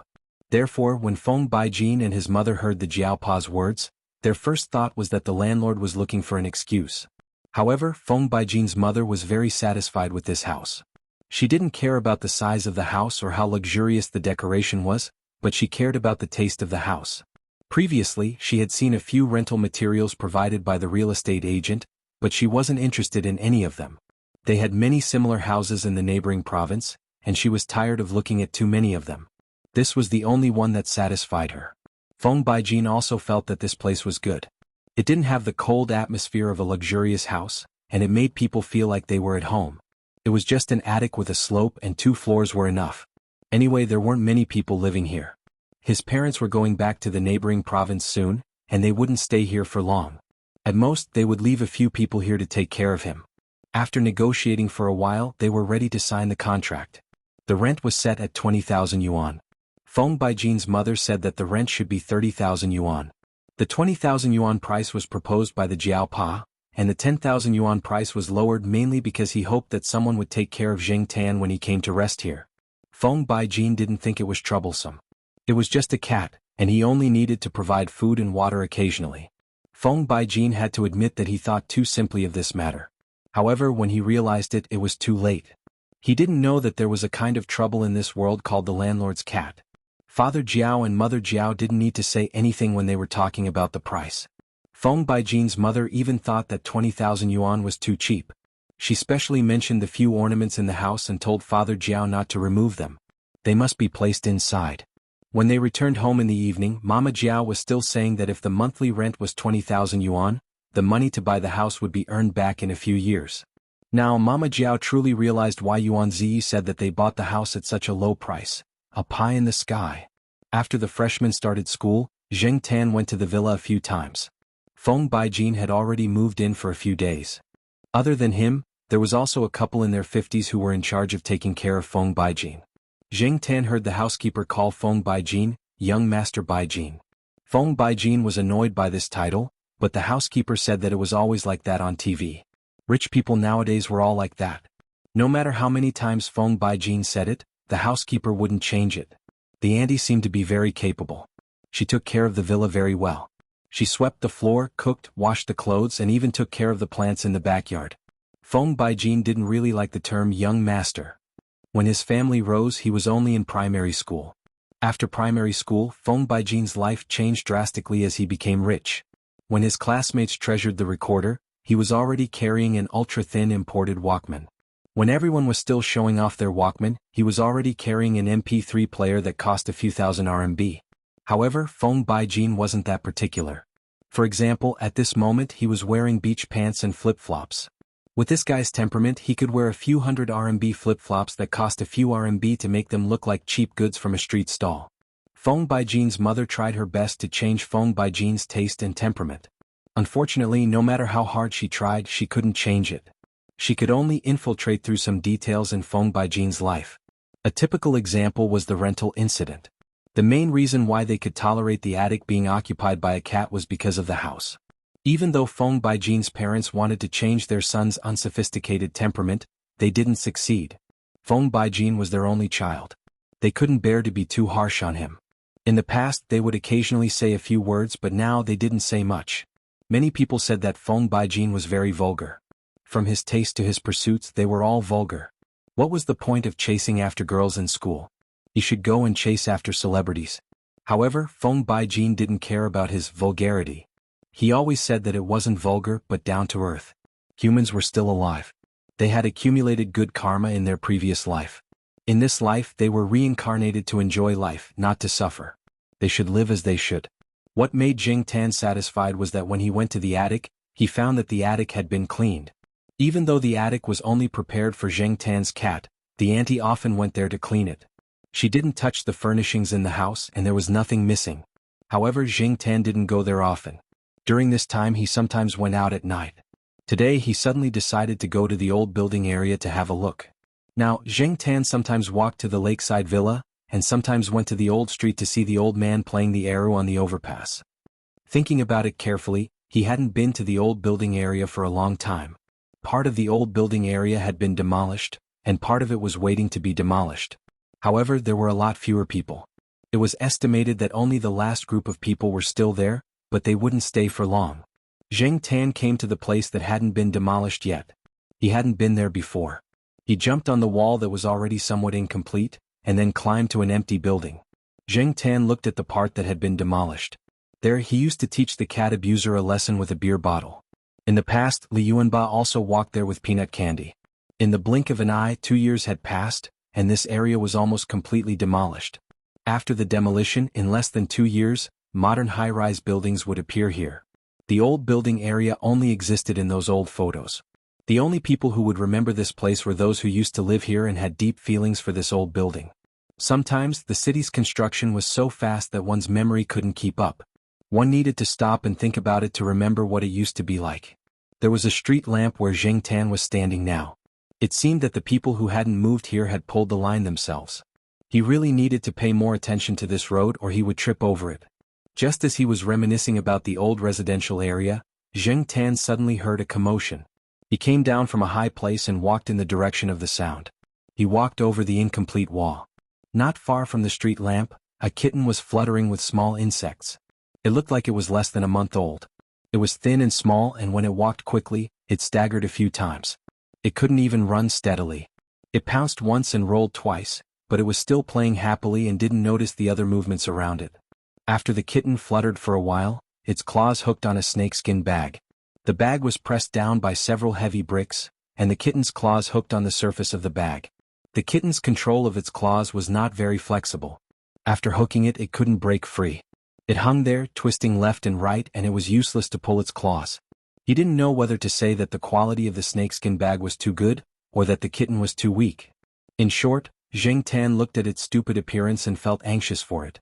After squatting on the wall and watching for a while, Jing Tan jumped down from the wall and walked over to the kitten. At this time, the kitten realized that a strange cat was approaching. It looked at Jing Tan with some vigilance. Its claws hooked on the snakeskin bag struggled harder, but it still couldn't break free. The kitten anxiously called out a few times. Jing Tan felt that the sound was a little strange. It was different from the sounds of the kittens in the pet center, and it was also a little different from the sounds of the big and small kittens. It was probably the difference in the species that caused the difference in the sound. Jing Tan didn't think much about it. However, when Jing Tan got closer and sniffed, he found that the smell of the kitten was a little familiar. While thinking about who the smell belonged to, he helped the kitten's claws to break free from the snakeskin bag. After regaining its freedom, the kitten ran a few steps away from Jing Tan, but it stopped. It looked back at Jing Tan, called out, and then slowly walked towards Jing Tan. Jing Tan wasn't in a hurry to leave. He simply squatted there and thought about who the smell belonged to. While Jing Tan was thinking, the kitten came to Jing Tan's side and tentatively raised its claws to touch Jing Tan's arm a few times. It probably felt that Jing Tan wasn't a threat, so it became bolder and moved around Jing Tan. Just when Jing Tan remembered who the smell of the kitten belonged to, his ears twitched. He stood up and looked forward. Not far from the corner in front of him, a cat that was a size bigger than Jing Tan walked out. It flattened its ears and looked at Jing Tan, its throat making a warning sound. Although it was very afraid of Jing Tan, it still walked towards Jing Tan step by step. As it walked, it bared its teeth and growled. After this cat appeared, the kitten that was originally fluttering around Jing Tan ran over there. It ran and called out as if it was acting spoiled. Jing Tan looked at the cat not far from him and sighed in his heart. This cat was getting worse and worse each time. At this moment, the cat that was baring its teeth at Jing Tan was the big leopard cat that had met Jing Tan twice and lost to him twice. Most of the females in the cat family were quite ferocious, not to mention the tigers and leopards that lived alone. In the pride of lions, most of the time the female lions were responsible for hunting. For example, among the ordinary cats, Li Yuanba and Black Rice were also very ferocious. Most of the time, Jing Tan would not treat the other party as a gentleman just because they were female, because they could beat you up until you could not take care of yourself in the next moment. Take this leopard cat for example. If Jing Tan had given in, it would have been dead long ago. The animal world was simple and crude. The weak were prey to the strong, and there was no such thing as a gentleman. Because of this, Jing Tan always ignored the gender of cats and dogs when he met them. As for this big leopard cat, if he hadn't seen this kitten, Jing Tan wouldn't have remembered that this guy was actually a female. In the past, anyone who saw this ferocious look would think that it was not to be trifled with. Speaking of ferocious look, Jing Tan looked at this big leopard cat carefully. The reason why he sighed that the cat was getting worse and worse each time he saw it was because this big leopard cat no longer had the arrogant look that it used to have. It also didn't have the look that made people want to buy it at a high price. There were a few scars on its body, which ruined its overall beauty. One of its ears had an obvious gap, and its legs seemed to have some problems. Although it wasn't obvious when it walked slowly, Jing Tan could still see it. While Jing Tan was observing the big leopard cat, the big cat was also wary of Jing Tan. The kitten that had run next to the big cat turned around and ran towards Jing Tan. It was running happily and didn't notice the strange atmosphere at all. Chapter 257. Jing Tan wasn't interested in the skinny and small kitten running towards him with its tail raised. Although he was curious about how the leopard cat ended up like this, he was only curious for a moment. Everyone had their own fate and every cat had their own life. Jing Tan lifted her foot to push away the kitten that was bouncing over. Just as she was about to leave, Jing Tan heard a child's voice. Big Flower, where are you? Big Flower? Jing Tan, who had already turned around, looked back at the leopard cat whose ears were twitching and who was no longer as nervous as before. Was Big Flower calling for it? Hearing the footsteps getting closer and closer, Jing Tan quickly left but stopped at the corner. He jumped onto the bumpy red brick wall and looked back. A 7 or 8-year-old child ran over, and behind him was an old man with a flashlight. After seeing the leopard cat, the child was obviously relieved. Then he ran over and picked up the kitten. He stroked the leopard cat's head and said, "Big Flower, it's too late. Don't run around. Go back." Big Flower seemed to be its new name. The name sounded quite ordinary. Jing Tan watched the two people and two cats leave. He thought for a moment and followed them to take a look. That family belonged to the last batch of households to move out. Their original family conditions weren't very good. How could such a family raise a leopard cat? The leopard cat looked a lot thinner than before. Even the kitten was thin and weak. Zhang Zian guessed that they didn't have much milk to feed the kitten. This family was not like Air Mao. Zheng Tan didn't stay for long and went back. In the next 2 days, Zheng Tan would walk around the old building area at night and see how the leopard cat was living now. Although it was not as luxurious as before, at least there was a guarantee of life now. Moreover, the two children in that family were very good to the big leopard cat. The father of the two children drove back with 2 small braised chicken legs for them after delivering the goods. They also saved some meat for the big leopard cat. Although food with too strong a taste was not very good for pet cats and dogs, sometimes it was good to have food. There was no need to pay attention to that at all. This family was the same. They gave the cat what the people ate. It was estimated that the big leopard cat had not fully adapted to it. It had lost so much weight and even the kittens were not growing well. Once, when Jing Tan went over, she saw the two children hugging the big leopard cat to sleep. The big leopard cat also leaned against them very docilely, occasionally licking and helping to comb the children's messy hair. It looked just like an ordinary house cat. Jing Tan learned the reason why the leopard cat ended up like this from Air Mao. That day, when Jing Tan was going downstairs for a walk, he happened to see Air Mao cleaning the house. He had just finished bathing Black Rice. There were wet cat and human footprints on the floor. After mopping the floor, Air Mao sat on the sofa to rest. While he despised Jing Tan for being idle all day, he mentioned the leopard cat to Jing Tan. It turned out that the second owner of the leopard cat had some trouble at home. There was a big mistake in the business field. Last month, he was so busy with debt that no one in the family paid attention to the leopard cat. Later, a relative of the family saw it and had the idea of cat fighting. He took the leopard cat to cat gambling with other people. That was their new hobby. He thought that the leopard cat was very strong, but he didn't expect it to be defeated by a wild cat after winning a few rounds. Its ear was bitten off and there were many injuries on its body from the few bites.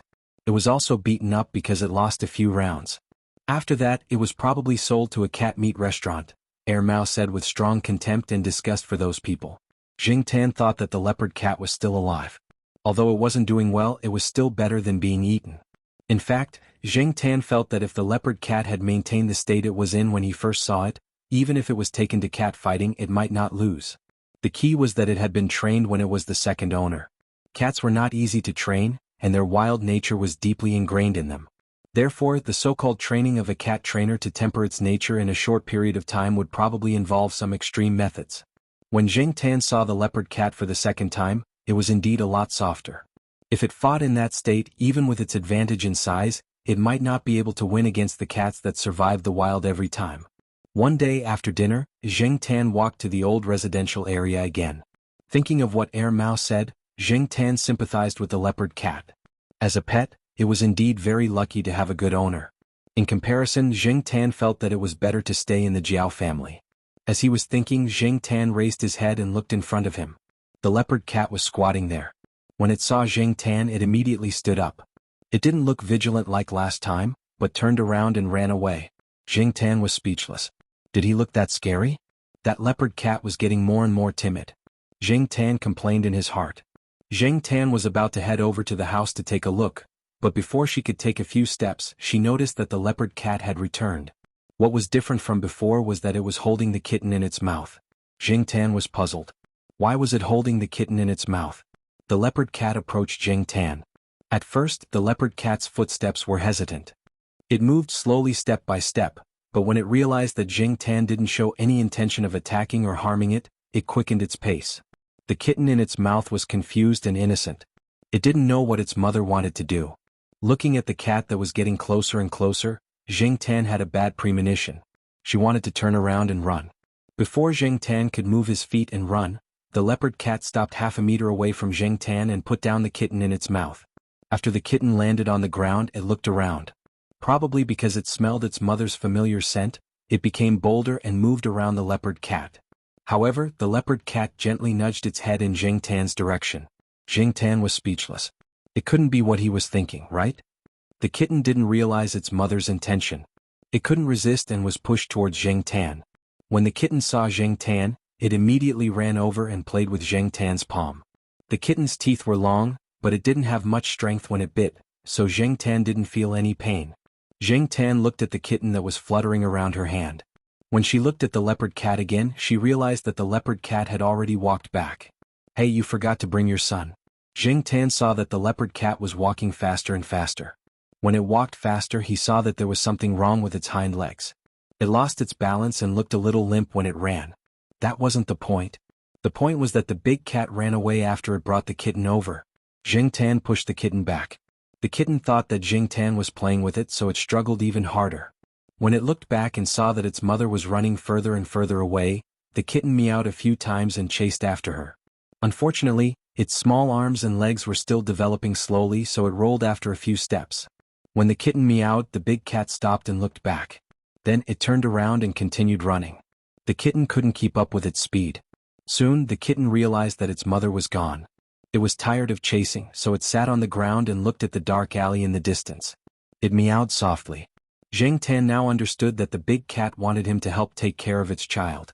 He wouldn't do something like taking care of someone else's child. Even its mother didn't care about it, so why should he care? Jing Tan turned around and was about to leave. The kitten finally remembered that there was another cat here. It looked in Jing Tan's direction, then got up and chased after it. It ran 2 steps and rolled, then got up and ran again. Unfortunately, a kitten was a kitten. How could it be faster than a big cat? Not to mention Jing Tan, who disappeared in a few seconds. Jing Tan ran to the fork and heard the kittens meowing. He stopped and squatted there to think. Then, he tiptoed back to the corner and carefully poked his head out to look at the alley that was full of bricks and debris. The kitten didn't meow loudly. It was squatting there in confusion, not knowing what to do. It meowed softly. Jing Tan retracted his neck, thought for a while, then poked his head out to look in that direction. After hesitating for a while, he lifted his foot and kicked a small stone next to him. The stone was kicked out, and the sound of it rolling attracted the kitten's attention. It also saw Jing Tan at the corner. Under the dim light of the only street lamp in the alley, the furry ball walked towards Jing Tan. Pitter-patter. Pitter-patter. The raindrops fell and hit some glass bottles and metal plates, making a sound. Jing Tan looked at the sky and cursed in his heart. *CK the weather forecast. What happened to the sunny week? What happened to the good weather for going out? Can't you let me take a walk happily? The raindrops fell more and more rapidly. Looking at the kitten rolling every 2 steps, Jing Tan quickly walked a few steps and picked it up. He stood up and ran into the dark alley with no light. Anyway, there was basically no one around. Even if there was someone, they wouldn't see him. At this time, there should be a lot of people at Tsinghua University. It wasn't good for him to run over like this. Jing Tan thought for a while, then turned and ran towards the villa by the lake. Anyway, it wasn't far from there. More importantly, there weren't many people there at the moment. Jing Tan purposely found an inconspicuous path and a place with more cover. When he walked near the villa, Jing Tan jumped over a bush. When he landed, he slipped and almost fell. Jing Tan simply stopped to catch his breath. However, he found that not far in front of the door of a shop, under a big umbrella, a child was standing there looking at Jing Tan. The child was holding a drink and blowing bubbles into the bottle for fun. When he suddenly saw this scene, he was so excited that he blew the drink out of the cup. The child didn't care about the drink and stared at Jing Tan without blinking. Jing Tan saw that it was just a little kid who noticed him, so he didn't care anymore. After looking at the route, he grabbed the kitten and ran into the forest 2 steps away, continuing to run towards the villa by the lake. After Jing Tan ran away, the child's mother came out of the shop, picked up the child, opened the umbrella, and prepared to go home. "What are you looking at?" the child's mother asked. "A big cat carrying a kitten and running away with sauce." The child bent one arm and demonstrated. Chapter 258. When Jing Tan brought the kitten to the villa, it was raining heavily. Jing Tan was covered in rainwater. The kitten was carried by Jing Tan, so it didn't get wet. It was in a better condition than Jing Tan. Before renting out the house, Father Jiao installed a small ladder at the side. People couldn't use it to go up. The ladder couldn't bear the weight and could only bear the weight of a cat. The ladder was also very small, so it was just right for the cat to use. Feng Baijin didn't care at that time.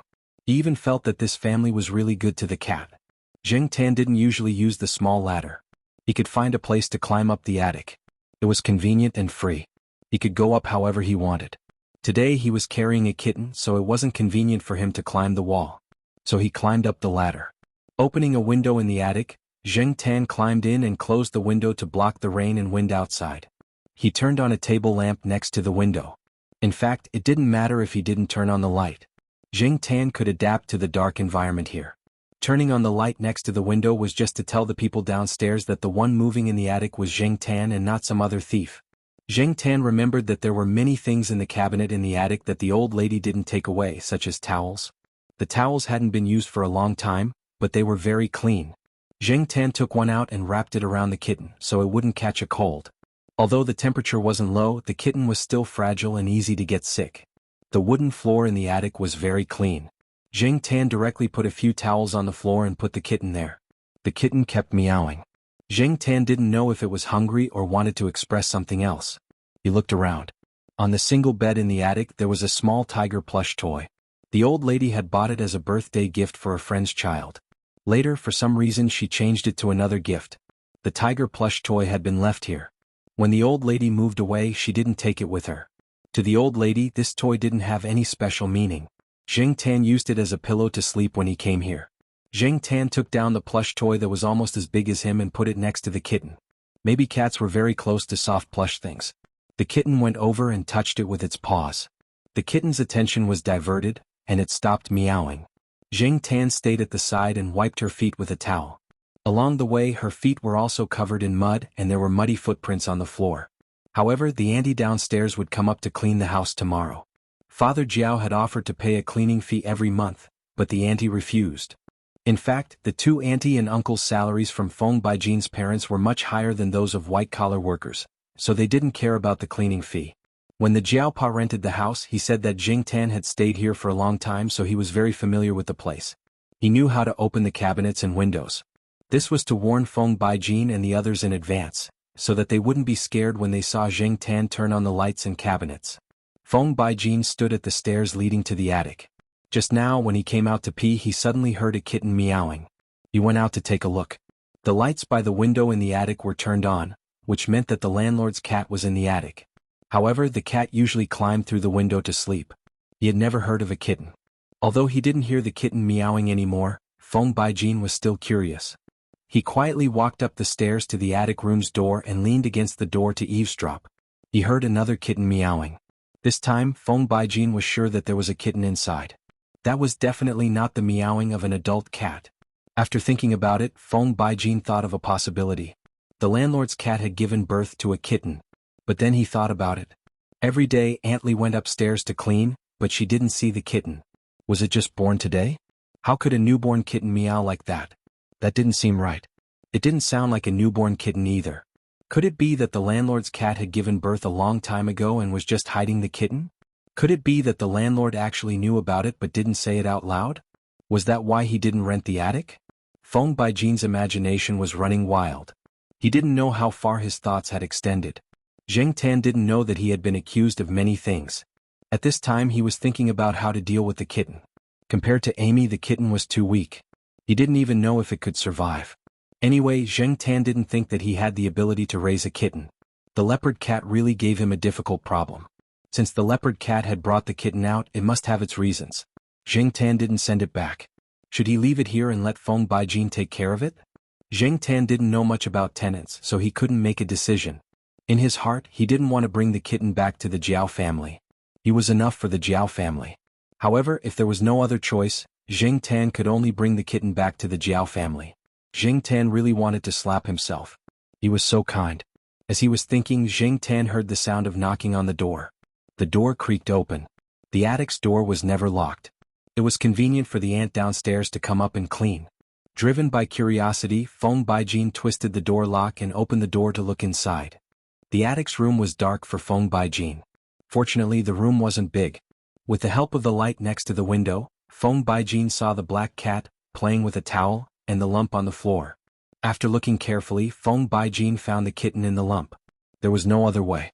The tiger toy blocked the light. After seeing clearly, Feng Baijin paused, then immediately turned and went downstairs. Aunt Lee, there's a cat upstairs. I know. It's the landlord's cat. Antley was watching TV on the first floor. No, it's a small one. A very small one. What's wrong? Did the landlord's cat give birth on the roof? The uncle also came up and asked. It must be. Antley immediately stood up and was about to go upstairs to take a look. I heard that female cats like to move after giving birth. No wonder I couldn't find it usually. It probably moved back because of the rain. The three people thought that they had found the truth and ran upstairs. At first, Antley was afraid that the female cat would protect the kitten. After seeing that Jing Tan didn't react at all, she went up to take a look. Oh, what a sin. Such a small kitten is so thin. Big cats are so irresponsible. Antley said and looked at Jing Tan with dissatisfaction. Jing Tan was speechless. What kind of look was that? Was she accusing him? It was none of his business that he was thin. The three people were still talking about the kitten. The more Jing Tan listened, the more he felt that something was wrong. After knowing that he had been given birth, Jing Tan went crazy. Damn, that's not my seed. And it's definitely not my child. I'm a man. A man. Unfortunately, the three people couldn't hear Jing Tan's grievance of being trampled on by the alpaca. Although the kitten wasn't afraid of people, it was still very repulsed by unfamiliar creatures. It kept crying and struggling when it was picked up, but probably because it had been tossed around for a long time and was hungry, it didn't have much strength. It has grown so many teeth. It's been more than a month. How did you take care of it? It's so thin. I'm going to make a bowl of egg soup. Antley ran out as she spoke. There were many people who lived around here who hired nannies, so Antley had met some people when she went out to buy groceries or take a walk. She knew a lot of things. 2 days ago, she heard a nanny complain about helping the owner take care of a kitten. Antley didn't pay much attention at that time. She only remembered part of the content. The kitten's food had to be not cold, not hot, not hard, and not dry. She remembered that the nanny seemed to have said that she was going to make egg soup, but she didn't know if the kitten would eat it. Anyway, it was good to try. It was just an egg. Look at how thin the kitten was, alas. Soon Antley came up with a bowl of egg soup. She first dipped some on the kitten's nose and the kitten licked it off. Because it smelled the fragrance of the food, it was much more energetic. Looks like it's still food. Antley was satisfied. She picked up a spoonful of egg soup and tested the temperature. Then she brought it to the kitten's mouth. The kitten didn't struggle now. It lowered its head and licked the egg soup in the spoon. Looking at the three people surrounding the kitten, Jing Tan felt that these tenants were actually not bad. It was good to let them take care of the kitten. It would save him a lot of trouble. After one thing was solved, Jing Tan looked out of the window. It was no longer raining, so it was time to go back. So, Jing Tan opened the window and jumped out. When Jing Tan went down from the attic, he heard the nanny in the attic scolding, "What's the mother doing? The kitten is still here, but she just ran away." Jing Tan was so angry that he almost fell out of the attic window.